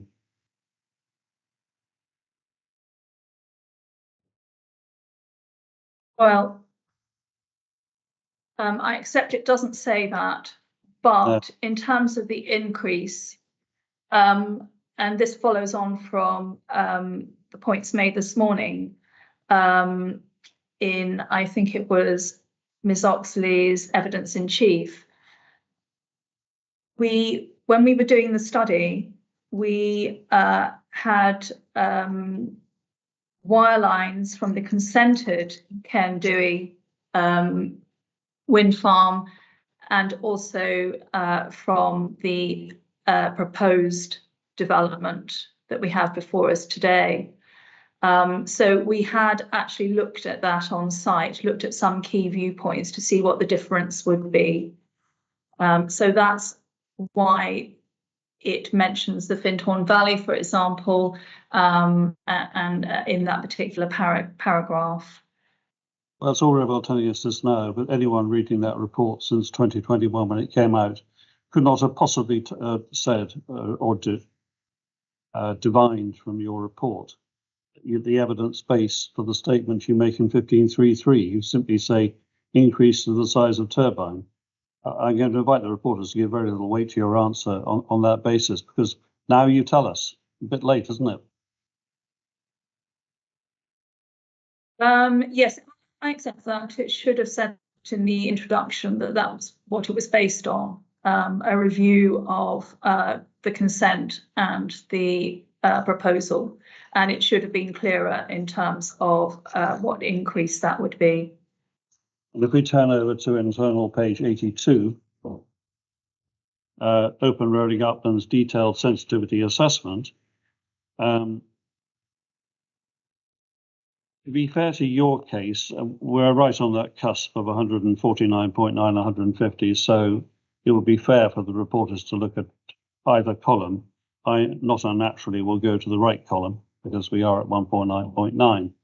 And we can see that in terms of scale, it's rated there as medium sensitivity or high medium for the bigger turbines. Landform medium and medium again. Land cover medium and medium again. Built environment high medium for smaller turbine, up to 149.9, and high for the larger turbines. But I suggest that the high or high medium rating there it does refer to the A939 and the A940, but the heading is built environment, so I'm not quite clear what that means. Can you tell me? It relates to, sorry, let me just go back to it.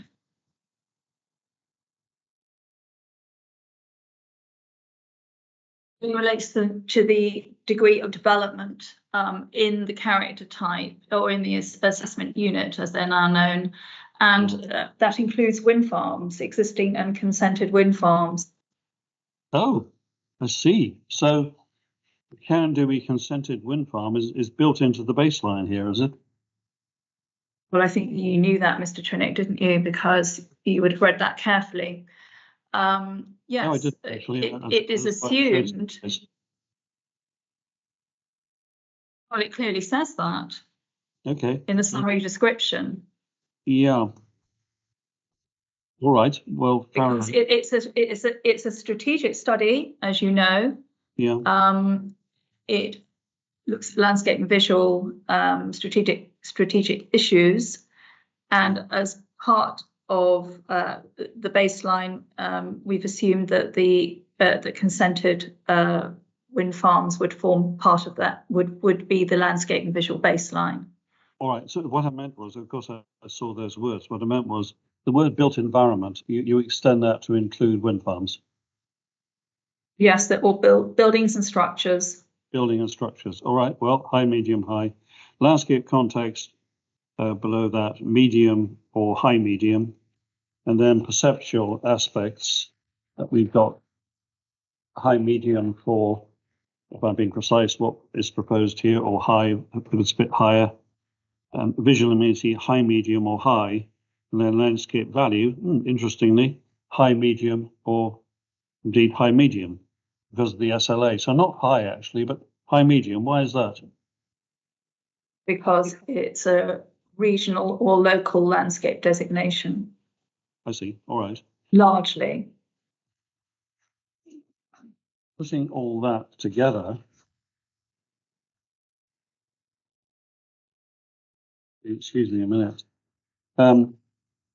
we come to sensitivity on figure 4. I'm being lazy, I'm going to a figure. So figure 4, which is after internal page 103.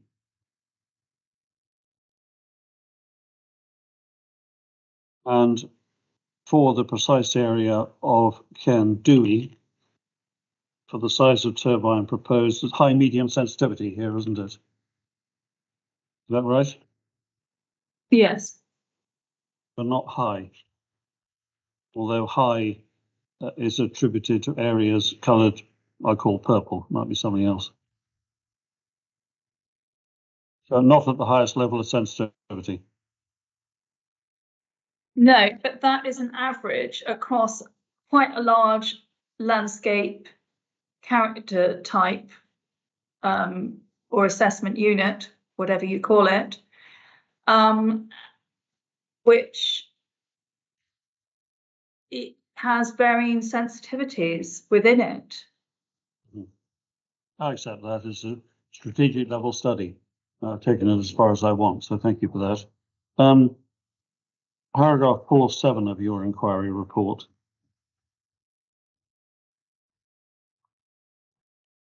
I should say, ma'am, I'm going as fast as I can, but because of the bandwidth difficulties, it has slowed down a bit. So my apologies if it's going to be rather longer than I said. That's absolutely fine. It takes as long as it takes. And please, neither of you feel under pressure. The bandwidth issue can't really be avoided, I think, at this stage. So please continue as you intended. Thanks. Well, I know Ms. Anson's going as quickly as she can, and I'll go as quickly as I can. We'll do the best we can. Go to paragraph 4.7 and 4.8.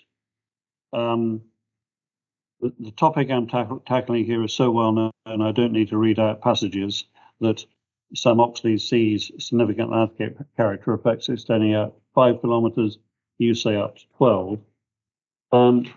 Now you say that major significant landscape character effects will arise out to 12 kilometres.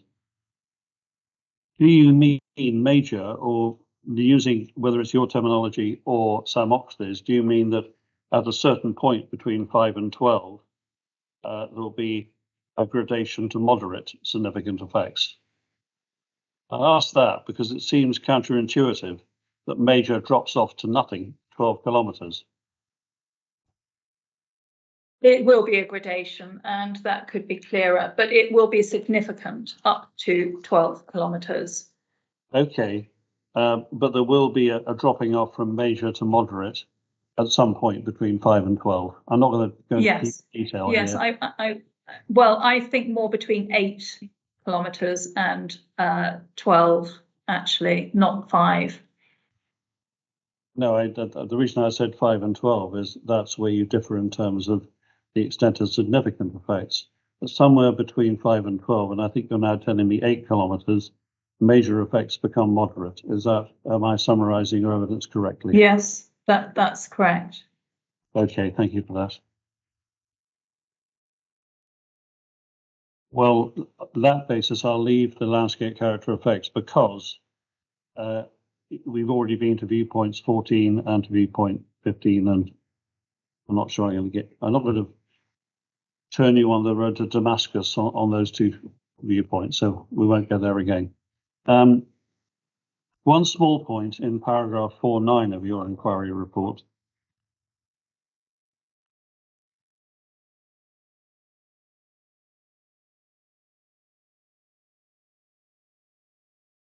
Hold on.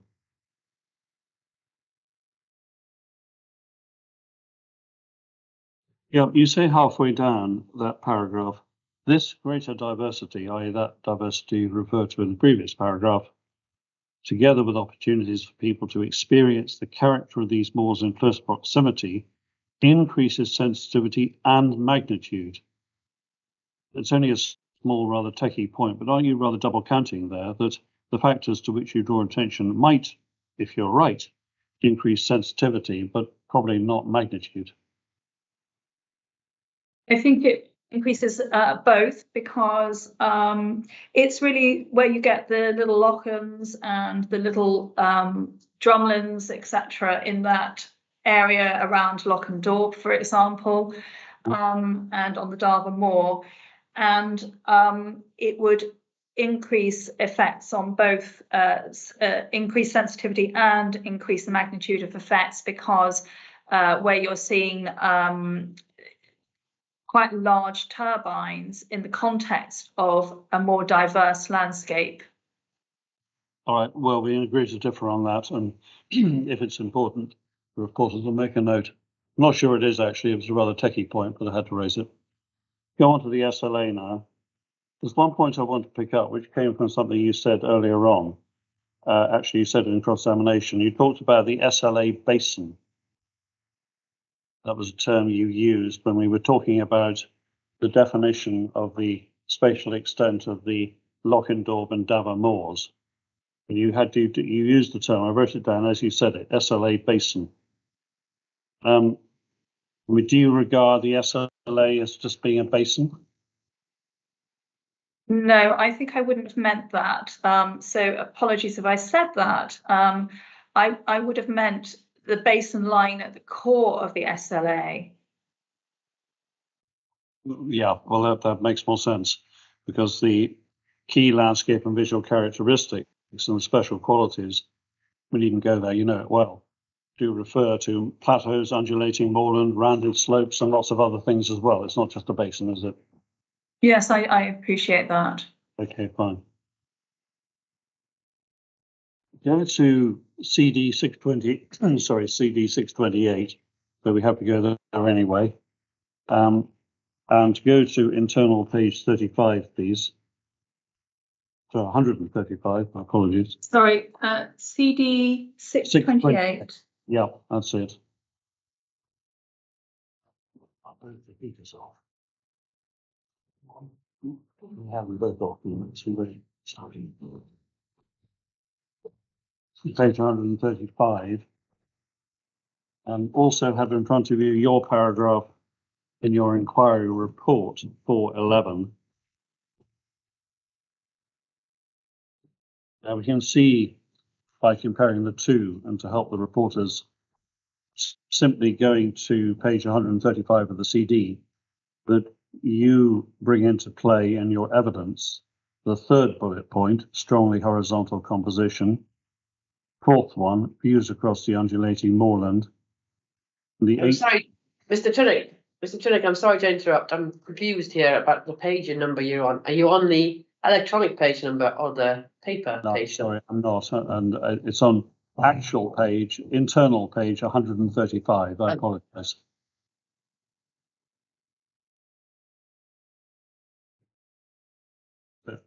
Key landscape and visual characteristics.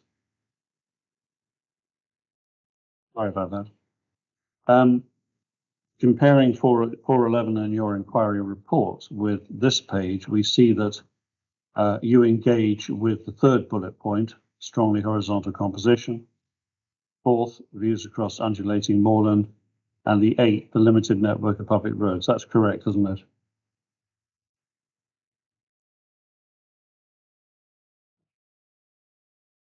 That's correct. Thank you. Yeah. And so far as the other key characteristics are concerned, I appreciate they're there in the background. You're not ignoring them, but you're not contending that there will be significant adverse effects on those other not mentioned characteristics. Is that correct? That's correct.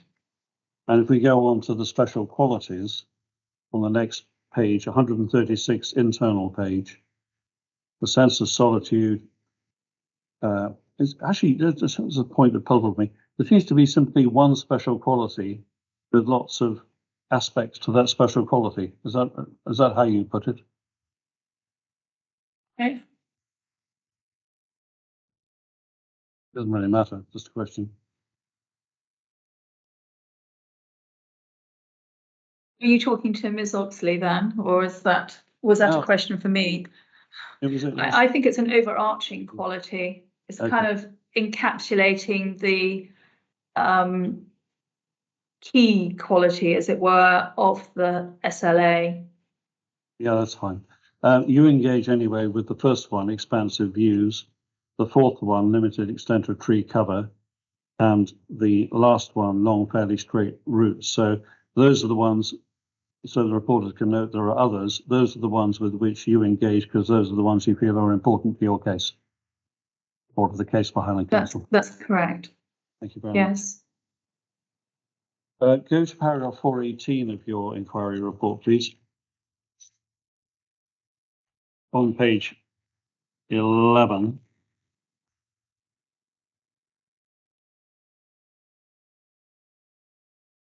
And also get out, would you, from CD14 to the nature scope visualizations, viewpoint 14.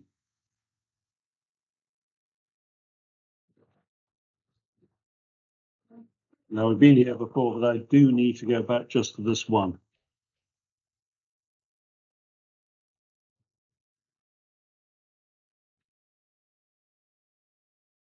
Now, in 418, let me know when you're there, by the way. Are you? Mm-hmm. Yeah.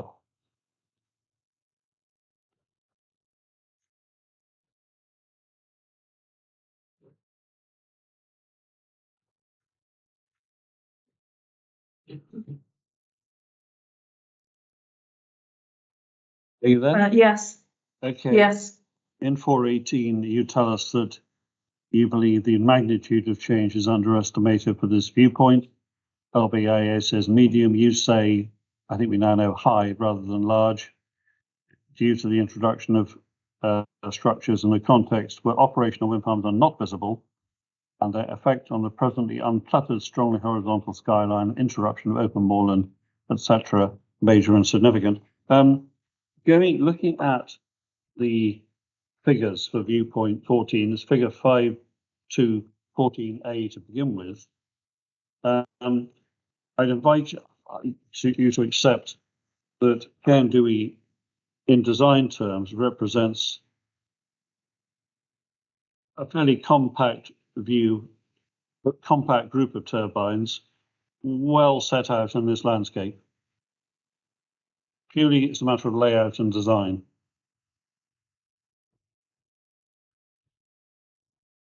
If it were transposed somewhere else more suitable, yes, I would say that it's doesn't have too much overlap in this particular viewpoint, and it is relatively compactly arranged. It's just in the wrong place. Well, I understand your evidence. I said purely as a matter of design. So for this viewpoint, and no doubt others, but I'm not going to bother to go to all of them, it is just a question of location, not of the layout and design. Well, it's also to do with proximity and the prominence, which is to do with the location to a degree, yes. This location, yeah. I suggest, I know what you're going to say, but I'm suggesting for the reporter's note that actually it's not a major effect. It's what Sam Oxley says it is, moderate and significant, for three reasons. Firstly, the distance, we're at 7.9, nearly 8 kilometres. Secondly, because of that compact grouping and that good layout. And thirdly, and importantly, and that's why I went to the Nature Scott visualizations, because of the absolutely panoramic view you have from here, within which Cairn Duhie, whatever you think of it, is a very small part of that view. I don't agree with that, obviously. 8 meters is not a great distance when it comes to turbines that are nearly 150 meters high. And also it's the isolation and positioning of that wind farm in that particular location, which contributes to the magnitude of change that will occur. Okay, well, your answer is what I expected, but the reporters have a note of our differences there, so we'll leave that there. Go to Inquiry Report 422, please, on page 11.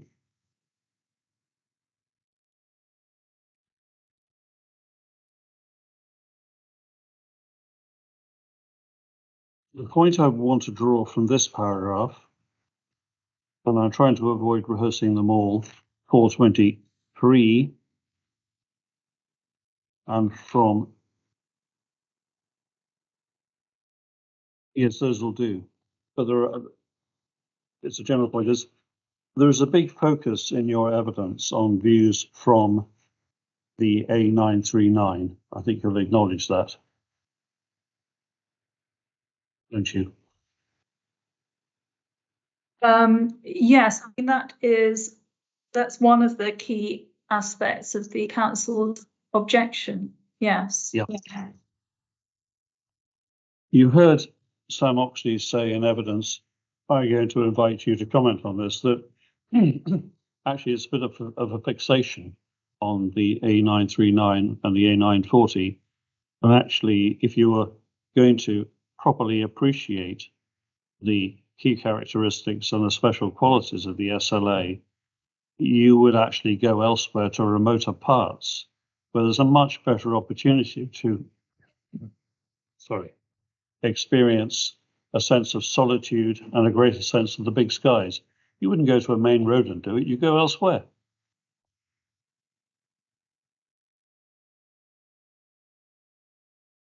I think that's true for some people, but not for others.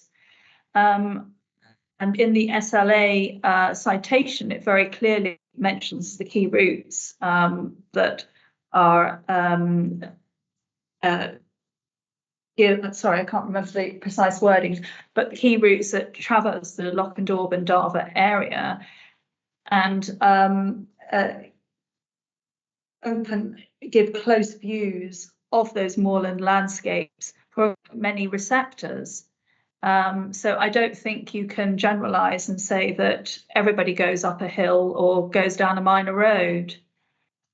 Well, okay, but at the very least, would you accept that if you're on the A939, which Sam Oxley has described as a busy road, I've been along it many times, it's a busy road, that the movement of the traffic and the noise associated with the traffic, in particular the noise associated with lorries as they go past, detracts quite a lot from the experience of the qualities of the SLA as you stand there if you park. It's not my experience of it. Yes, it can be busy at times, but not all times. And it is relatively easy to get away from it with the old road loops and just to visit. And it is a recognised tourist route. It provides a gateway to Moray and Nairnshire, and it's a very special experience. I have been doing some work in the Cairngorms National Park, looking at public engagement, looking at landscape qualities, and the number of people that we have that have responded in the online surveys and have mentioned Darver Moor and the qualities of remoteness and sense of space that they experience from there is remarkable, considering it's not even in the Cairngorms National Park. I think it is valued, and both by tourists and by local people. Of course, it's valued in a certain way. The views are magnificent, the sense of space is palpable, and so it goes. But if you look at the special qualities of this SLA, as defined by Highland Council, if you want to really appreciate those qualities, my strong suggestion is you don't do so from the A939. I think you're wrong, and we have to disagree with that. There are other places, many other places in the SLA where Cairn Duhie will have a significant effect on the experience of those qualities. The hills around Loch and Daub, for example. And you're not mentioning the Darver Way. That's very close to the A939. And that's a recreation route. It's not a busy highway. Yes, I haven't mentioned the Darver Way because I'm not sure you do in your evidence, so, or not to any great degree. You may mention it in passing, but it's not one of your major contentions. There are, of course, other more secluded parts of the SLA, such as the Findhorn Valley, the lower parts of Loch and Daub, and which are not so influenced by any human activities and which won't be influenced by Cairn Duhie. Have you frozen, by the way? I've got a horrible suspicion you can't hear me. I can hear you, Mr. Trinick, and I think you're incorrect. The Findhorn Valley, the upper Findhorn Valley, to the southwest of Drynochan Lodge, is quite considerably influenced by wind farm development now, and I don't think you could say that that was secluded as it once was. Already affected by wind farm development, that's what you're saying. Mm-hmm. Okay, thank you for that.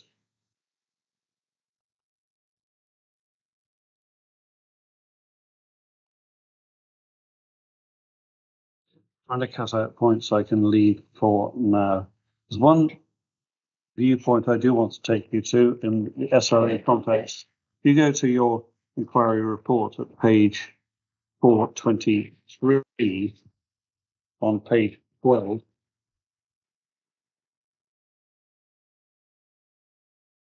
it's an old friend we're going back to, viewpoint 17.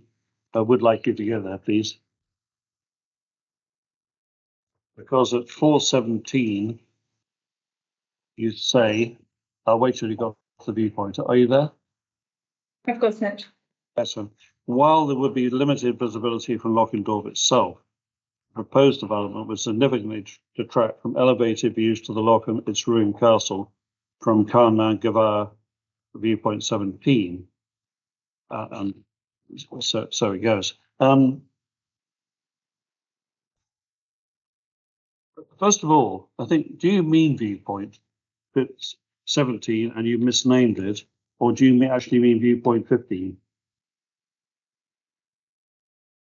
Can you? Is it for paragraph 4.23 in my inquiry report you're on? So, and is it the first bullet point? Second bullet. Oh, the second bullet point. Sorry, I was looking at that. Right. All right. Viewpoint 17 you refer to there, but you also say it's Cairn Gavar, which is actually viewpoint 15. Which do you mean? Oh, no, I do mean 15. Apologies for that. No, that should be 15. That wasn't my major point, don't worry. If you go to 15 then, CD14 figure 5215,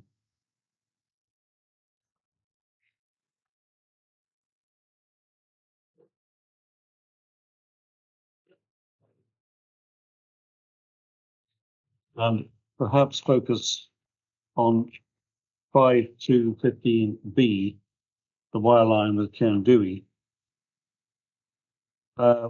Let's just record it's 8 kilometers.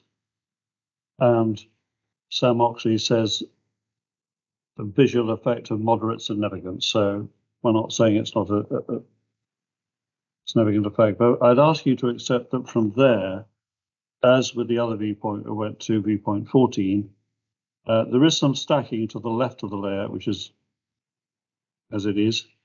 It's quite a compact layout there, isn't it? The layout isn't good. It is quite cluttered. It's compact in that there are 16 turbines, not 106. But in terms of the distance and its relationship to views of Loch and Daub, I think it's poor.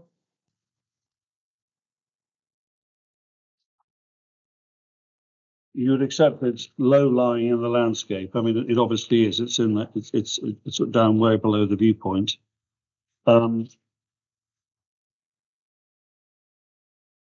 The other point I want to take you to in connection with this viewpoint is: would you take out the comparative Y lines, CD 1042?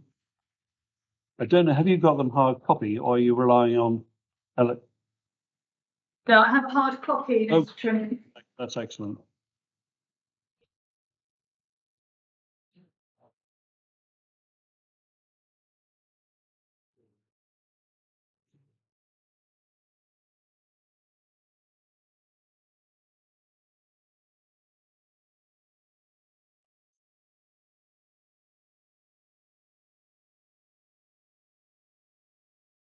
Let me know when you're there.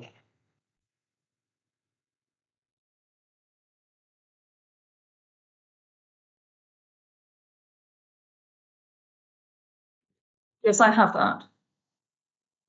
You can see that you said 103 or 16 or whatever it was you said turbines, but actually comparing 16 turbines of Cairn Duhie 2 with the 20 turbines of Cairn Duhie 1, it is a more compact layout, isn't it?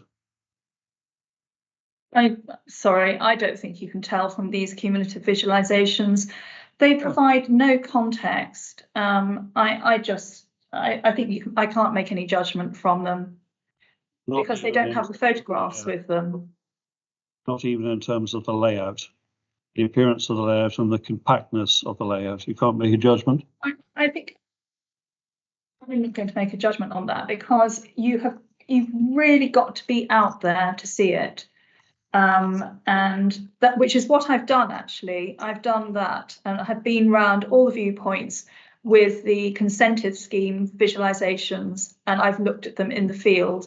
So I think at this scale, the visualization is too small and it has no context, no landscape context in terms of the photograph. If they'd done photo wires or something like that, where it was superimposed on the photograph, it might have been easier to see and to appreciate. Well, we'll have to agree to disagree on their usefulness as well. So be it. One small point arising at this viewpoint, if you go to, and obviously you know it well, so I can ask you this. If you go to CD 10.1, the rather large inquiry map, this is a very localized view, isn't it, at viewpoint 15? Because as you drop down in elevation to the north of this viewpoint, the hill of Eightenloch increasingly screens the views towards Cairn Duhie across Cairn Gavar, doesn't it? Can you recall from your site visit? Yeah, yes, it does. And the closer you get to the loch, sure, yes. Okay, although the reporters began to do a further site visit, or indeed they may have noticed that already, they can observe the point. I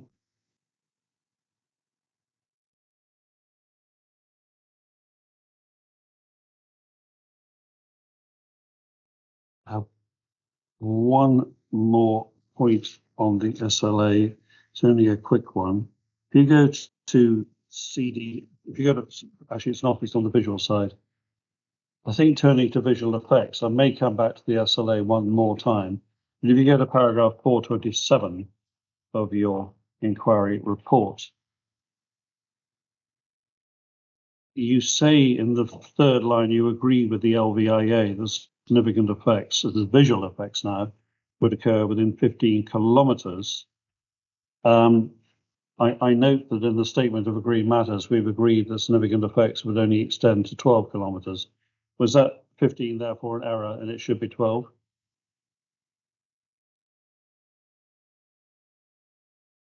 I'm sorry, I can't remember what is said in the LVIA. I would need to go back and check it.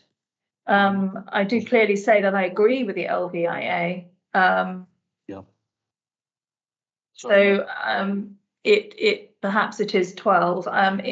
It's really measured from viewpoint 14. So I need to just double check the 14 and the 17 as well. But we're talking about the A939.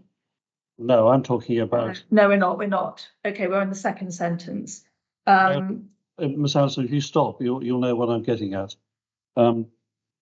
My point is about your agreement with the LVIA that significant effects would occur within 50 kilometres. The LVIA does say 12 kilometres, and in the statement of matters, a paragraph, I'll give you the paragraph number if necessary, you have agreed that significant effects would occur out to 12 kilometres. So my invitation is that to you is that 15 is wrong and it should be 12. Oh, I will accept that, Mr. Trinick. Thank you very much.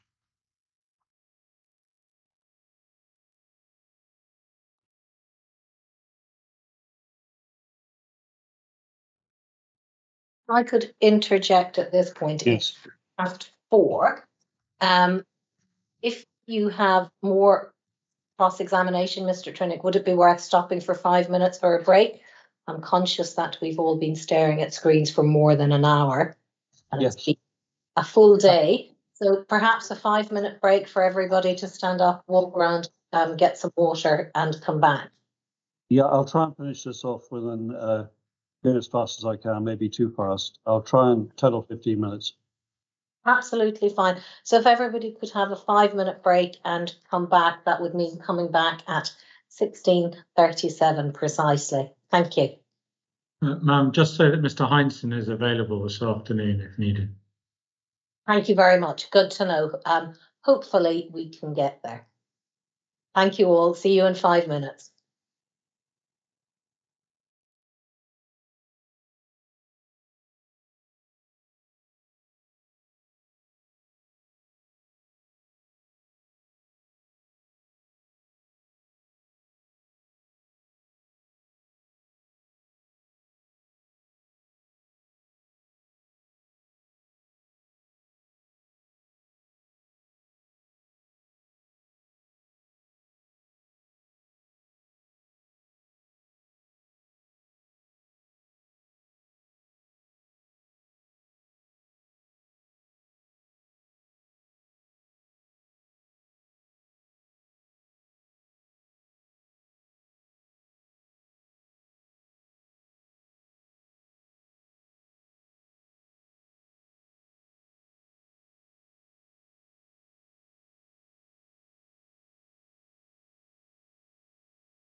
Are we all ready to resume?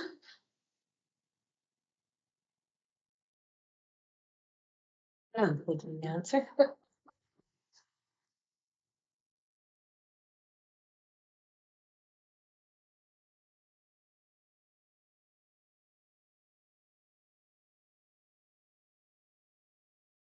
See, Mr. Henderson is waiting in the lobby, Mr. Findlay, so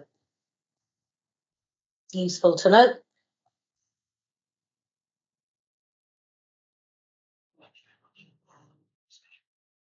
Okay, Mr. Trinnet, welcome back. Are you ready to resume?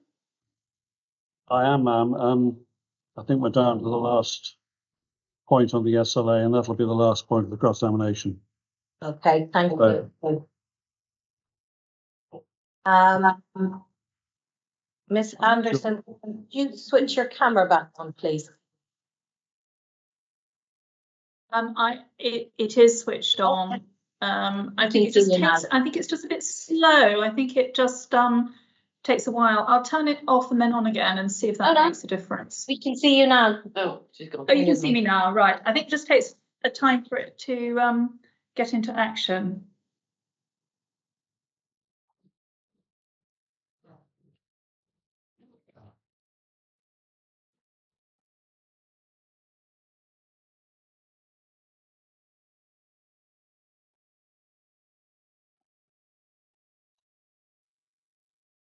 Right. Can you hear me, Miss Anderson? I can, Mr. Trinnick. And there you are. Excellent. Okay, we'll try and get to see how long the bandwidth lasts. We just agreed that actually significant visual effects go out to 12 kilometers. That's what we've agreed in the statement of agreed matters. That's what the LVA says. I also, just as a preface, understand fully that there's a difference between a significant visual effect and effects on the special qualities of an SLA. You look at things in slightly different ways. Now, in 415 of your inquiry report, having prefaced that, you refer to what Anne Cowling says in CD 222, that she concludes that impacts on the SLA should be regarded as of major significance, and you say, I'm in agreement with their judgment. But you don't tell us much more, and I want to just explore that comment with you. If we go to CD 10.1 again, we can note that a large part of the area south of the Hill of Eightnock, indeed that part you call the Dover Moors, is screened from Cairn Duhie. Obviously, there are patches of visibility, but a large part is screened. Can we also agree that in between, well, southeast of viewpoint 6, going down to the junction of the two main roads, 939, 940, there is considerable screening there on the boundary of the SLA by trees which have grown up since Cairn Duhie 1 was consented.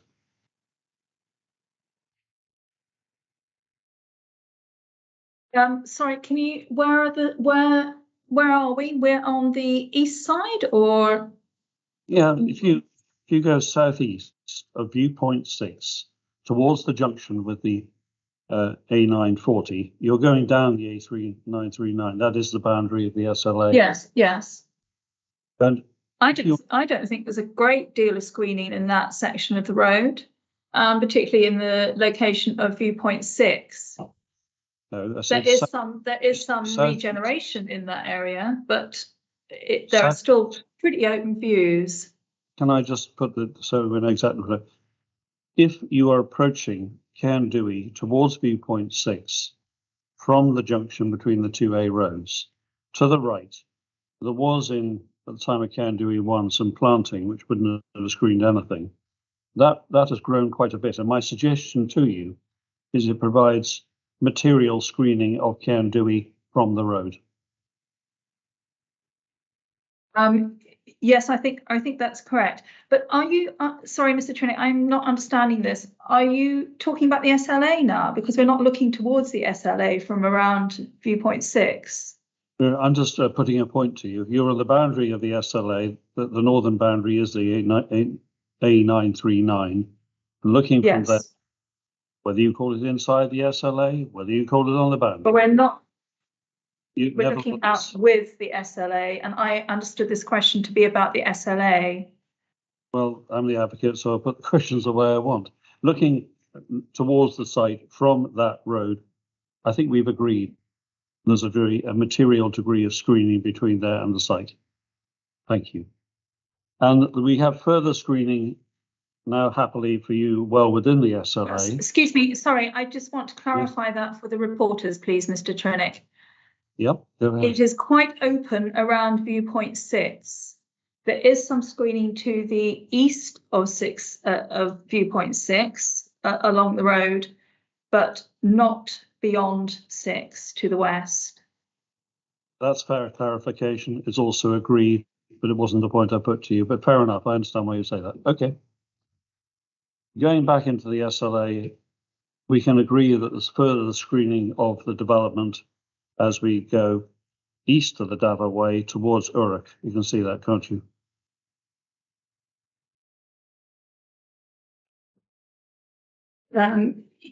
Yes, that's where Knock Bray Mori is. Correct. That's why there's screening. Yes. Yeah. And that's why I have concluded that the Mori wind farms have a lesser effect than Cairn Duhie would have. It's a separate point. On the SLA. Simply asking you about screening. Now, putting all that together, what I don't know, and I've got to ask you, even if I get the answer I don't want, because I need to be able to report on this in my closing submissions to the reporters, is you claimed a major effect. Do you mean a major effect over the whole of the SLA? How define major effect? It's a major effect on those characteristics and qualities of the SLA. The ones that you list in your inquiry report at 411 and 412, is that right? Yes. Do you mean? And as summarised in 4.23 of my inquiry report. Yes, I see that as well. But all I have in terms of major effect is that you agree with Aaron Cowling. 423, you simply tell us about individual impacts and the qualities. I want to pull the threads together in a way you don't in your inquiry report. You simply claim major effects. No, wait till I finish. Wait till I finish the question this time.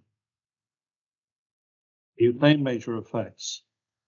What I don't know, and I cannot tell from your evidence, is if you're simply saying there are major effects on those key characteristics and special qualities, or major effects on the SLA as a whole. What are you saying?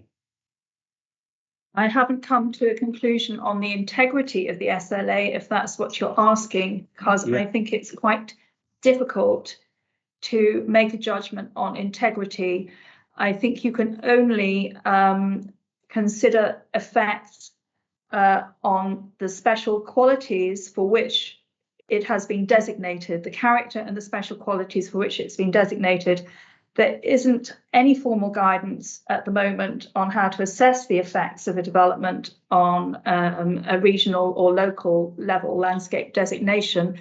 Although interestingly, NPF 4 in policy 4D does actually outline a method of policy in relation to local landscape areas, and it applies a similar test to that for NSAs and national parks.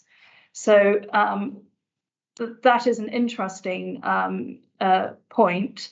And that particular policy relates to reasons for designation or special qualities, really, of a designated area.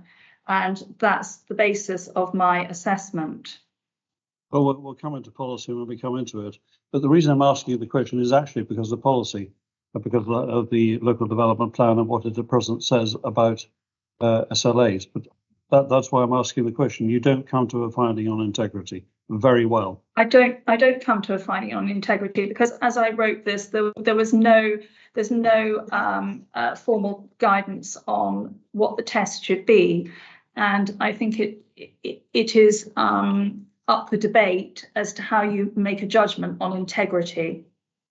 And in terms of the spatial extent of the effects that you see on the special qualities and key characteristics of the SLA, I'm not trying to equate significant visual effects with effects on special qualities, but are you saying that those effects on the special qualities would be less than or more than the 12 kilometres which you assess for significant visual effects? They would be around 12 kilometres. 12. All right. That was simply a factual question that I've had the answer. Thank you. And indeed, I've had all your answers because I haven't got any more questions. Thank you very much indeed. Lovely. Thank you, Mr. Trinick and Ms. Anderson. Ms. Haywood, do you have any questions? No, I have no questions, James. Ms. Anderson, I have one question, and I'd like to take you back. I'm just rushing through my notes to find it. And it relates mainly to the 8-kilometre distance that was discussed.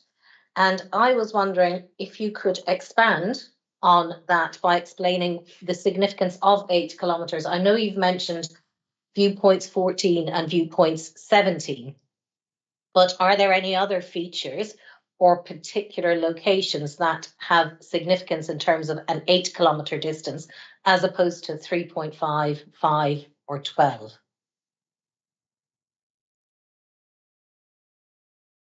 So this is all approximate because it varies depending on the extent of visibility and what you're seeing in the context of the view. But landscape and visual assessment are very closely related. In terms of viewpoint 14, it lies around 8 kilometres from the proposed development. And it is at that point that it is a significant effect, and I consider it to be a major effect there. But beyond that distance and up to about 12 kilometres, it would gradually reduce down to a moderate effect. And I think it's difficult you couldn't actually pop it on a plan as a hard line. It is more of a gradual diminishment of magnitude of change, but still significant effects up to 12 kilometres to the south and southwest of the proposed development. And would that hold in terms of the same distance to the southeast as you move I know viewpoint 17 is to the southwest, but to the southeast, when you move away from the Dava Way eastwards, it does the same parameter, you think, of change between the 8 kilometres to the 12 kilometres still apply? Or is it mainly in between viewpoint 17 and 14? It's gradual. It is diminishing towards the edge of the degree of visibility that you might see on CD 10.1. And you can see where viewpoint 14 is. It's still significant to the south of there. It gets a little bit patchier, the visibility, because of woodland and landform screening. But yes, I think it would be similar.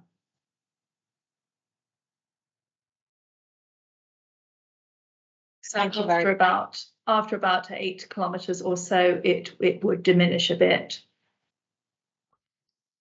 Thank you very much. That was the only question I had. Mr. Findlay, do you have any re-examination that you wish to conduct? I'm still of the same position I was before, so I don't, I'm afraid. Or not afraid, I'm happy to say I don't. How very disappointing. Oh well. Yes. Well, on that basis, it is 5 to 5. We have confirmed that Callum can stay to facilitate us overrunning this evening. Can I just confirm with all the parties that that would work for them? As you have seen our draft agenda for the hearing session. So if you're content, I would close this inquiry session and without a break immediately move to the hearing session on conditions. Is that acceptable to everybody? That's fine, ma'am. I'm going to ask Lizzie Tainch to come and take my seat. She's dealing with the conditions. Okay, absolutely no problem. Thank you very much. And Mr. Heinsohn will be the primary talker for Highland Council as well. Well, hopefully not too much talking. I'm expecting monosyllabic answers to my question. Well, I'm hoping for them. I should say. He can definitely take a hint as well. Right, good. It falls to me then to close the inquiry session that we've conducted today into landscape and visual impacts arising from the proposed wind farm. Thank you all for your contributions and your efforts, much appreciated, and will assist us in writing our report for Scottish ministers. Moving to the hearing session on draft conditions, can you all confirm that you received the agenda which was circulated from our office? Thank you. Really, all we are focusing on today are the draft planning conditions which have been circulated. Can you all confirm that you have a copy of that document? Excellent. We don't need to conduct item 1. We all know who each other are after today. So moving to item 2. The applicant submitted an updated list of draft conditions on the 24th of October 2022. Have you all got that version of the document? Yes. I really have just a short number of questions, and the first one relates to condition 7, which is the aviation lighting scheme. I note that this was agreed on the 18th of October with the Ministry of Defence, and I simply want to confirm that the Council is content with the wording and intent of that condition. We are content with the wording and the intent, yes. Okay, thank you. And the same goes to condition 9, which is the air traffic control mitigation scheme. Is the council content with both the wording and intent of that condition? We are, yes. We've got similar conditions on other schemes in the Inverness area. Okay. And moving to condition 35, which was an additional condition proposed by the applicant, which specifies a time period for commencing any planning permission. Is the council content with that additional condition? Yes, we are. Thank you for confirming that.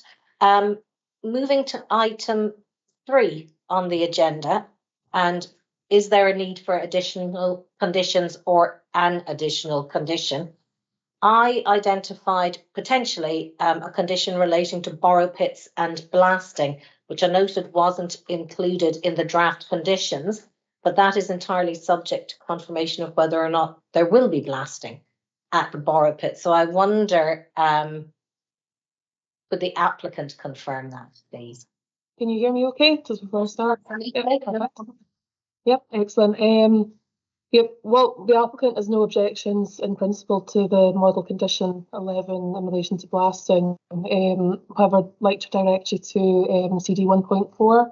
So it's the technical appendix 4.1 within the EIAR, which has particular hours for blasting.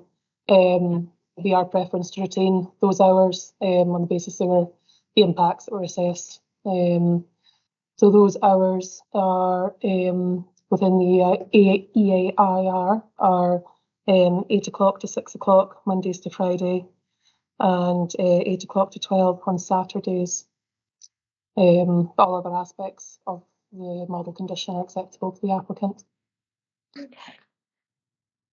Does the council have any comments on that? That would entail a change to the first part of the model condition. The rest would remain exactly the same. Yeah, would be content with the model condition, with the exception of the hours that Lizzie has set out. Would be happy with those.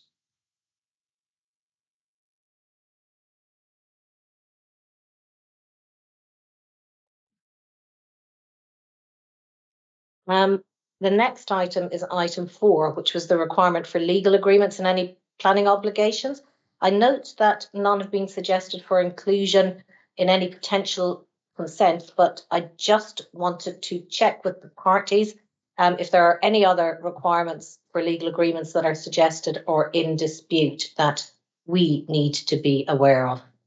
We could start with the applicant. Yeah, we consider that all aspects to regulate the development are suitably conditioned, has been agreed with the council. Thank you. And the council, Mr. Hinton? Yes, we're happy that everything's been conditioned as part of conditions on financial guarantees and things like that. There may be legal agreements that fall out of those conditions, but there's no legal agreements that would be required before ministers may grant any consent for the development. Okay, thank you both for confirming that.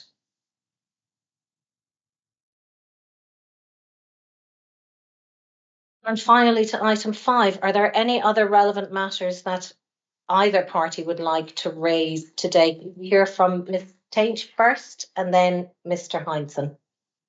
Yep, nothing from the applicant. Lovely, thank you very much. And nothing from the council either. I see you did take my hint at the beginning. Thank you very much, both. That is much appreciated. It's good to get clarity on those questions that we had about conditions. I would remind you about the dates we suggested earlier, being the 3rd of February for a closing submission from the applicant, and the 10th of February. Oh yes, I do beg your pardon. The 3rd of February for the council and the 10th of February for the applicant. Unless yes, I just come in there. The reason I'm being a bit cautious is that with all these MPF4 hearings coming up, I've got 6 coming up in January and February, and looking at the diary, I've got 3 in the week ending the 10th of February. So I'm going to ask for a little bit of site extension there. I think actually Mr. Finley also has 2 of those 3 in that week. right. So I'm conscious that the 10th of February will tend to be the beginning of half term. Well, certainly in Edinburgh and probably most of Scotland for that week.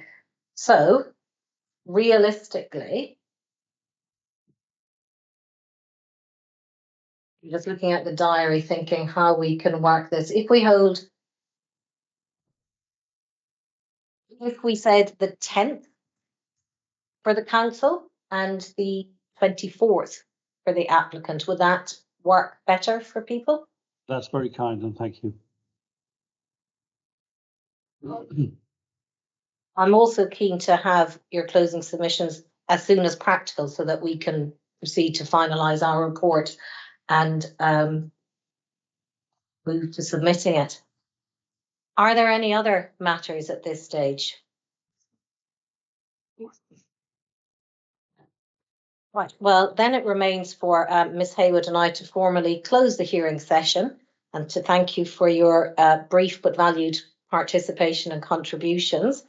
We look forward to seeing you all on the 26th of January for the virtual policy matters hearing session. As I mentioned first thing this morning, we will be issuing an agenda for that mid-January, and hopefully by then we will have a clearer picture on where we are with other policy documents and a process by which to address those. So thank you once again for your time and effort. Those of you who are travelling home, I hope you travel well and safely. Thank you again. Thank you. Thank you. Bye. Thank you.